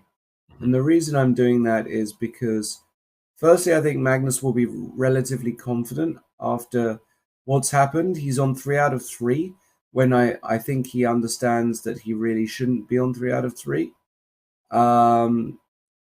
So he will think, okay, things are going well in general. So the energy is good. And he's got the revenge factor here. Abdusattorov cost him the title last year. And no doubt in my mind, Magnus wants to get some revenge for what happened. And he understands how big a bigger spot this is, because if Magnus wins this, suddenly there's only going to be a handful of people on 4 out of 4, and he can already start to think about separating himself from the field. He's got the white pieces, so everything is basically saying this is for a Magnus win. And I agree. I think this is a great spot for Magnus, and I'm expecting a very tough game for Nordirbeck. Yeah, the Norwegian Avenger, Magnus Carlsen, trying to make up for that defeat last year. And I actually did vote for Nordirbeck as my Abdusattorov as my player of the year, just because he won the World Rapid Championship. He led Uzbekistan to a gold medal at the Olympiad. What a year it's been. But yeah, stylistically, he does take a lot of risks. Still some consistency, of course, for a young player. Is required to maybe break into the elite in classical chess. But yeah, this format just suits his style so well drilled in the openings. Great coach in Ivan Sokolov for Abdusattorov. And it looks like the players, something's held them up. They're not starting quite yet. Another hold up. Not completely clear. Magnus, I can tell you this, does not like getting held up. You can confirm that, David, but hasn't got an enormous amount of patience, let's say, in these trivial matters. Yeah, people wait for him. He waits for no one. That's Magnus's that is his life motto.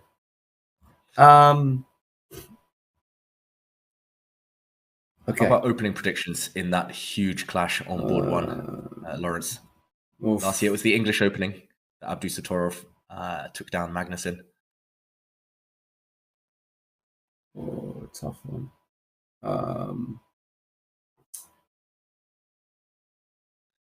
Ooh, you're running out of time. I'm gonna go for a Caracan. Ooh, it's a 1b3. Wow. Sticking at it.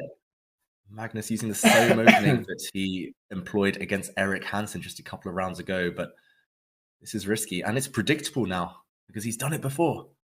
Wow. Abdusattorov reacting instantly. What do you think of this choice? Is it right to provoke your opponent this much at an early stage? Giving black the center?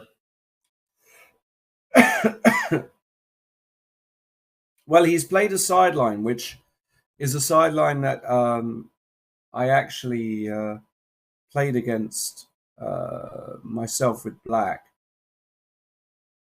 It's not a particularly good line, as far as I know. Magnus here has played the move for knight f3. The main line of this particular line is bishop b5 with lots of theory, but knight f3 is an old favorite of some of the Danish players. But I believe black can just go e4 here, kicking the knight. And after knight d4, you can just take. And either play bishop e7 or d5 here. And, how bad can your position be here as black? But actually, no, we get a totally different move. We get bishop d6 immediately. Is that correct? We get bishop d6 straight away. That has been played, and it looks like a clumsy move, bishop d6 in this current position, but it's a trendy idea against that other variation you mentioned, Lawrence, after bishop b5. That clearly was Abdusattorov's preparation, and he's sticking to the system or the type of setup that he knows. I think that's one that all club players or casual players can relate to. If your opponent surprises you, why not stick to a setup that you're familiar with? So Abdusattorov planting dark square bishop on d6. Maybe we can update the board there. And not challenging Magnus's setup. I think that's just good strategy again in general. Yes, black was fine if he'd pushed the pawn to e4, but why walk into something that Magnus has clearly studied earlier today? And Magnus chooses to transpose into almost an English opening, putting the pawn on c4. very classical setup now. You mentioned those Danish players playing this variation as white. This is the Larsen variation after all, and they love to play on the flanks. Black castling. I'm expecting white's knight to develop to c3. It looks kind of like a reversed closed Sicilian in a way. And that's one area that you have some experience, Lawrence. Well, I don't know about that, but it's a weird kind of English of sorts. I mean, I don't know, but I think Magnus is going to be very happy because this move, bishop d6, doesn't feel like it's the critical move. I mean, as I was saying, I think you go e4 there. And now, okay, you can still go e4 as black in this position. But no, I think Magnus will be super happy to have already a bit of a messy position that Abdusattorov is actually going to have to think about. So, again, great opening choice. But okay, he's gone for d3. He's gone for a very classical, reversed kind of Sicilian. You know, a move like rook e8 could happen, and then bishop f8. And we could have a slow reverse Sicilian here, which I think will also suit Magnus. Yeah, Magnus loves these really flexible positions. It's a bit like the strategy he employed against Tomaszewski, the professor, right? He just kept a very flexible pawn structure, waited for the opponent to come at him, and then reacted. And it feels like the same again. And like you predicted, Abdusattorov has planted his rook on e8. If this were blitz, Magnus might consider trying to set up a g-pawn push with white. Magnus has really got into those types of ideas recently, for example, playing like rook g1, pushing the pawn to g4, but okay, this is rapid. It's too risky for this time format. I think he has too much respect for Abdusattorov. So I'm expecting to see Magnus just play bishop e2, maybe get castled. Yeah. Maybe he could start with the pawn, playing pawn to a3 just to cover any bishop b4 check ideas. But I like that move. Yeah, I mean, it's going to end up eventually in a reverse Sicilian, and it's going to be about who understands those positions better. I would bank on Magnus, but you never know. I think Magnus will certainly have more experience in those positions, and he does go e3, so a lovely spot there, David.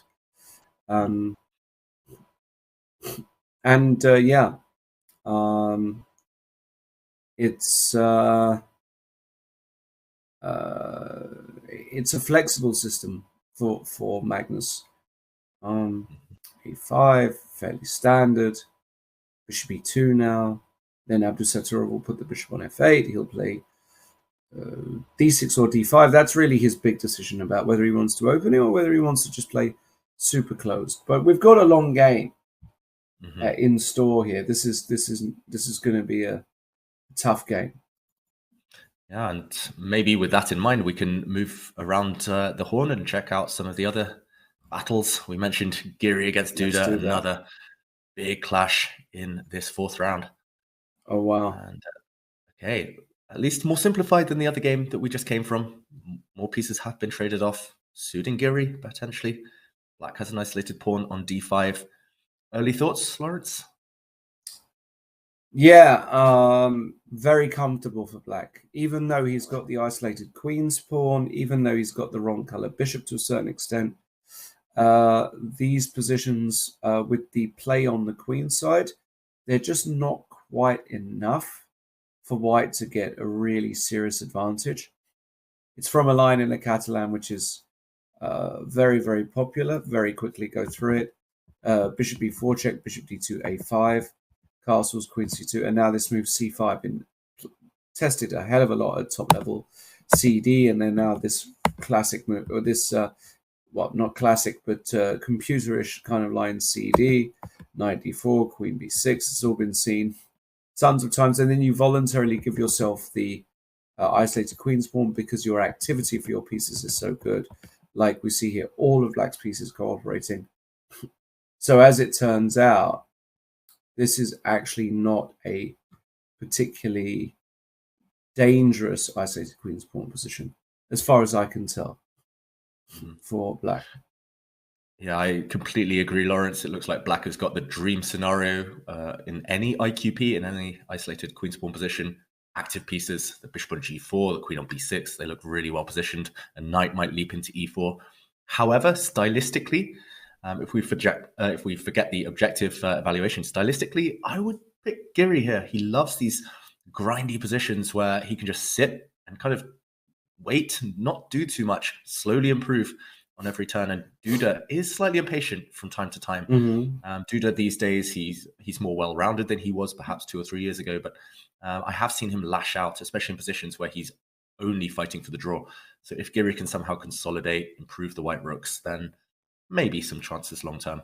I do think that Giri's opening choice was influenced by those kind of stylistic personal factors rather than any attempt to grab an early advantage. And we should mention as well, for example, if white moves the rook, say rook f(c)(1), black has to be really careful about whether you can take on b2 with the queen, because you might well get trapped. Rook cb1, for example, and yeah, the queen is caught. So black can't really profit from the activity of his pieces yet, and will still have to knuckle down and play a few solid, accurate moves, I feel, to equalize, at least fully.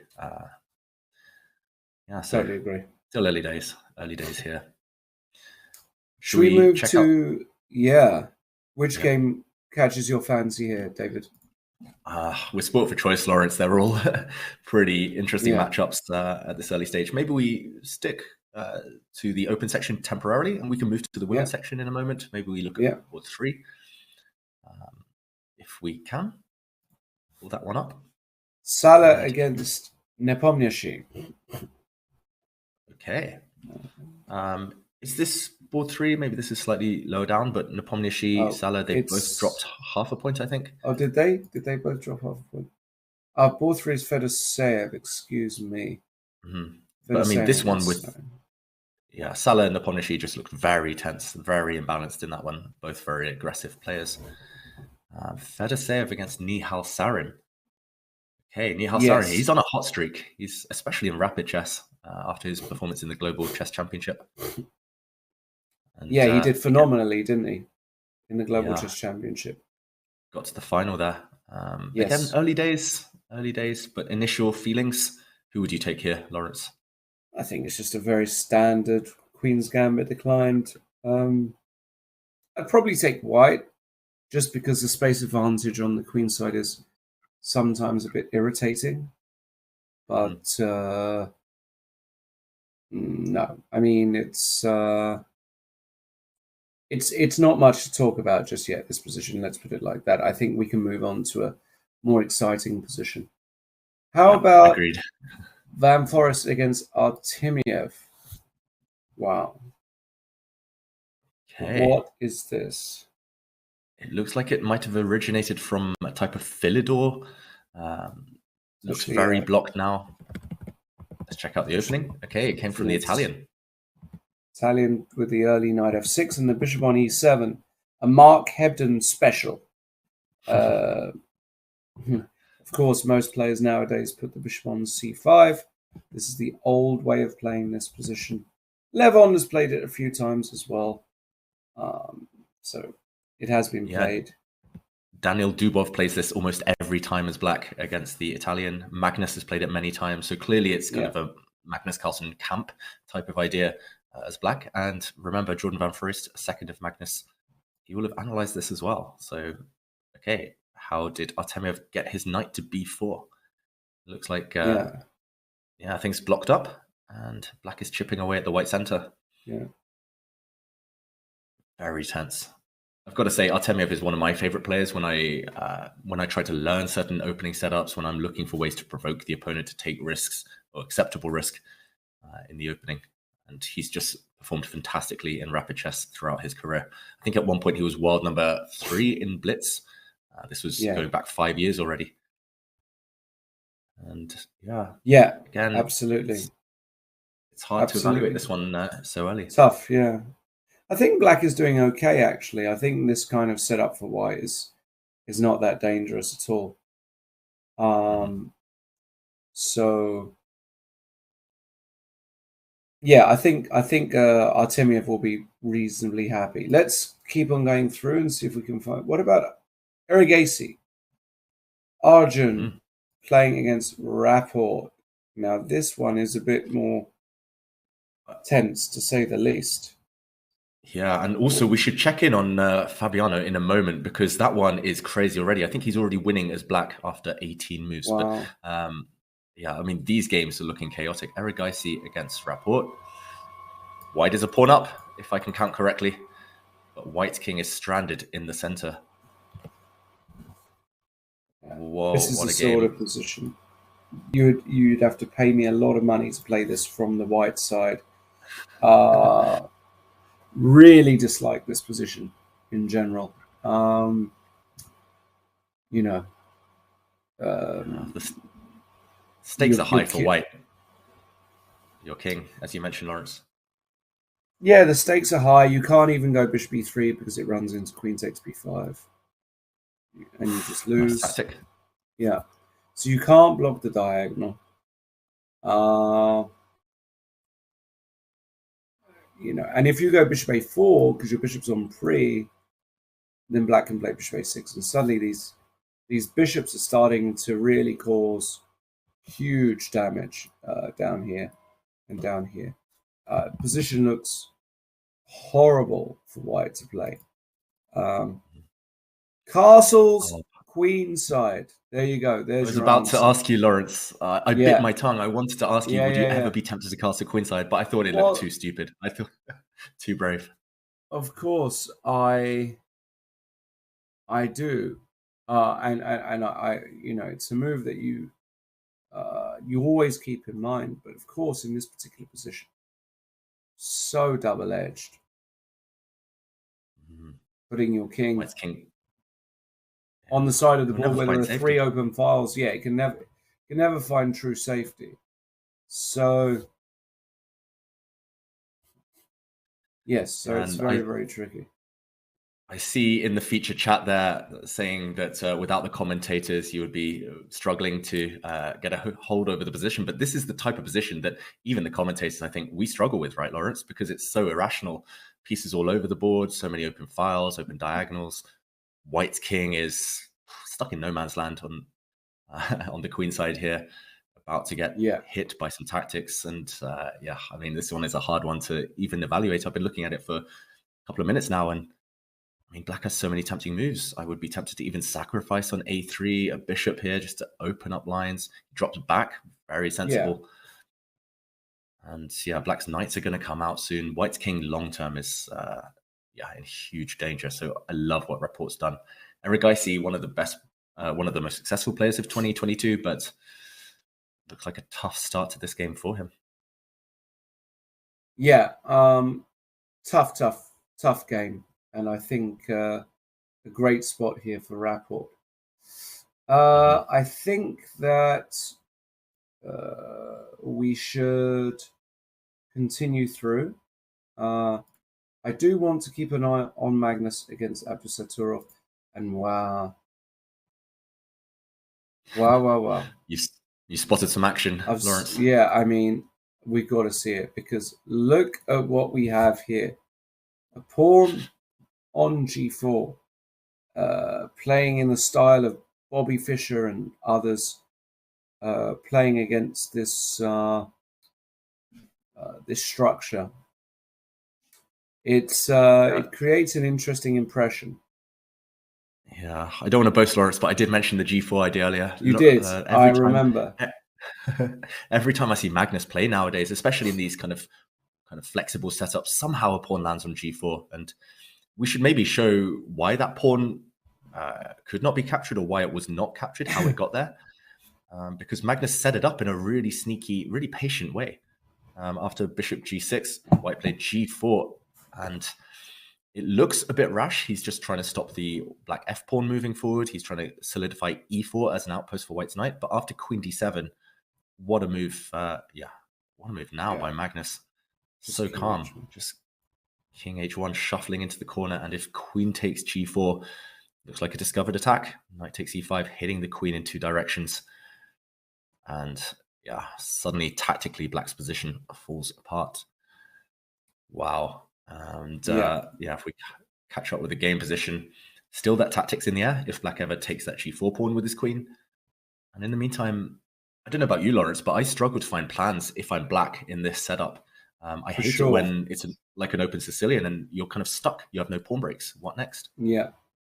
Well, that's exactly it. With no pawn breaks, it's very, very tough. I think sometimes you can drop this knight back to b6, try and play a4, disrupt the white structure. But that's why I said I thought Magnus would be very happy with the outcome of the opening, because he's got all of this flexibility to do as he wishes. And I think that I think knight b6 has been played. Yeah, Nodebek, just the way he moves his pieces, it's so calm, so confident. It's disconcerting. I've played him a few times over the board in Blitz, and he's just kind of, he never seems flustered. Even when Magnus is, or even when any of his opponents are doing some strange, aggressive stuff like g4. And he's dropped his knight back. I guess he's going after the b3 pawn. You mentioned that's the only target in White's camp, essentially, that Black can aim at. And I like what Magnus has done, put his rook on g1, but the question for him now is what next? Does White motor forward with g5? Do you prepare it first? It looks like Magnus has moved. He's played rook g3, Lawrence. What's that rook doing on g3? Now, this is classic. You go rook g3 in order to double. Sometimes this rook slings out to h3, and all of a sudden, so Black has gone a4. This is precisely the sort of concept. And after b takes a4, he wants to go knight a5. This is the only way you can play. If you just wait here for too long as Black, this rook comes to g1, this rook comes to h3, and in the right circumstance, you play g5, and you just get mated as Black. So you have to be fast here. So I like what Abdusattorov has done. Playing a4, you have to play b takes a4, otherwise bishop b3 comes. And now the move knight a5 will be played. I'm sure of it, by Abdusattorov. And he's trying to get his queenside counterplay before Magnus can get in his kingside counterplay, effectively. Yeah, like you say, it's a race, and Magnus really has to go through the gears. He has to pick up the pace, because now bishop b3 is a threat, as you mentioned. Rook dg1, I guess, is Magnus's idea. But as soon as Black starts coming in with his pieces, for example, I think just judging by his hand movements there, we did see Magnus swing across. But bishop b3 is coming. Black's kind of evacuating the king side, just leaving White to do as he wants. But White's other flank has fallen apart. Those two white a pawns are definitely going to drop off over the next few moves. Mm-hmm. White's d pawn is a bit tender. Queen takes a4 as a move here. Knight takes a4 as a move. Bishop b3. All the while, the clocks are very, very balanced. It's just so complicated. I've got to admire these players. They never, ever back down. They never go for those types of positions with no risk. They're always happy to kind of provoke their opponents, to go for their own plans. Very principled. And Abdusattorov, bishop d5. That's mysterious, I've got to say. You get that move? I don't get that move. It feels like he committed to the queen side. That's the side he wanted to play on, and then suddenly switched. And is his idea to play queen takes a4 on the next move? For example, if White continues, you mentioned that plan, Lawrence.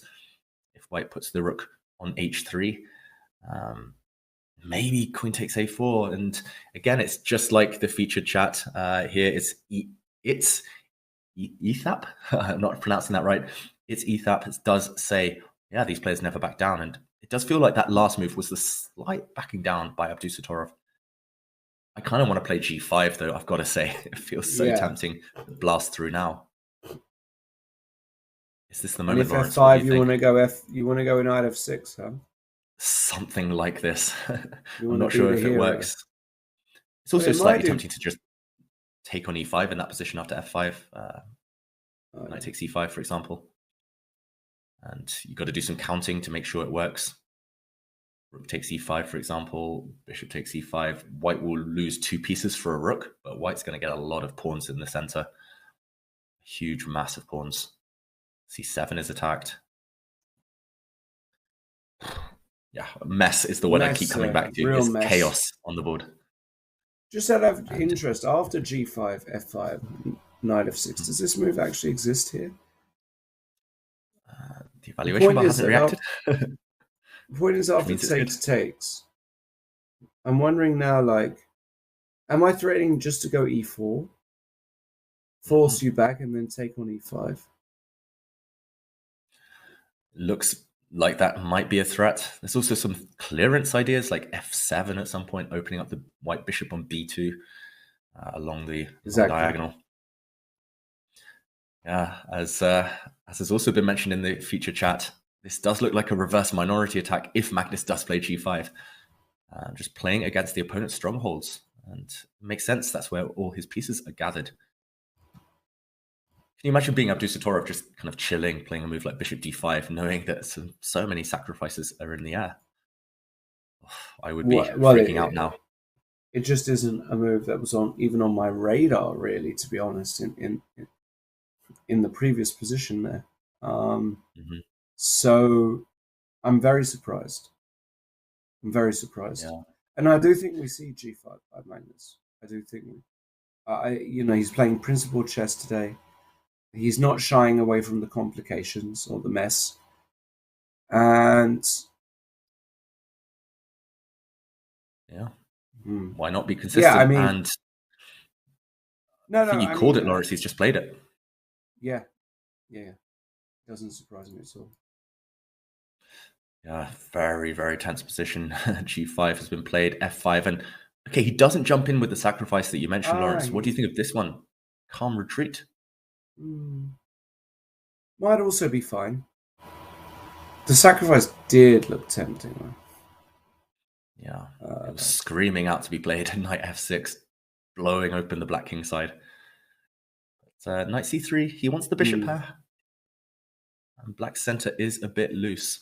The white king on this diagonal, though, Magnus will want to shut down that black light squared bishop as soon as possible. What do you think? Bishop C6, perhaps? Maintain the tension? Yeah, I haven't got a good feel for this position whatsoever. There's bishop C6, bishop B3, you can play F4, there are a whole bunch of moves here. There was an interesting super chat, I should say, from none other than Grandmaster Ben Feingold, who did ask, where are the other big guns? Ali Reza. Where is Wesley So? Where is who else is missing? Vichy. Ding. Where is Vichy? Why aren't these players playing? I'm very curious. Yeah, a lot of big names also missing out. I guess it is Christmas. People do have other commitments, other plans, and the tournament was only announced just over a month ago.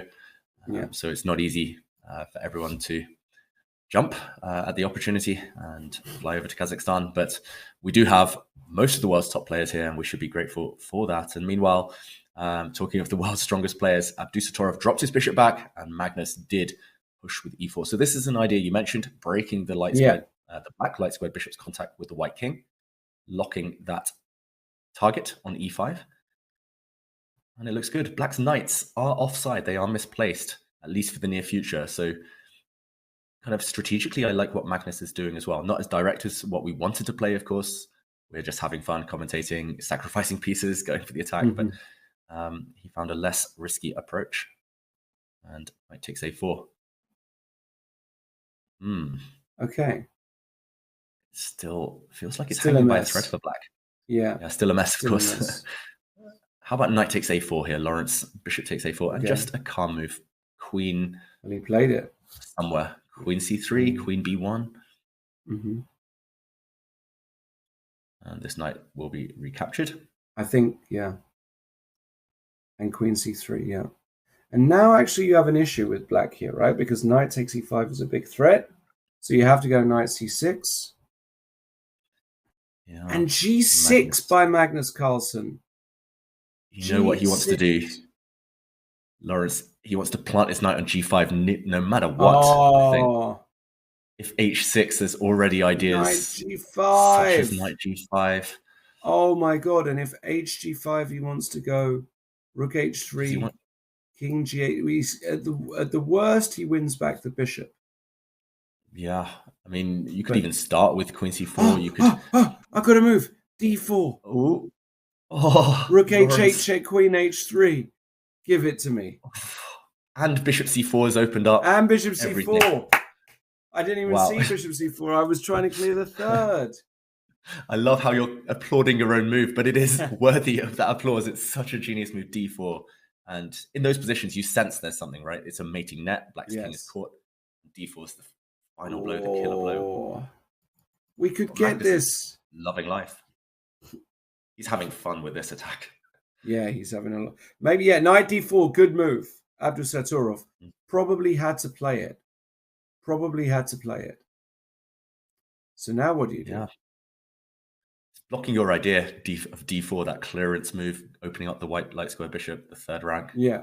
Yeah, knight D4, clever. These players, they're so good. Very they can good meet move. blow with counter blow. Now knight G5 doesn't quite work, I think. Still still very tempting to just sacrifice pieces. Like knight G5, knight takes E2, just queen C4 or something like this. But suddenly, it's not so clear, that path towards the black king. White's rook as well can line up on H3 at some point, but black has threats as well. If you trade off knights in this position, black will gain a few tempi against the white queen, and you run out of attacking ammunition. For example, knight takes knight, the black pawn may recapture, and there's no more knight G5. Suddenly, Magnus might have overextended. Wow. What a game. This is living up to its billing for sure. What a game. Yeah. Knight D4, great move. I love that one from Abdusattorov. He needed to find it. Otherwise, he was just busted. He was done. Yeah. What do you think now, Lawrence? Knight takes D4? Idea. Or... Well, I have no idea D4. either. So if I take, let's say E takes, Queen C, Queen where? Queen C1? Yeah, potentially. Let's say, I don't know. I don't know. Let's say black calls the bluff and just takes on E4. Yeah, nothing going on. It's just bad for white. White has no threats. Bishop C6 is coming, lining up against that white king on H1. Suddenly the attack turns. So knight takes D4 might be off the cards, off the table. Does that mean Magnus? Knight G5. Oh my goodness. I mentioned this as like a semi-joke, but he's going for it after not that much calculation. Knight takes E2. He wants to play just queen to C4. Setting up these types of smothered mate ideas. Knight F7 coming in. We'll show that if, let's say, black played a silly move, we would now play check. Check. It's not even. Yeah. Not even. For example, we can show after Bishop E7, maybe after Queen C4, Bishop E7, just to show the smothered mate. Double check, and then the classic, giving up the queen to smother the black king. Beautiful. Absolutely beautiful. Wow, knight G5. What a shot. Knight takes E2 feels like you should play if you're trying to test white. If you don't play knight takes E2, then white's bishop simply runs away. The attack continues. Wow, Magnus just throwing everything, including the kitchen sink, at his opponent. I think Abdusattorov. Do you have to give up your queen? Something like this? Yeah. Literally just give up everything. Knight takes G3, maybe. Lawrence with a check. Oh, yeah, sorry. At least hold up white's attack and gain as much material as possible. I was wondering rook E7, but rook E7, I think there's some beautiful variations here. Surely, Lawrence. Something along the lines of rook H3 and bishop takes E5. What material balance do we get there? Rook H3, maybe? Rook H3. Going for checkmate again. Okay, we have to go back to the current position. What has happened? It's even more crazy than we thought. Knight takes E2. He just gave a check. Maybe we can go in slow motion. Sorry, hold on. Knight takes E2, check. But this check is bad because you've got queen takes F7. A mistake by Magnus. Because now, yes, you win the piece back, but you've won an exchange here as Magnus Carlsen. But is this enough for a serious advantage? I'm not sure. Black has got a bunch of pawns. Wow. Yeah. What an interesting concept. Yeah, if we do a quick count now, Magnus, he's got a rook for a bishop and pawn. So black only has one pawn for the exchange. Is it enough? That's the key question, as you mentioned, Lawrence. It's unclear. Those black bishops look potentially very, very strong. All of white's pawns are weak, as you mentioned as well. The big question is whether Magnus could have gone for more, whether he had more. I think he just trusts in his endgame technique. I think he believes in himself that he can convert this. But maybe it was worth investing an extra minute or two to look at those kind of mating attacks that we were highlighting. Yes. In the meantime, an exchange of pawns. White is going to take now on e5, surely. G7 will be attacked. C7 will be attacked. White's king is a bit vulnerable, but you can give it some breathing space. Can you play this, or does this run into rook takes G7? Question. Very good question. And black's king is still vulnerable. Bishop E4. This is nice. And rook G2 mate. Oh my G2 goodness. is mate, Lawrence. Oh my goodness. Check, met by a checkmate. Look at that. You very rarely see that. Wow. Wow, okay. So yeah. I mean, it goes on in those positions. There's still some calculation to be done, but okay, this is on the board. Rook takes G7. Wow. Did Abdusattorov miss that variation we just showed, where you can meet the check, you can block a check with a checkmate? Whoa. I mean, I think you just have to take this rook. Rook G8 is a monster threat. You have to take, and now this is a threat, or this is a threat. And if you go rook D5, rook G5, yeah, rook G5, and Lawrence, we have a result. Abdusattorov didn't even want to fight on. He resigns. Magnus takes the win. What a game. What a game. Magnus just very, very focused, very informed. And he takes down an incredibly important point against Abdusattorov. Massive, massive win for Magnus, putting him on 4 out of 4. Just an absolutely brilliant performance. Absolutely brilliant. So instructive from start to finish. The opening, the flexibility, going for the attack, that G4 move, strategically and tactically strong. And then, I mean, the calculation required to finish that game off. We doubted him. We doubted him going into that endgame, the exchange up, but he calculated it all and killer blow at the end with some nice geometry. Abdusattorov put up a strong fight, but Magnus was too good. Magnus too good. Quite incredible. Where do we go from there? Everything else is going to be an anti-climax, surely, Lawrence. Well, it may be, but another person on 3 out of 3 is Jordan Forrest, and excuse me, but this is awful for Artemiev. After Queen E3, move 23. This position just looks toast for Artemiev. No? Yeah, I mean, if we do a quick count, black is already the exchange down and about to lose another exchange. Black's remaining rook is trapped. Am I hallucinating? I don't think so. What's that black rook doing? No, you're not hallucinating at all. It's just a goner. In fact, I think their current position is not actually being shown at the moment. So we'll trust the bar there. Where else do you want to go? We've got Erigasi Rapport. That has to be fun. I'm keeping an eye on the women's section as well. Looks as though Gunina is completely crushing Vachier-Lagrave. Maybe we can take a look there. We haven't been there for a while in the women's section. Okay. And okay, this is board 1. Oh, here we go. Gunina as black, as you mentioned, phenomenal rapid player. She won one of the strongest rapid tournaments there's been in the UK in years. A few years back, she beat me. She beat Luke McShane, a bunch of grandmasters.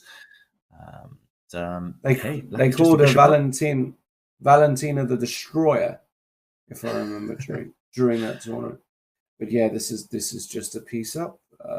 White doesn't have enough compensation, and fully expect Valentino to be good enough. Also, this A-pawn being able to march down the board, massively important. If the pawn wasn't there, maybe some holding chances for white, but not in the current position. Exactly. And what do you think? Some other candidates to look at in the women's section? Not so many that I can see right now. So we'll go back to the main event. And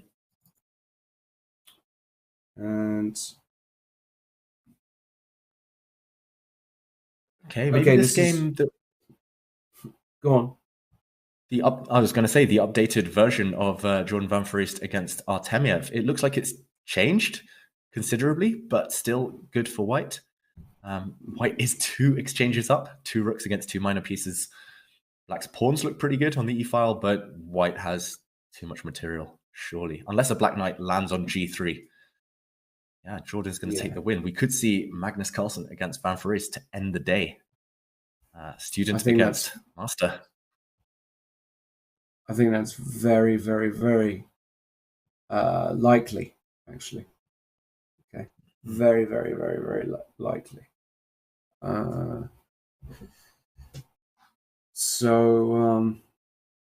Okay.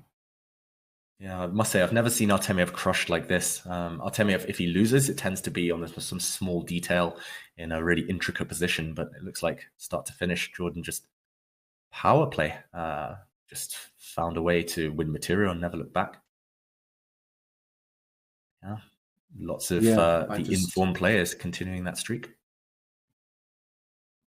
Incredible level, the consistency. Now, what about Arjun Erigaisi? He's struggled against Magnus in the tour, but he is not struggling against Rapport in this position. Pawn up, better position, great winning chances. Surely, this is very good for white. Yeah, and we doubted him as well. That opening we mentioned earlier, it was so unfathomable. It was so irrational, that position with black sacrificing a pawn, attacking the white king. Look at the white king now. Super safe. He traded off all the right pieces, Erigaisi. He's left, as you mentioned, a pawn up, better minor piece. How do you defend the h6 pawn? You never, ever want to put a rook on h8 to go passive and defend. If the rooks come off, easy win for white with the extra pawn. And Erigaisi continuing his fantastic year. Rapport, he's defended a difficult position already, though, so we shouldn't write him off. Maybe the best bet's to just plant a knight on the e5 outpost in front of white's isolated pawn in the middle and just hope to cling on. I think you just have to pray here that something goes a bit wrong for Erigaisi. This is definitely a prayer situation for Ricard Rapport. Struggling in this position, massively, massively struggling. Expect Erigaisi to actually convert that. So that would mean that Erigaisi, Van Foreest, Carlsen would be the 3 leaders. Nihal Sarin, haven't spoken much about him, but he's still there and he's better against Fedoseev. Is it enough to win and to press? Possibly not, but he's going to try. That much we do know. Nihal Sarin can play this position on for 2 centuries, if he so wishes. This is a dream scenario. This is the ultimate fantasy for any grinder who just wants to sit, kind of massage the small advantage and torture the opponent. And if rooks come off, Lawrence, do you think black can win this good knight against bad bishop scenario? Yes. Yeah, maybe that's the goal. Get the rooks off. Yes. Not easy. I think the rooks coming off here is massive for black. How he does that, though, I don't know. Do you think with rooks on that he still has chances, though, as black? It's difficult because white's rook will always be able to hit some targets. Like e6 is slightly tender. The h5 pawn ties down the black king, g7. I did like that little feature chat from Japan Knight a moment ago. Nihal definitely needs to channel his inner Magnus. And that being said, as is also mentioned here in the feature chat, Fedoseev, he's very, very tenacious. He holds these things, these types of difficult endgames all day long. I've played plenty of blitz games against him, and somehow he wriggles out. Often he turns it around fully. But Nihal is positioning his pieces on better squares. That black knight now has found a purpose, maybe coming around to d6 with a check. Yeah, this one, I think we're going to be here for the next 20, 30 minutes. So maybe we'll check back a bit later. Yeah, let's definitely do that.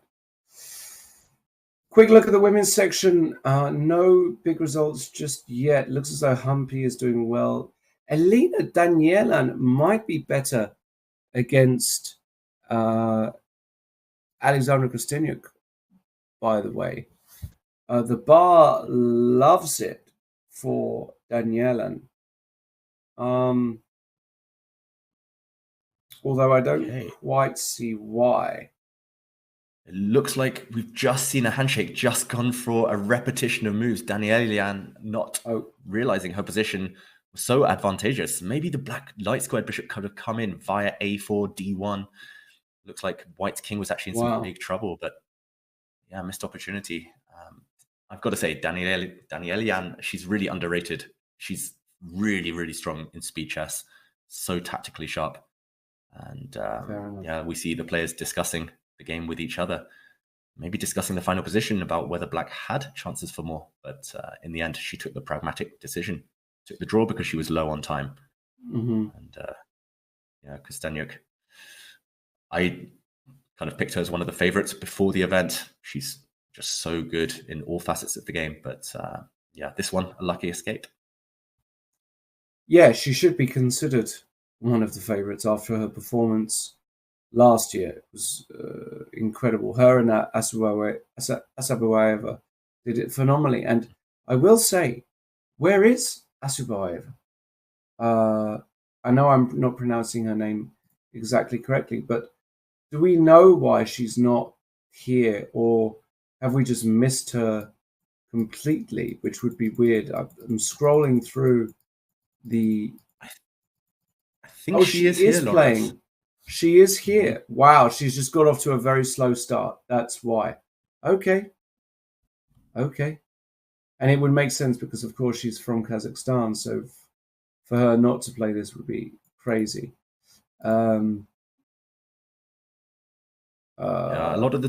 We mentioned a lot of the top players having slow starts. Often that just means dropping a draw or two. It's not disastrous. It's a long marathon event, both the Rapid and the Blitz. So they'll be back. Those higher seeds, the cream always rises to the top, as they say. But yeah, it's just a strong, packed field. No easy points for anyone. And plenty of banana skins along the way. Absolutely. Jordan Van Forest has beaten Artemiev, just so we know. Nepomniachtchi has had a very good result, beating Salim with black, as has Yu Yangyi beating the eccentric Timur Gareev. Fabiano still playing his game. We will go back to another game now. And I think we have to go to Erigasi against Rapport. We've got an ending and with Erigasi with white, but there's actually not too much to discuss. I'm surprised they're still playing on. King takes g5 is an extra 2 pawns and time to resign. And maybe that's what happened already. I think we did see Rapport resign. Those G and H pawns are simply going to pick up each other, hold their hands and march through to promotion. Yeah, great result for Erigasi, who continues his hot streak, 4 out of 4 now. Could we see Erigasi against Carlsen maybe? And yeah, I mean, all right, what a result. Let's go to Fabiano playing against Rasmus Svane. And this is an interesting one. Opposite color bishop ending, but one where the problem you've got is... There's multiple problems for black. You can't advance your a-pawn. And the moment you can try king b5. Yeah, the moment you backtrack with your king, the white king comes over towards a1. and the white bishop will sacrifice itself for the f-pawn. Right. It's another theme of the day. It's the wrong colored rook's pawn. Black's a-pawn promotes on a1, which does not match the color of black's bishop. So I think as soon as Caruana gives way with his king, white's king just runs, sprints over to a1. And it looks like a save, a miracle save by Svana, another strong German player. Meanwhile, we do see Grishuk analyzing his game. It looks like he had a draw with the white pieces. So he's needs to pick up the pace if he wants to contend at the top of the table. Yeah, that was a draw against Yakuboyev. Again, another talented Uzbek grandmaster. We can see the playing hall there. Some spectators in the crowd, which is obviously nice to see. Kazakhstan, with a deep chess tradition, has, some of the top promising juniors, especially in the women's chess world. When I think of Kazakhstan, I think of them as a powerhouse in women's chess. You've got Jansai Abdulmalik, for example. You've got Bibi Sara and various others. Just incredibly talented players. But from the male side, they haven't been able to produce a superstar in a long time, David, at least not that I can remember. A Kazakhstan superstar. Do you know of any? I mean, I know some very strong grandmasters, but it depends on your definition of superstar. I guess none have ascended to the very, very top of world chess, but that could be a matter of time. I know Kazakhstan are pumping a lot of money into their younger players, into improving the foundations of the game in the country, and also hosting events like this can't hurt, right? This type of event is going to inspire generations to come. A lot of the young players I've seen getting autographs, hanging out with these top grandmasters. Hopefully that pushes them to be even better. And meanwhile, Svana has just moved his bishop. A bit of a surprising move. I thought the king wanted to stop the a-pawn. As mentioned in the feature chat here, it's a good question. How is this position not completely lost? It's because it's opposite color bishops, first of all, but it's also, maybe we can show this, Lawrence, it's also because the a-pawn is the wrong color. And I think now we will see Svana move towards that corner with his king. He does so in this fashion, just to stop the black f-pawn from moving. And as soon as a5 happens, maybe we can show this variation again. Then, for example, bishop d2. Let's say the black king moves, the white king just slides back into a1. And let's find a convoluted way to win the white bishop for the black f-pawn. This will happen sooner or later. Maybe to go towards d3.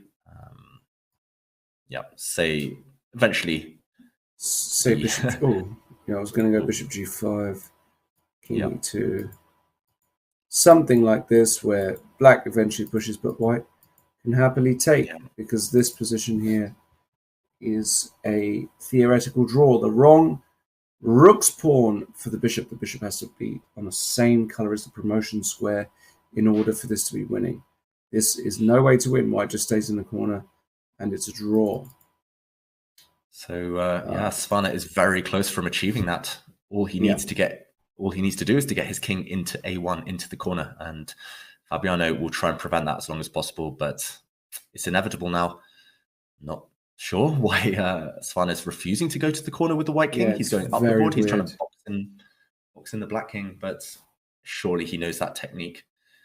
Of course he does. Still not going for it, but we will see a repetition and a handshake. It is a draw. Yeah. And a little discussion there after the game. I'm not sure if Fabi had any serious chances there, but perhaps. Most games have actually finished. I can see Vidit is still playing against Shimanov. We're going to try and get some coverage there while Svana and Fabiano both discuss. The Shimanov-Vidit ending is actually looks particularly tricky. I would take white myself, and here we are. We can see both players, Shimanov in the pink shirt and Vidit in the white shirt.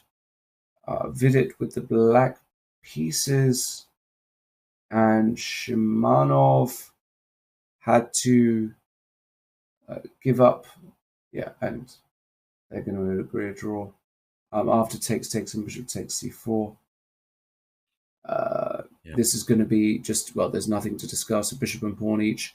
You have to give up your bishop for the pawn, and it'll be a draw. So, a wry smile there by Shimanov. And I believe that is the end of the round.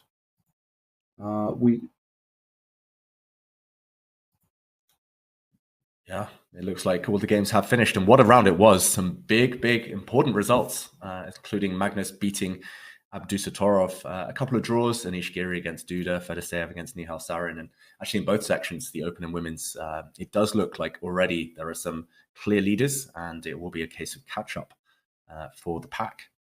But yeah, Lawrence, it looks like they're not letting up the pace, these players, after 4 intense rounds of rapid chess. Absolutely. Magnus Carlsen still showing his determination and grit. Excuse me. We have a coughing attack just before the break. Van Forest, Arjun, Magnus Carlsen, all on 4. We'll be right back when I get some water. See you soon. Life is full of exciting events, but it is our first impressions that we remember best. Your first diploma, your first job in a big company, unforgettable emotions from the first date, the first expensive things you bought when you got your first paycheck, and your first investments with Freedom Broker. Freedom Broker. Look at your favorite brands from a new perspective. So I first learned about Il Cafe through my buddy Aaron. He was like, hey, me and a group of fellas meet at this cafe downtown on Sundays, and we play chess there. It'd be really cool if you could stop by and hang out with us and, you know, just feel the vibe. And so I showed up, and it was a nice vibe. I was like, yo, Il Cafe is pretty ill.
All right, we're back where we are rejoining the action from round 4. The game's still ongoing.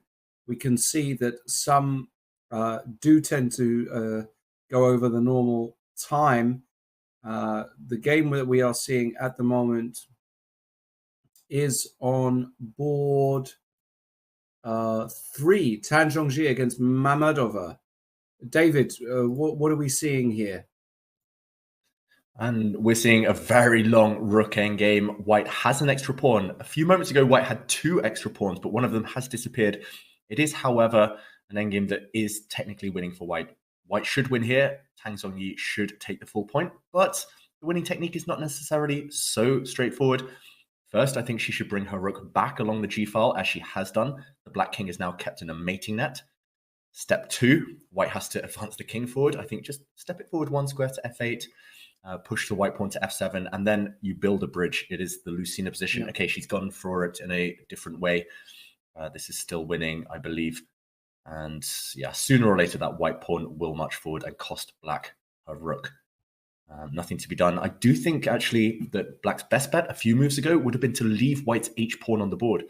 White earlier had an h-pawn, and she took it. But now the black king is vulnerable to checkmating ideas, and yeah, I think with the capture of that white pawn, black's remaining drawing chances slipped away. And yeah, all Tang Zhongyi needs to do now is move the white king. King e8, push that f-pawn.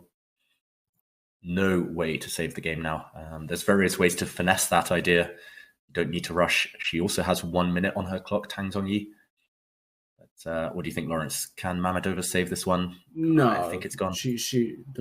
I don't think you ever save this. Not really, especially because I believe that White can play any move here and win. You know, just King E7 looks good enough. King E7, King G6, F7, and if Rook F2. I have to be careful. Actually, am I blundering? Rook F2.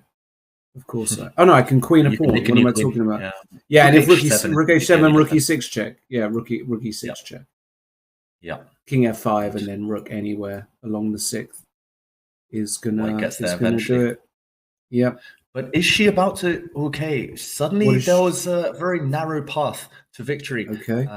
If we go back to the current game position, she played King F8, but after King G6, suddenly. Will we see a turnaround suddenly, or a save, a miracle save? We've seen many today. Suddenly, after F7, which I think was her plan, King F6 would have maybe turned the tables, threatening King takes E5, threatening Rook H8 mate. This must be what she missed. And goodness, we catch up with the current position. Is this a draw now, Lawrence? The Rook is checking from the side. Let's catch up with the game. Yes. Oh, suddenly I think White's got it again. Oh no, White's gone. Yeah, and we did miss the last few moves there, but White was about to make a new queen. It was unstoppable in the end. I'm not sure she ever let it fully slip. It was still, in practical terms, very difficult for Black to defend. And that's what happens at the end of a long day, end of a long rapid game. Defending is just the hardest thing in the world. And, really is. And the top players also tend to just put relentless pressure on you. I mean, Tang Zhongji, one of the top players of this entire tournament.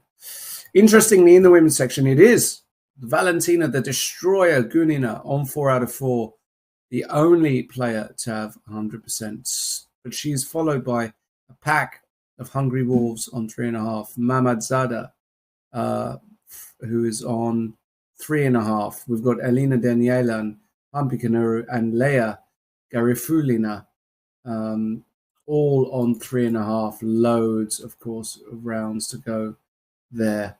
Gunay Mamadzada, somebody I got to commentate on, watch, and meet in the Gibraltar tournament, and she's incredibly strong. So won't surprise me to see Gunay making a run for it. And in the open section, as we mentioned, 3 players on 4 out of 4, 100%. Carlsen, Van Forest, and Erigasi. We don't know the pairings yet, but what we will do is briefly have a look at some of those key games. Let's have a look. We looked at the Magnus Carlsen game. Let's have a look at the Van Forest game, because we kind of missed a lot of what went on there, David. We had this slow Italian, and we actually saw it around here after c6. Thought black was doing okay, but Jordan just said, you know what, I'm going to work on those light squares, got a bit more space, control some more squares. And that was the move, Lawrence. A blunder. Yeah. Knight a6, a retreat, huge trying blunder. To reroute to c5, but walking into a pin. Huge blunder. Simple loss of a pawn. Yeah, Artemiev had to give up even more material to justify it, but could never fight back. Yeah, and Jordan never really let it go. Slowly, expertly. Look at this, and now 1,000 pieces down, and the rest is, around here. I think we saw it. The rest is history. Was there any other game that was of real, let's say, that had a real effect on the top of the standings? Not that I can see, but perhaps what we can do is we can.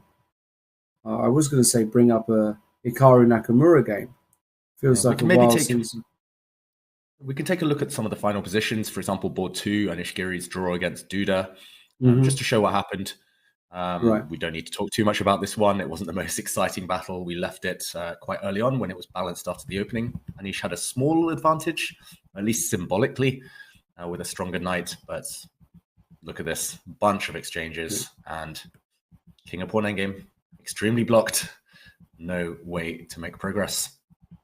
Correct. And you mentioned some others. Nihal Sarin couldn't break through in the end against Fedoseev. That ended in a draw. Nakamura, you mentioned, slightly lower down. And he's dropped 2 draws so far, I think, Nakamura. Lawrence. Yeah, no, Nakamura is actually, they put him slightly up here. He crushed Basim Amin. I'm very, very curious to see. We'll flick through the game quickly. We had a King's Indian. Interesting line with Bishop b3, a bit unusual, but still Lawrence, kind of. Yes. Sorry, I was going to say Hikaru picked up this idea because Magnus used it against him in the Speed Chess Championship. Bishop d3. There you go. Hikaru's been taking notes, and it paid off. There you go. And the classical King's Indian position where Amin managed to get in the f5 break. But apparently, Hikaru just said, I don't care. And f4, not the best move. Apparently, you have to go knight takes e4 here. And then follow up with a b5 break. But this move, f4, not so good. Because after takes is now g4. Black gave up a pawn, which is very thematic to get the square. But Hikaru just said, I don't really care. A pawn's a pawn.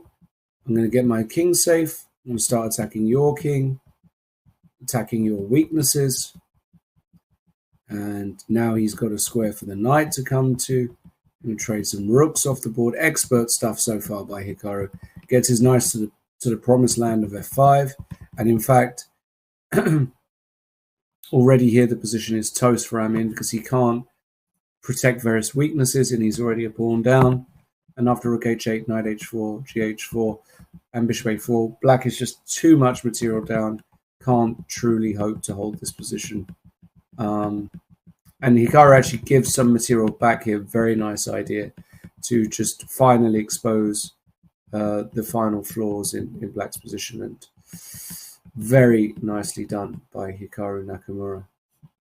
Yeah, maybe we can show the checkmate in the final position just 2 moves away. Black resigned because after king d8, queen f8, and queen e8 is checkmate. Yeah, really patient stuff.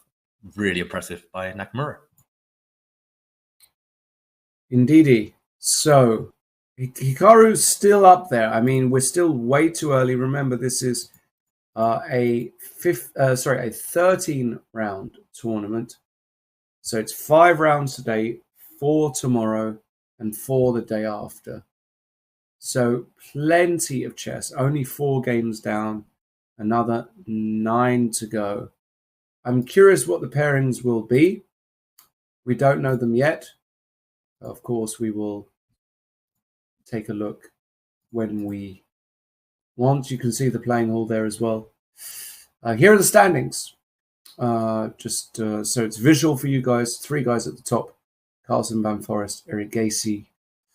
Then bunch of players on 3.5. There's one name there that I have actually even never heard of. Astanbek Urzaev. Know that name? Do you, David? I don't know the guy.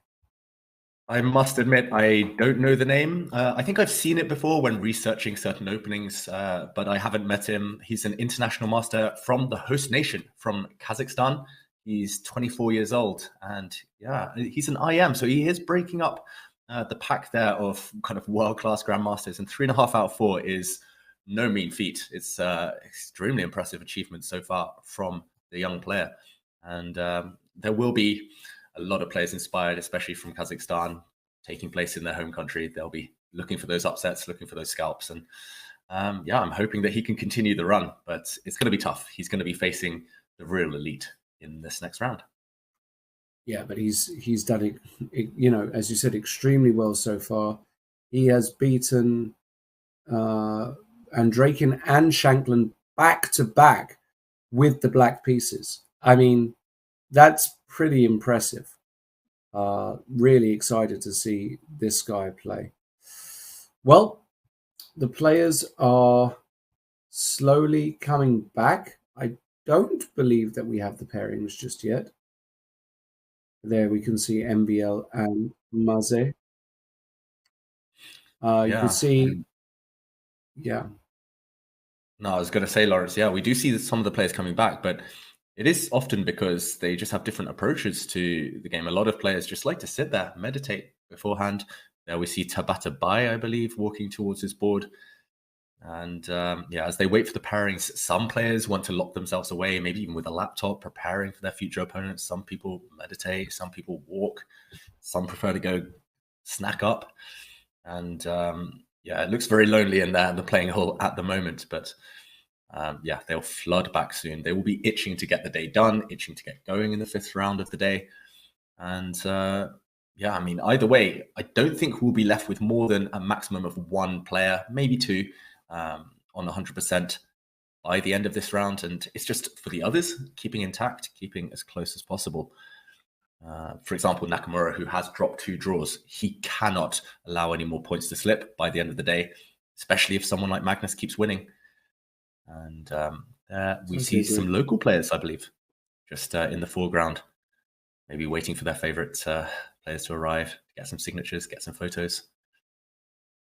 And okay, there we see Yu Yang Yi as well, wandering around, waiting, ready to start. Yeah. You,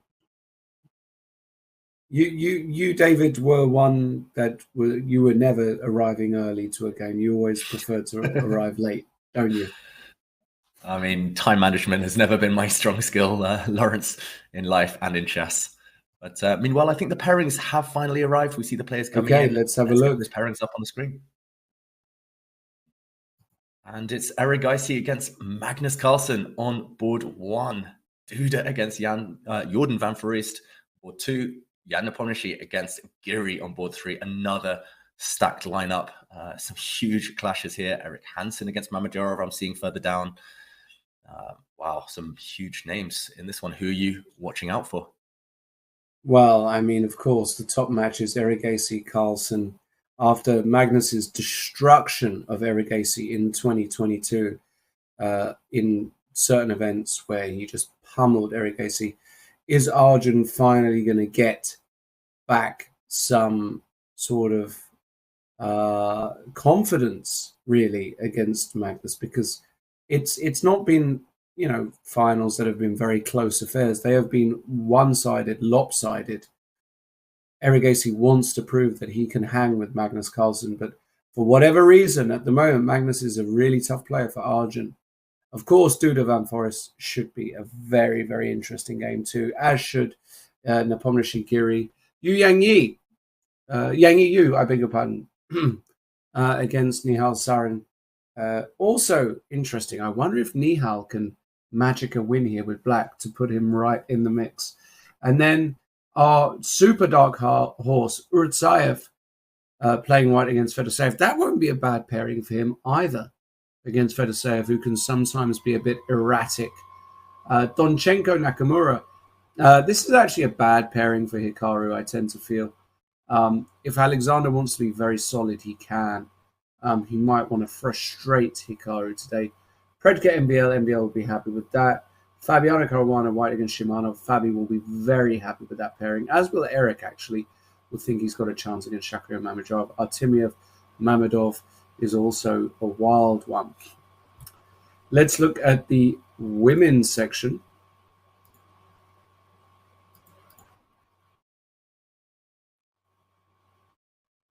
We will have a look at the women's section very, very soon. You can see there, though, a lobby of players. You can see there at the front, the young boy, Volodar Murzin. Might be a name that many of you guys haven't heard before. Extremely talented young Russian player. He's rated like 2600, hasn't got the GM title yet. I don't understand how.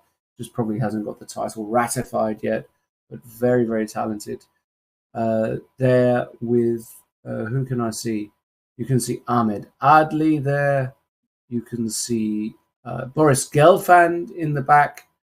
You can see a whole mix of different players, young and old alike.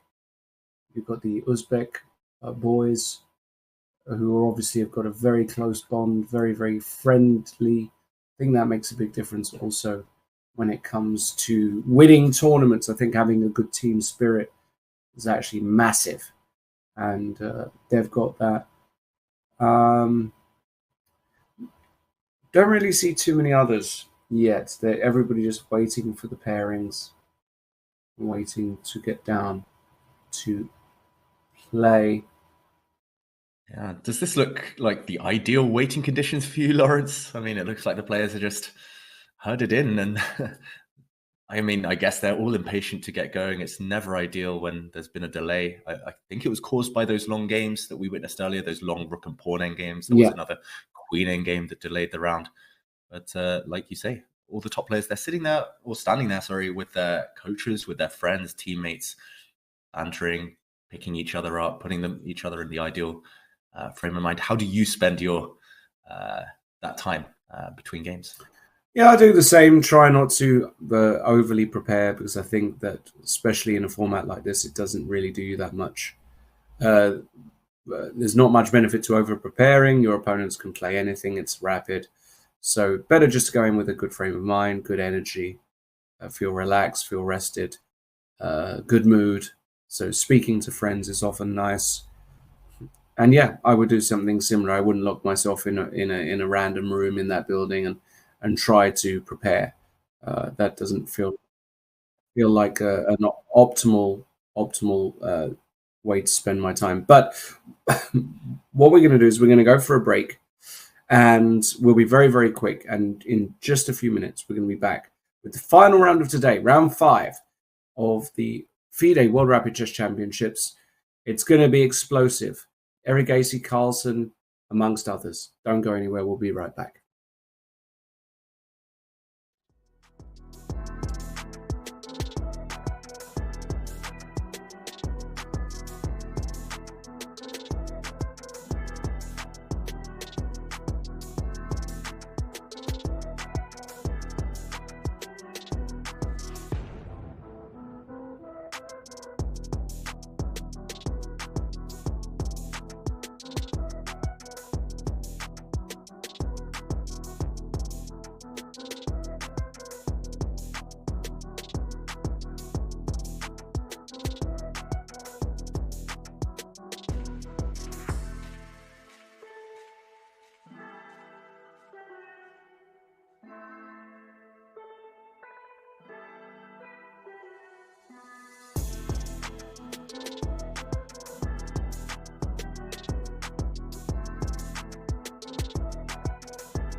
Welcome back, everybody, to live coverage of the FIDE World Rapid and Blitz Championships. It's the final game of the Rapid for day one in the open section. We're going to be covering all the action. I'm Lawrence Trent, of course, here with my good buddy David Howell. We've seen some fast starts by some of these superstars. Namely, Magnus Carlsen, who just defeated reigning World Rapid champion Nordirbek Abdusattorov in a cracking game.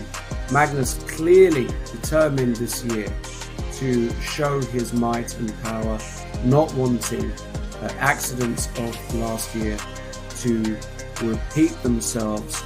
So Magnus on a perfect score, as is this young man here, Arjun Erigaisi, the Indian superstar who took the world by storm really in the past couple of years. His ascent has been unbelievable. But he's had tremendous problems playing against Magnus with either colour. The score for Magnus in 2022 has been brutal. We're going to keep with this game.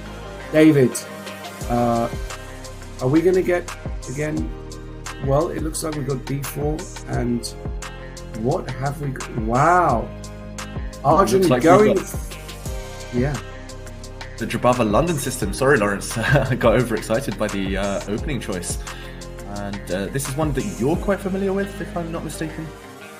You've played on occasion yourself with white.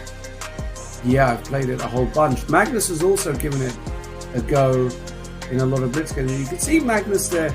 It's very annoying when you try an opening out and then you have to play against it. You know lots of different ideas, but you can't quite decide which system you should go for. And Magnus might actually go for a little think here and decide which system he wants to play here. It's an opening that really got popular thanks to, especially Bador Jubava. It's the theory of the opening has developed tremendously in the past few years. Black is, of course, fine if he knows what he's doing, but you can get some very interesting positions depending on how much Black knows. Magnus played this with white a whole bunch in some blitz games, but I'm curious to see which setup Magnus is going to go for. Mm-hmm. And it looks like he's pushing some pawns, Magnus. You mentioned this kind of rivalry that's developed between the two, and Magnus having the upper hand over Erigaisi. However, the last match that these two played, Erigaisi did at least pick up one win. So I think he's got one win against Magnus from like 10, 12 games, which is not a great score necessarily, but it did break the mental block. So Erigaisi will feel some small solace, some small confidence from that result. And yeah, the other thing I'll mention about Erigaisi is in the opening phase, he is so well prepared, so quick, especially in lines he can predict, analyze. I've played him myself in a few blitz games, and I've never felt so under the cosh, under pressure at an early stage. And while we have the position up, Lawrence, for the first time, so we can check back in on what Magnus has done. Maybe we can rewind from the start just to show the viewers this slightly unorthodox opening choice from both. Yeah, indeed. So we get d4, knight f6. Now, of course, the main move here is to play 2 pawns c4 and get a normal d-pawn opening. But no, the move knight c3 comes, threatening to build the big center with e4. So Black replies d5. And now White puts the bishop out on f4. So it looks like a London system, but as many of you know who play the London system, you don't often put the knight on c3 early. This is why it's called the Jabava London. And it's an interesting opening. Black can immediately go wrong if he plays the move c5 way too quickly. For example, just to illustrate one line, the knight comes out, all looks fairly normal. Suddenly, after the move knight b5, that's one little trick where you could get into some trouble. So that's why Magnus played the move pawn to a6 to cut out any knight to b5s. White now played e3, and Magnus advanced with the move b5 on the queen side.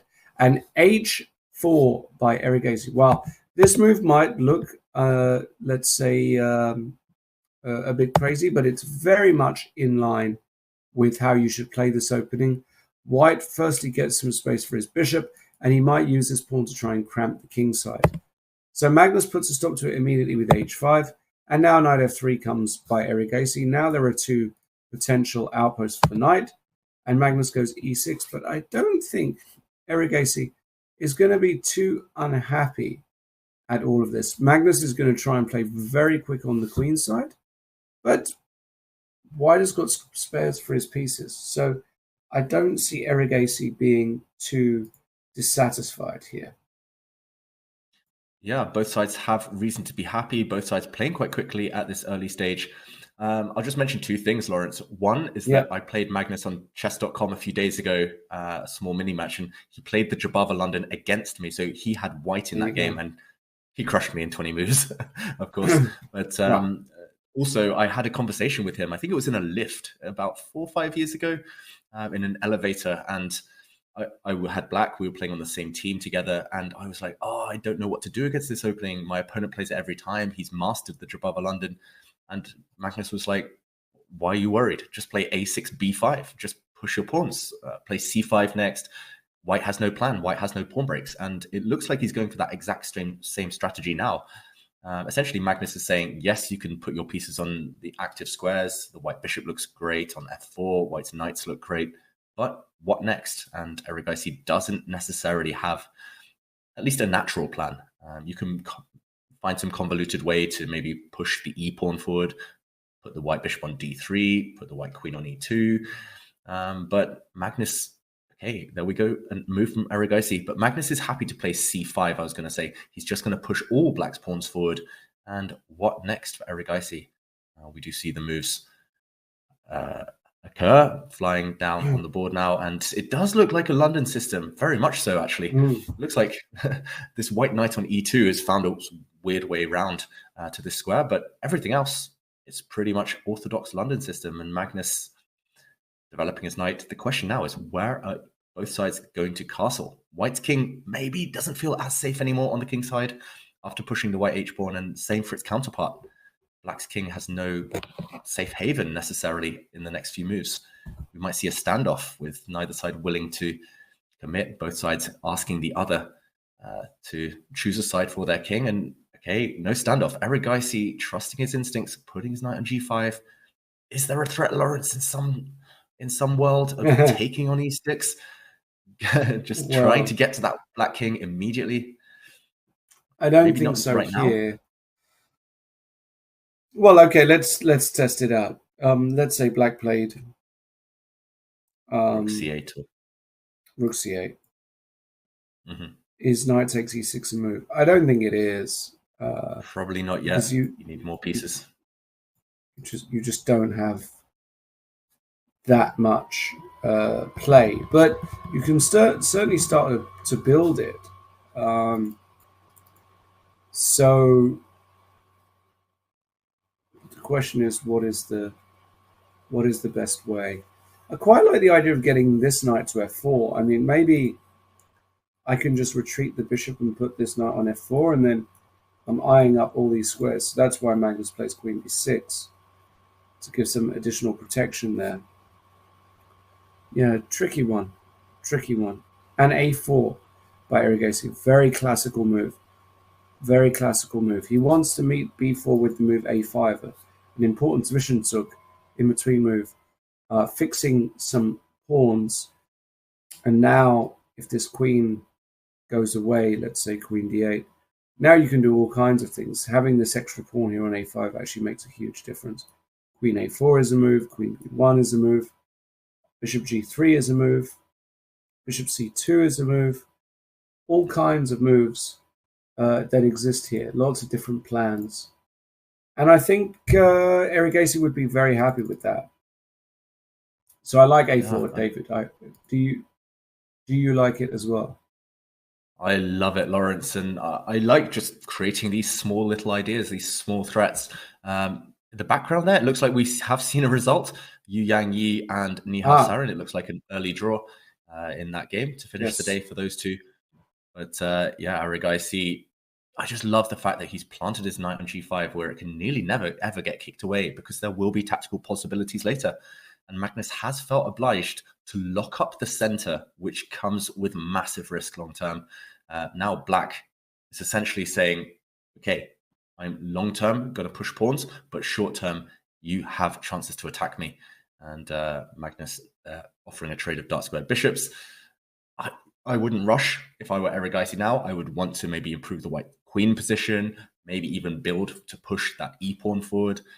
But yeah, again, this is what Magnus once dubbed in an interview anti-young player chess. He's just giving his opponent 5 or 6 options on every move. And like you said just a moment ago, Lawrence, white can play bishop c2, white can play queen b1, white can play b4, a5. There's a whole bunch of viable, logical moves, but what do you pick? And if you start drifting, then Magnus will punish you. If you pick the wrong plan, Magnus will punish you. Yeah, it's interesting. Objectively, this feels wrong for Black. Look at that bishop on b7, locked in behind its pawn chain. The Black king as well, still undecided about where it's going to find a home later. But if he can survive Magnus, and it's a big if, but if he can, then I think in 10, 15 moves, we might see him start to turn the screw. So Erigaisi needs to keep the pace. He's been playing very quickly, very well so far.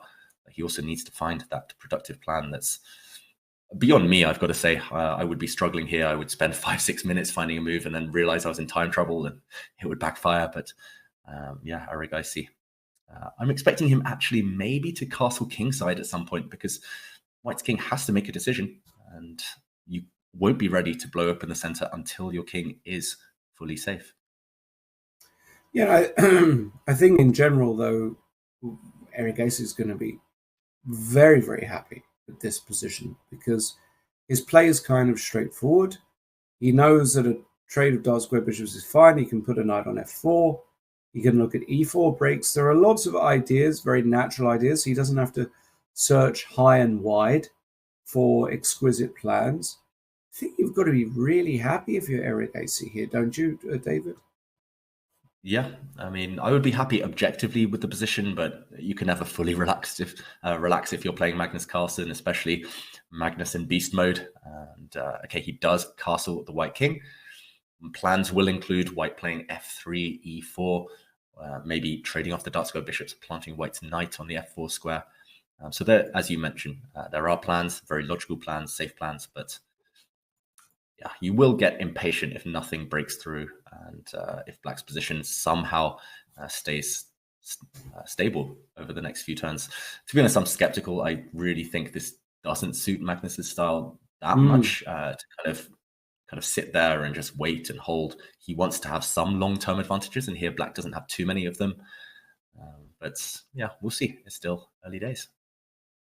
It is, but I think this is the first time that I've seen Arjun really have just the kind of opening position he wants against Magnus, rather than something where Magnus is pulling the strings. I actually think Magnus is just a lot worse here. I mean, bishop takes d6, knight f4, queen f3, just to put this on the board. You know, some kind of plan like this. Put the queen on f3 and break with e4. And he's gone knight e4 out of what looks to me like, you know, effectively desperation. The position is that bad already. And now, for example, if I play bishop takes e4, d takes e4, I can take on d6, and then I can play knight g3. You have to go knight f6, I guess. I can play queen c2, attack it even more. You can go queen e5, and now at least I can go f3, at the very least. And this looks bad for Magnus, because you can't get the king safe on either side of the board. Yeah, e takes f3 there, Lawrence. Sorry to continue. Oh, sorry. But yeah, e takes f3, e4, just plowing forward in that line. I love it. Every move you're creating a threat, you're gaining time, forcing Black's replies, and that's how you build momentum in a position, build the initiative. And yeah, if queen d5, as you mentioned, then f3 takes e4. Just wow. Yeah, power through. Rook takes f3. Beautiful. Next move by White. White's pieces are springing into action. Black is still stuck with the king in the middle. And yeah, bad pawn structure, bad bishop, losing a lot of time in the process. And this is just one option available to Erigaisi. I wouldn't be surprised if he actually takes on e4 if we go back to the game position with his knight. And for example, knight takes e4 and then knight g3 immediately, something along these lines. Just allowing bishop takes f4. Yeah, F5. I think I'd be quite happy there with white. Okay, maybe f5. I must say I thought I could take on h5 here, but black does have some counterplay. Some g6. Yeah. Still g6, and it's complicated. And he didn't do any of that. No. He played knight g3 immediately, which is also interesting because actually after takes, you do lose one of these guys now. Yeah, knight f6, then white's opened up the e-file. Yeah, just rook e1, and that e-pawn is falling for black. So what do you want to do? So knight f6. Oh, knight f6, sorry. Rook e1. And you can't. Maybe Magnus is losing a pawn. Oof. In the worst case scenario, you play f5 as white. It's breaking through. It's just the position in general just looks horrible for Magnus. It's not the first one he's had today either. But against an opponent like Arjun, maybe, just maybe, that's going to be more of an issue. Because now that Arjun has won that game against Magnus, he'll have the confidence that in the future he'll be able to actually, to beat Magnus. Yeah, that he'll be able to beat Magnus on a more regular basis, effectively. And meanwhile, Magnus does play a very quick move, dropping the bishop back to e7. I mean, it's such a crazy, complicated position. Everything's hanging for black. White has a choice of two different pawns to take, the black pawn on e4, the black pawn on h5. Yet Magnus is still keeping that speed. I'm just not sure whether he's trying to provoke Arigaisi, whether Magnus is taking risks again to kind of go all out for the win, to end the day on a high, or is he just frustrated? His position's so bad, so he's trying to hustle on the clock. It could be either of the two, but I do feel Magnus needs to kind of knuckle down and just try and escape this game, survive it, ideally with a draw or more. But yeah, Arigaisi, I'm so impressed. Kind of one of the leaders of the Indian generation, of course. But yeah, just looking so calm and composed. He's another one with great body language, just so stoic at the board, never breaks this pose, never leans back, never slouches.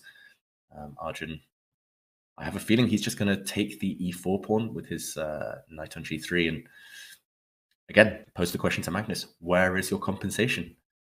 Not immediately visible. Looking good for white. Yeah. Totally agree. Totally agree. Looks fantastic. Maybe we can check out some of the other big matchups. Let's do it. Let's do it. We have the other young man on 100% this time. It's Jordan Van Forest, who plays against Duda. This looks like a King's Indian same-ish variation with f3. And the famous line with c5, knight g2, queen a5, interesting line. Rook c1, bishop d7. Both sides refusing to take on d4 for the moment. Now, black does. But this looks like, I don't know, a pretty poor version of a same-ish to me. I don't know about you, David, but this is not the kind of same-ish I would like to play as black. Yeah, but maybe it's okay. Yeah, maybe it's okay. But Black has been deprived of his g7 bishop, the beautiful dark square bishop. This Maroczy bind with white, you nearly never have any risk. Worst comes to worst, you allow black to break out with a pawn strike and you exchange a bunch of pieces and you're pretty safe there. I have a feeling, Lawrence, Duda's going for checkmate. I have a feeling he wants to play knight e4, knight h6 check, and something along these lines. Maybe even play h5 at some point, give up some material, put the white queen on the long diagonal, the a1 to h8 diagonal. Knowing Duda, that's what he will be dreaming of right now. And yeah, it's like waving a red flag to a bull if you let Duda attack you, throwing these pawns forward.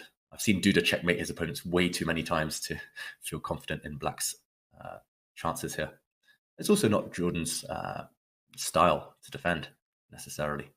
So I think you're right in everything there. It's gone a bit wrong for black, but for now, no immediate threats. any white threats do take 5 or 6 moves to build up. Black will look for counterplay maybe in the meantime by striking out with b5. Yeah, that's the typical way, isn't it? Where black looks for counterplay on the queen side with b5. A lot to consider here for Jordan, but certainly a bit of pressure, exactly the sort of position that Jan Žižkov would have wanted to get. All right. Nepomniachtchi Giri, of course, we should have a look at, but actually, as it turns out, no fireworks here at all. Giri too well prepared. Jan Nepomniachtchi also, of course, incredibly well prepared. We have a dull queen and rook middle game, which will almost certainly end in a peaceful outcome. So we won't spend too much time there.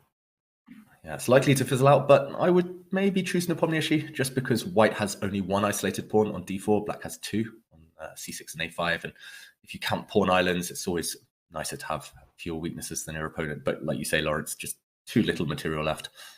I'd say 90% this one is going to be a draw, which is a decent result for both. Both players have started the day or the tournament well. Agreed. I think both players will be relatively happy with a draw. They're still well in the mix, so both players definitely will be happy. Looking at the other games, nothing of major importance, I would say. Let's go back to Magnus, because I think it's just such an interesting position and concept. The move Queen C2 played by Eric Acey, looking to win a pawn this way, and I see no way to stop that pawn being won. So yeah, you're right. It's almost indefensible, that e4 pawn. Yeah, the self-control by Eric Acey, though, to play Queen C2 when he could have grabbed that pawn immediately. Very impressive stuff. The only way black can preserve that pawn is to, for example, take on g5, but you don't want to part with your bishop pair. I think that's black's only compensation when he inevitably goes down a pawn. Maybe take with the bishop. I'm not even sure how to take. Probably with the bishop. And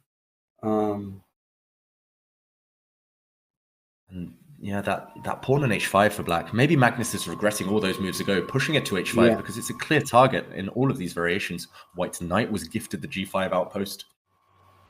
And if black could push his pawn back to h6, then he would feel safer. He'd feel much calmer about castling kingside. And yeah, all of these variations, that pawn is a massive problem for Magnus. Meanwhile, okay, 7 minutes for black, 6 minutes for Eric Acey. Still looking good for the Indian player. And yeah, what do you think, Lawrence? Should we stick with this one for a while, or should we check out that underdog, the local hero? Yeah, I think that would be very interesting to go and see. On board 5, Urazayev, who's in joint second place right now.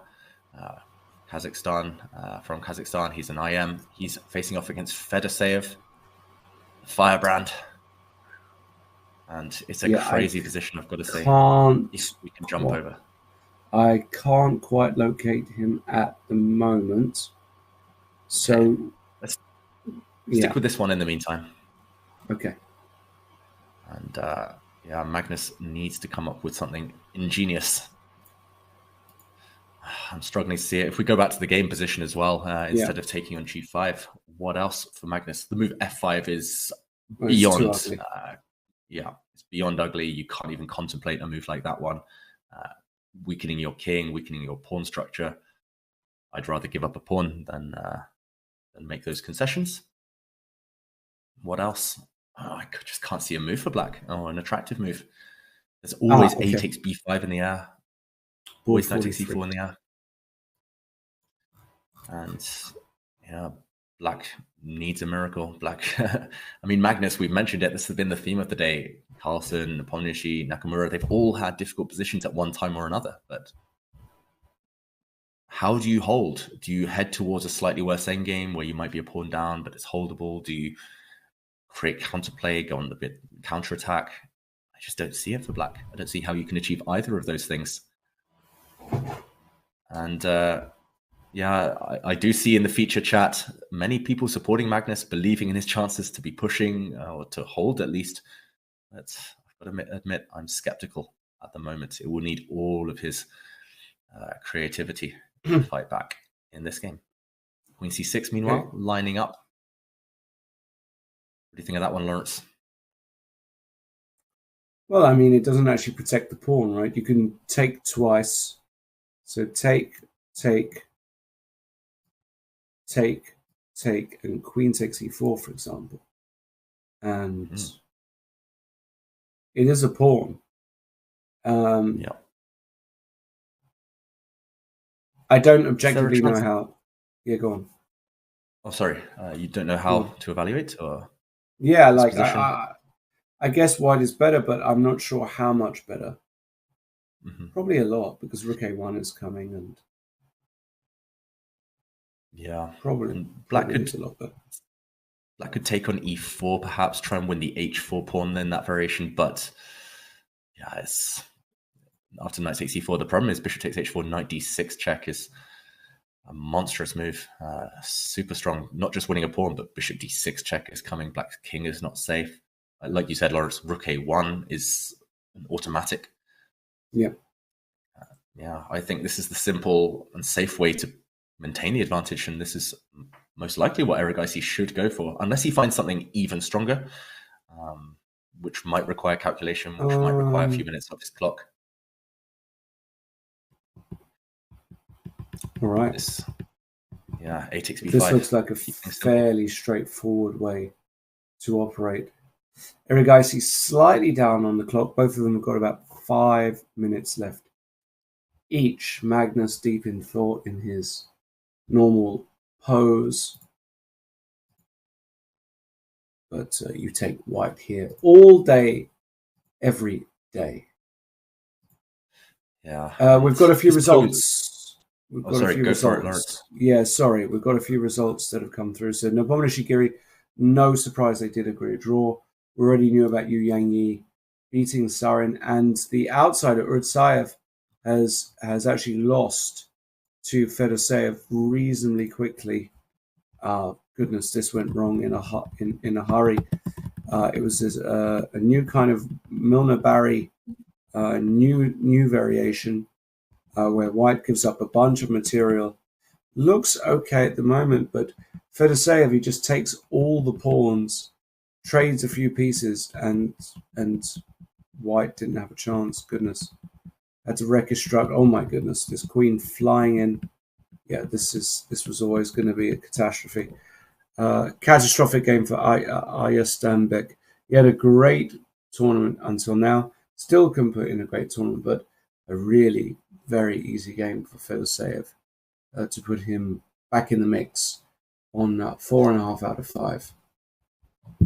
Yeah, unfortunately, it looked like Urazayev, he was full of adrenaline after some great results so far today, but that type of thing can happen if you play these risky openings, sacrificing pawns, going all out on the attack. If it doesn't work, it will backfire. So tough game, but he'll bounce back. He'll be stronger for this experience. And meanwhile, Fedoseev, he's going to be riding high. He's going to be one of the leaders heading into tomorrow on 4.5 out of 5. Great score. So those are some of the results, Lawrence. Yep, absolutely great score. Going. Well, we've still got our main game, a very similar position to what we looked at just a moment ago. Magnus, and it's now a pair of queens have come off. I guess a pair of rooks will come off. And white's just going to have an extra pawn. And it's going to be one of those where Erigaisi, either he's going to be able to convert or not, and Magnus holds, but I think Magnus' winning chances are very slim in this game, I would say. But then again, he can also magic a lot of things, can Magnus? As is mentioned in the feature chat right now, Erigaisi is very quick. He doesn't really worry about the clock too much. He's got great instincts, great blitz player. But I guess Magnus, his compensation does lie in the fact that black has 2 bishops. Doesn't look great right now, but if the position ever opens, those bishops will spring to life. There is also a target on b2. White's b2 pawn can be hit by black's knight in some cases. I'm not sure whether you immediately go for it with a move like knight to a4. Maybe you save that one for later. Black can push on the queen side with b4. So there are some small hopes long term. I still don't believe in it, as you mentioned, Lawrence. I still think black is the one fighting for his life, trying to save the draw. But we've seen Magnus turn around crazier positions than this one. And okay, he castles. Is that a second pawn sacrifice? Not Maybe quite, not because right now. The e4 pawn hangs. So if we take on h5, I'm pretty sure black will take, and actually losing this e4 pawn is massive, because suddenly the d5 square becomes available for the black knight. So I think you have to prepare it. I think you have to go f3 here. I mean, it feels like the only legitimate move in the position. And now Magnus is pretty much forced to play the move g6, protecting the pawn. And now the technical phase of the game begins, because it's not easy for white either to make progress now. Oh, wow. And Lawrence, I loved your f3 move, but he didn't go for it. He took on h5. What did he do? He did take on h5. Curious. I think he has a specific idea in mind, but I'm not sure it's so strong in that variation. Okay, Magnus has just whipped off that knight on g5. And after it's recaptured, e4 pawn drops. Does white want to go bishop e5? But I think Magnus has this one all under control. After bishop takes e4, bishop takes e5, maybe we can show this. Black can just play a move such as bishop to g6. And if white does take on g7, that knight is trapped. So I'm not sure whether you can win it anytime soon, but Erigaisi will have to take this one into consideration. Black can start playing knight a4, going for counterplay. Okay, there are some moves. Let's catch up with the game. All right, let's catch up. All right, so there was a trade of everything, rook a8, and something very similar to what you're suggesting there, David. Black wants to trade all the pieces off. And after knight takes g7, as you said, play a move like bishop g6. But actually, why can't I take? Lawrence, I think he's going to take with the bishop in this position, and he's going to go knight to a4, trying to win the b2 pawn. And Magnus wants to create counterplay. So, for example, after bishop takes a8, if the g7 pawn is captured, knight a4 immediately. White can't hold the queen side. Suddenly, all 3 results would be possible.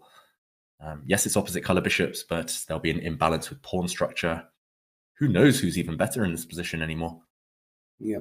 So very, very sneaky by Magnus. He realizes the rooks were the only things, only pieces that could potentially defend b2. So he swaps them all off. And Erigaisi, in the current position, if we go back again, he's got to ponder that. Does he trade the rooks off? If not, then black's rook is coming in. Yeah, rook a2 will happen if white moves his own rook. Yeah, I've got to say, Magnus, he's at least asking difficult practical problems yet again. He's so unique in that. You can never relax. You never write him off. He loses a pawn. That's never the end of the story. And yeah, I mean, as again is mentioned in the feature chat here by Anita Drink, you remember Magnus winning a drawn endgame? I remember hundreds of those cases. He seems to do it on a daily basis. Rook takes rook has been played. And the bishop recaptures. Mm-hmm. Yeah, knight a4, what do you do against it? You could play a move like bishop d6, potentially bring it around to a3, but then white's bishop does a defensive job defending b2, and that's never a good sign, going passive against someone of Magnus's quality. Yeah, if the knights come off, remember, opposite color bishops, it's guaranteed to be a draw. Is there anything to do now, Lawrence? Is there any way to... That's the problem. I'm staring at this position, and I don't actually see a constructive way forward here for white. Mm-hmm. I really don't. I think this has been brilliant by Magnus to get out of the jam. No way to continue risk-free if you want to win, you will have to take some significant risks. If you're Erigaisi, for example, Erigaisi, 1 minute left as well. Magnus with a nice chunk up on the clock. And he does go bishop d6, looking to meet knight a4 with bishop a3. And this is a sensible move. Sensible, but will it be enough to win? Feels unlikely. Probably somehow. not enough to win. Probably not enough to win. I don't think Magnus is in serious danger anymore. And I think he'll be very happy with a draw from this game because he was in serious trouble at some point. So I think, I think you have to be happy with a draw. Yeah, Magnus will just play a move such as bishop e4, reactivate that bishop. And no matter where white eventually recentralizes his knight to, the threat of a knight exchange should guarantee Magnus that half point. I still see a lot in the featured chat, a lot of comments supporting Magnus, thinking he can maybe grind out a win from this position. But remember, he is a pawn down. I think, as you mentioned, Lawrence, a draw will be a very, very good result in this game, especially given the course of how things have developed. And okay, the black bishop will just move to a square such as c2 now. Black's knight will plant itself on d5. If anything, it's a fortress. Opposite color bishop endgame. I think we will see that handshake before too long, to be honest. Erigaisi low on the clock. Will he fight on? I don't think he can. I think if the knights come off, the answer is no. It's been a long day. They both have maximum score. Of course, it's not really any risk, but yeah, if the knights are exchanged here, and he's got, under a minute. He might not want to risk it now. Let's see. Okay, it looks like he's kept the knights on. He's played his knight to h5, I believe. There we go. We saw it on the camera. The board confirms it. But nah, this looks like an odd square. Black's bishop can drop back to attack this knight. Black's king can start getting ambitious coming forward. Yes, there's still no risk for white, really. You can always drop back and exchange those knights off later. But Erigaisi, at least he's showing psychologically who's boss. He's saying to Magnus, I'm not scared. I'm going to try at least to beat you. But that means a lot as well. Because a lot of players would just swap knights and say it's Magnus and draw. But Erigaisi understands he's on a journey now. He's going to be playing Magnus for many years to come. And he wants to show Magnus that he's not afraid. So this is actually a very important move. Yeah, I agree. This is going to be an enduring rivalry. And he's never been afraid of Erigaisi, but it's nice to reiterate that to your opponents. And Lawrence, maybe while this game... Yeah. Well, I'd hesitate to use the phrase fizzle out, but while it fizzles out, let's check in on some of the other battles. Let's go to Jan Christoph Duda against Jurman Forrest. And wow, this position here looks good for white to my eyes. We're trying to win this B pawn and then just have two passed pawns. How am I supposed to be worse here with white? The bar is slap bang in the middle, so the computer is not that impressed by white's position here. But I think any human player would just see this and think, goodness, this is yucky for black with b5 so weak. Yeah, you're right. First instincts does say it's yucky. It does look difficult for black to defend. Maybe black can just give a check on c3, or black's rook could potentially land on c2. White's pawns are very far advanced on the king side, so they're potentially weak as well. But I didn't see what to do after rook c3 checking f2. Rook c2 maybe now, just to keep up the harassment of the white king. King e3. Rook takes a2. And you want to take on b5, I guess? Yeah, I guess I have to, right? Yeah, and even if I exchange bishops, black's knight could always land on e8. That one looked holdable for black, but we did see something else. And okay, wow, Black did give up the B pawn. And there's a pin. This is very clever. Using the pin.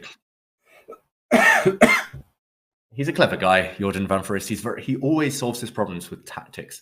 Players, I mean, they vary across the spectrum of tactical versus strategic, and I've never seen him take the kind of boring solution. He's always living life on the edge, always trying to solve things with pins, double attacks, tricks. And yeah, it looks like white can't hold his bishop, and if the bishop is captured, we see a grimace as well from Jan-Krzysztof Duda.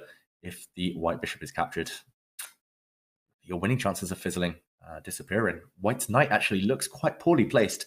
Unless you can break through with the white rook to the 8th rank and get some mating attacks, then yeah, that white knight might regret planting itself on the edge of the board. Duda, meanwhile, pushes forward. We should mention the clocks. Duda's down at 25 seconds. Jordan has over 2 minutes. What would you play here, Lawrence? Would you just take that bishop, whip it off? Yeah, I think so. But f6, brilliant. Jordan not rushing, trying to liquidate all the pawns here. And if he does that, he's going to be rocking and rolling because there's just not going to be enough material left. I love f6. I think this is a great move. Yep. Very little time also for Jan-Krzysztof here. Yeah, and Duda really wants to force the issue now. He's, as you say, played rook c4. He's forced this exchange. White's rook will land on the 7th rank. Maybe some targets there. Black has to be slightly wary of checkmating ideas. If the black bishop didn't stand on d7, then rook c8 check would immediately create a checkmating pattern. So that bishop is attacked. I think Jordan wants to defend that bishop with his king. Is that the idea? You don't really want to retreat with his bishop, get pinned later on. I guess you could retreat. But White's B pawn is about to drop. So Jordan does defend that bishop with his king. Duda, 20 seconds. Pawns are dropping. He needs to go into defensive mode. He needs to backtrack, reverse gear, save this game. Just like with Magnus, sometimes you got to do what you got to do. Got to play the position, and the position demands that White just tries to make a draw. But he's going for it, creating a threat of rook a8 check. That would be devastating to the black king. But Jordan will grab a pawn first. Rook takes b3, comes with check. I think black's king should be safe enough. Rook takes b3, king f4. Worst comes to the worst, at some point you do play a move such as e5 check. I don't think you want to rush that necessarily. Rook c3 is another move, just to be able to retreat the rook. Okay, he retreats the rook immediately. Now, can White's knight at some point find its way back into the game? It needs to. I think he'll bring it in now. Maybe via g8. ef6 and knight g8. Is that a move? Why not, Lawrence? Taking away the e7 square. King e7, yeah. Wow. You know he's going to play that as well, right? I mean, that's such a Duda move. Yeah, and there we go. You called it. Of course he has.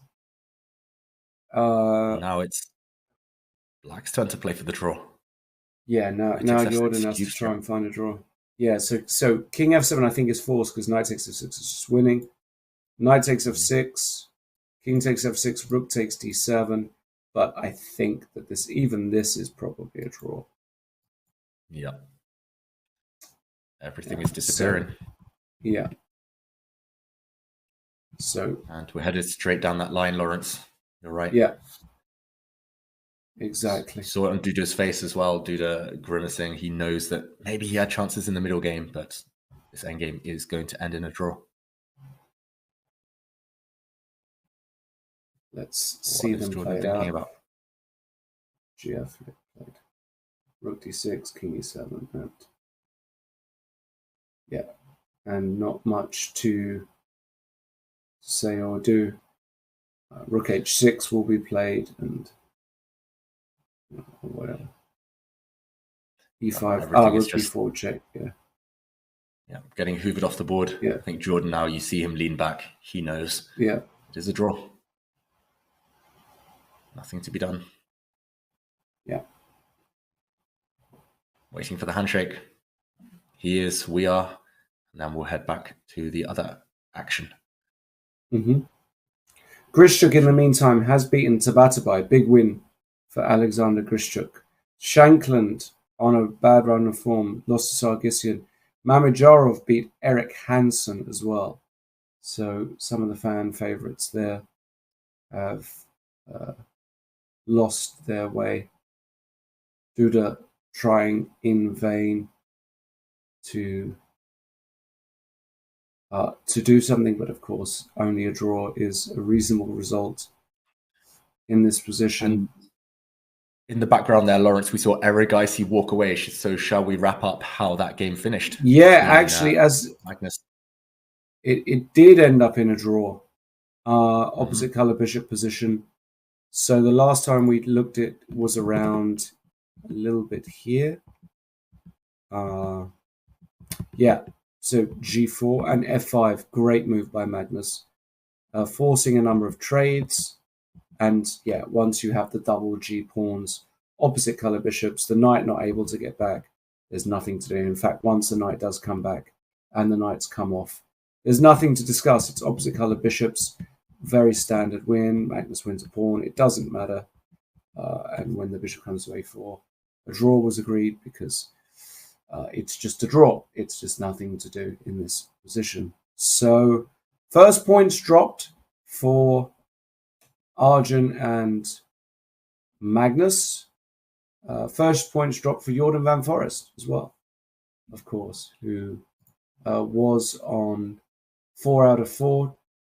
And that means with all of these draws that we now have a bunch of players on 4.5 out of 5, namely Carlsen, Fedoseev, Erigaisi, and Van Forest. There are still some games going on. Let's go to Fabiano Caruana, who is playing against Alexander Shimanov, I believe.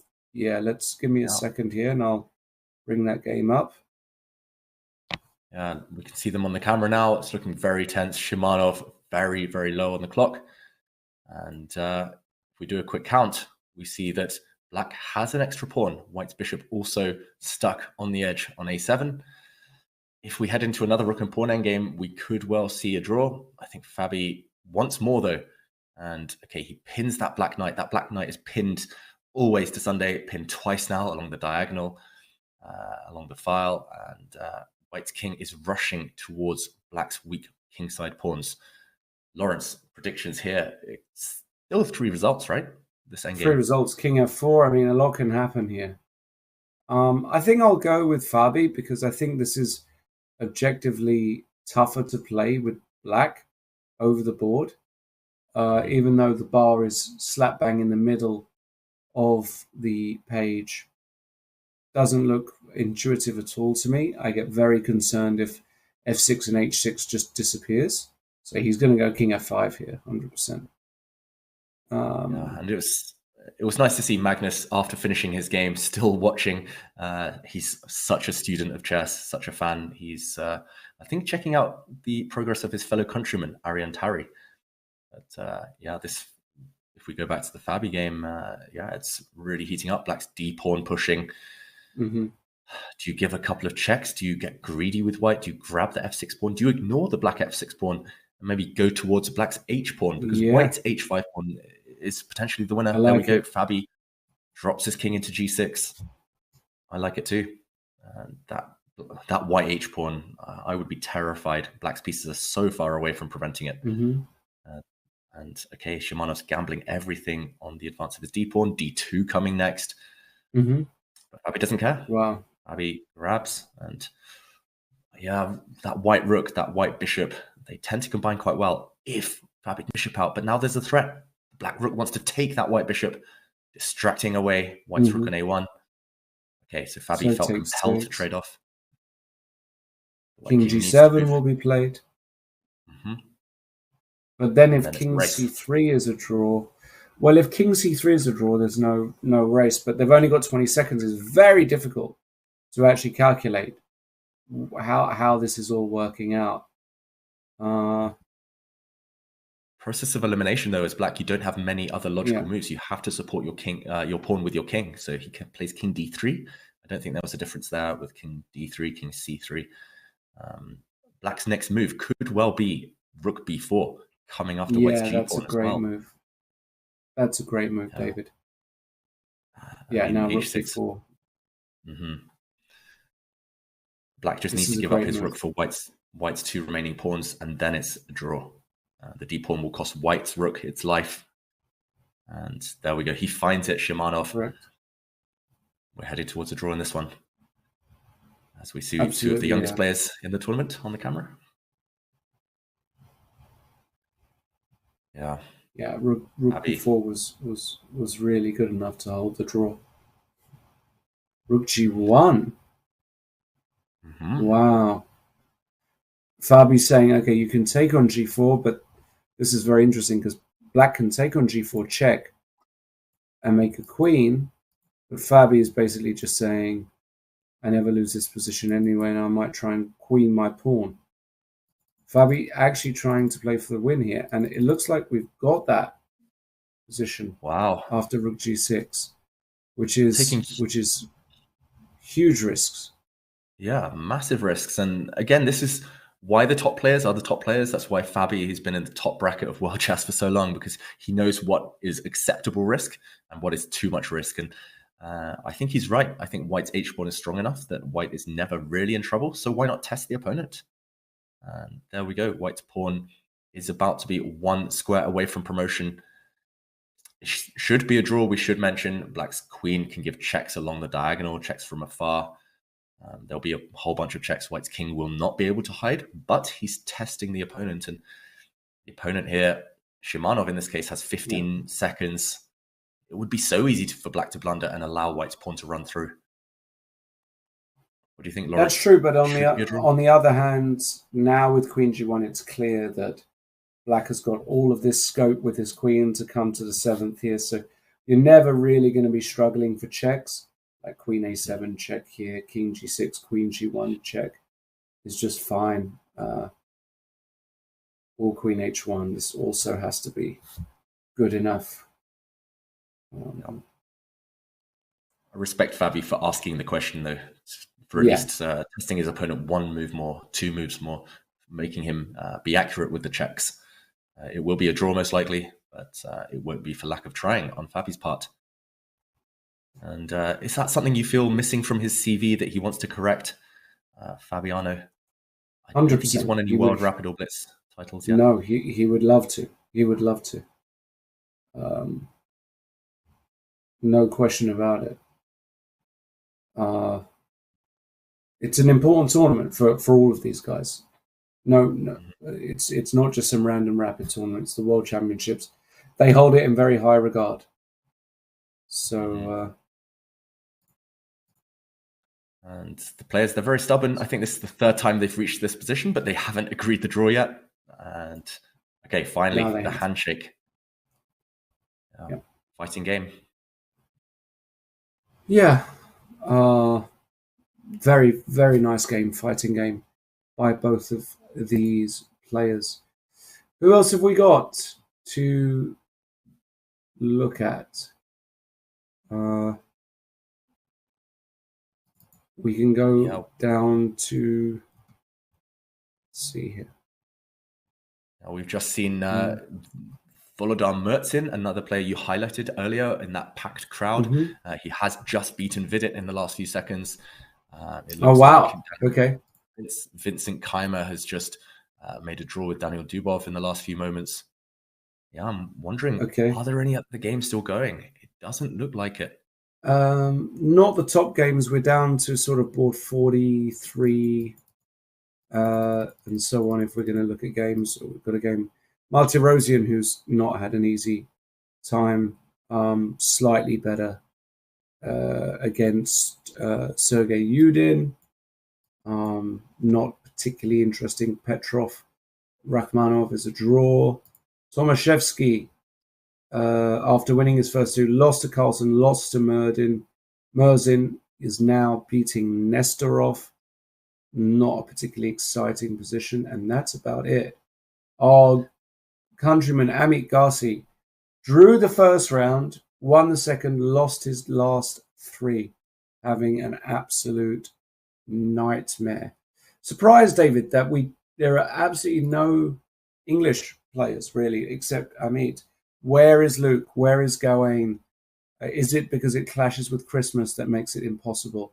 What's the deal there, David?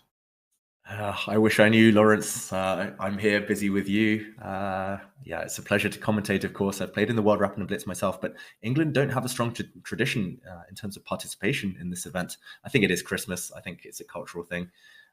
England have a lot of strong players, of course, but Kazakhstan is far away, and it is that special time of year. Meanwhile, we do see a few games still going, so maybe we can get it up on the board, Lawrence. This is Aravind, I believe, playing with white.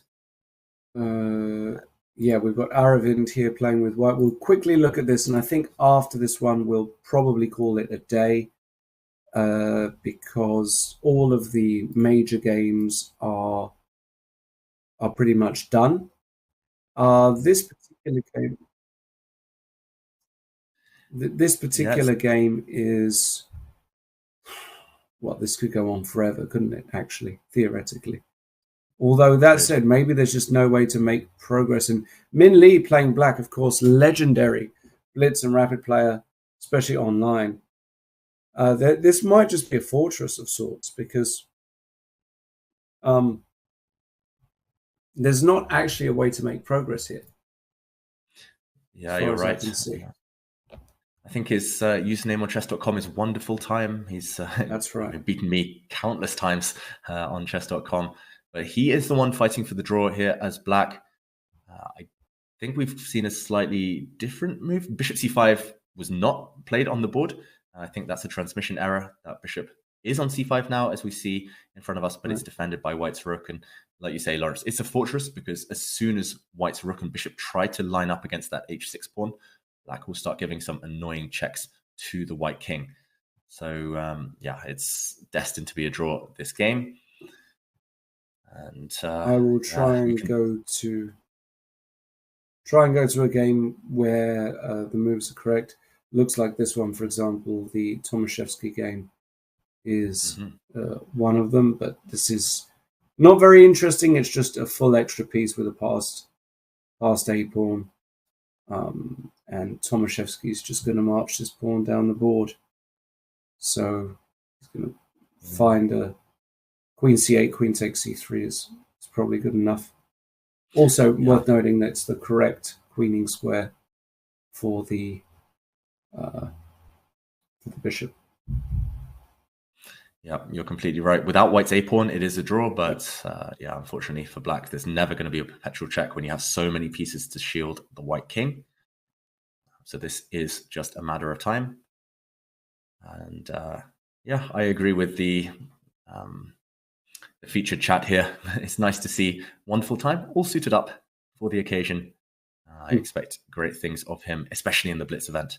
I think he's going to cause some big surprises in that format, especially. He's very, very strong. I will try to just get the right game up here as well, because this is actually not quite the right game. Yeah, as we see on the camera, it does look like Min is very, very confident about his chances to hold. Nothing much has changed since we last left the position. Maybe we can just focus on the players because, oh, there we go. He's calling the arbiter. He's claiming a draw now. He thinks it's been 50 moves since the last pawn push or capture was made. Okay, no, he's just alerting the arbiter to start counting. He's just giving some checks. Dead draw here. White will block the checks, but now white's bishop is immobilized. And yeah, unfortunately, we don't have the right transmission here of the moves, but nothing much has changed. It's just the status quo. Rook and 3 pawns against bishop and pawn. No way we'll even see that beloved endgame, Lawrence. Rook and bishop versus rook. That would be a fitting way to end the day. It would be, but it's just not happening. There's just no way that Min Lee is going to allow that. let's just keep our eye on the big screen and. Yeah, let's just hold tight, ready for that handshake in a matter of moments. And I think that will end the action for day one of the tournament. Okay, rook d3, a very nice move, non-committal, attacking white's bishop. Aravind, I like the fact that white is trying to press for a win. You should always play as long as there's even the slightest chance. But against such a skilled defender, in a position where the opponent has a fortress, I think he will call time on the game soon. Yeah, what do you make of today's action, Lawrence? Has it lived up to everything you hoped for? I was going to ask you the same thing, but the answer is pretty much yes. We've had our ups and downs. We have had some inspiring performances. I would say that Jordan has particularly impressed me. Magnus, of course. Magnus previously didn't ever start a World Rapid with 3 out of 3, just so you know. This was the first time he ever started a World Rapid with 3 out of 3, which is shocking to think about it. So Magnus getting off to a good start is very nice. Eric Gacy, looked like he's really up for it. Some of the other players as well. I mean, Abdusattorov lost to Carlsen, but he beat Sanal in the last round to stay in it. There's a whole bunch of players on 4 out of 5. Meaning that it's going to be very, very close. Hikaru Nakamura, perhaps we're talking about disappointing results.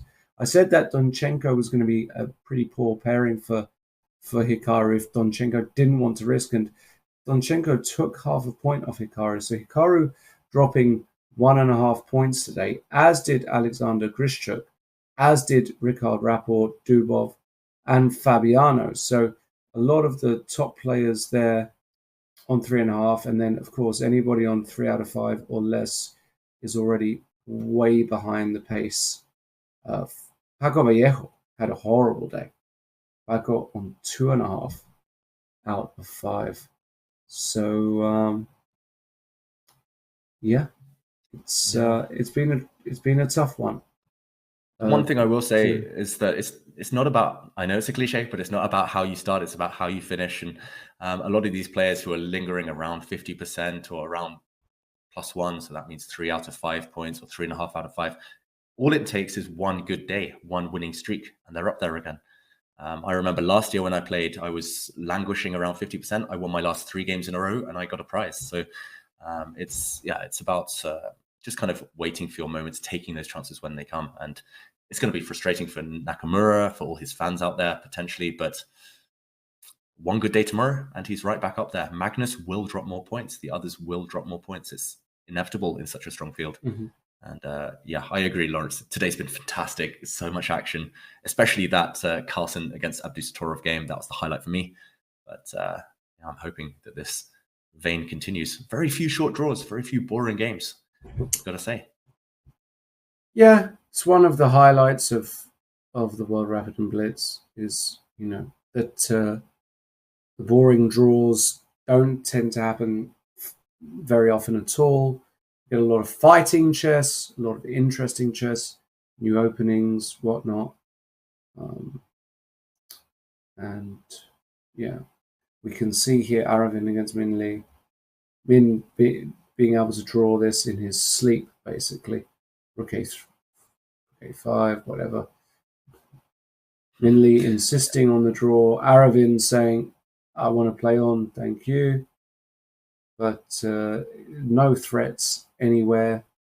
This is a strange fortress because you've got a bishop and pawn against 3 pawns, but there's just nothing you can do. You've got no leverage against the pawns. And Min Lee playing any move, basically, saying I can draw this position with any move. Aravind, of course, getting that 10 seconds bonus per move, meaning the game can continue, but probably there's been a 3-fold repetition somewhere already. Okay, 5. Min Lee very, very bored with the situation.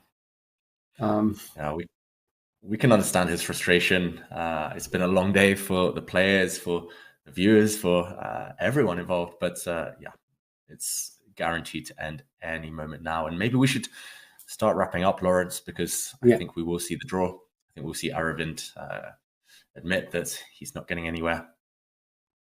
And yeah, maybe we can talk about the leaders, just those scores one last time. Yep, we can do that. So in the main event with the Open tournament, Magnus Carlsen, Vladimir Fedorsev, Arjun Erigasi, Jordan Van Forest, the guys on 4.5, bunch of guys on 4.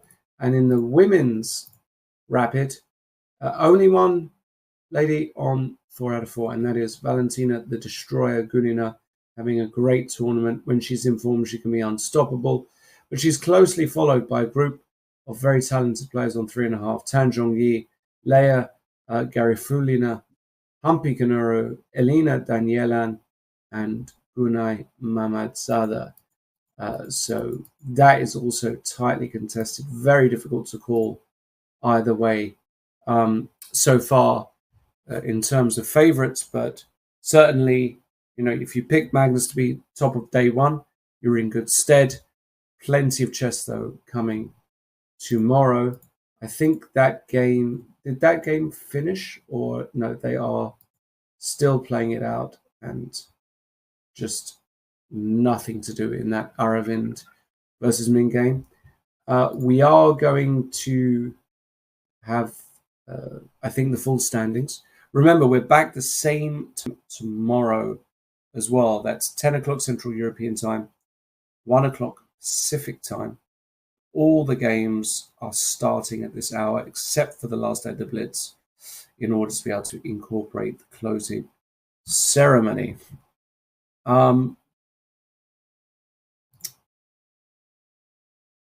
Yeah. On that note, Lawrence. Yes. Maybe it's time to allow our viewers to go and celebrate Christmas with their families. Indeed. Go and have a great Boxing Day, Christmas, whatever you're celebrating. It's been an absolute pleasure. Apologies for the husky voice. As you could probably tell, I'm a bit under the weather today, but I will get a good night's sleep. And tomorrow, I'll be back with David Howe to go through day 2 of the World Rapid Championships. It's been an absolute pleasure for myself, David, and the rest of the team. See you tomorrow, same time, same place. Is Magnus going to continue in his good vein of form? We'll soon see. See you tomorrow. Bye, everyone.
Life is full of exciting events, but it is our first impressions that we remember best.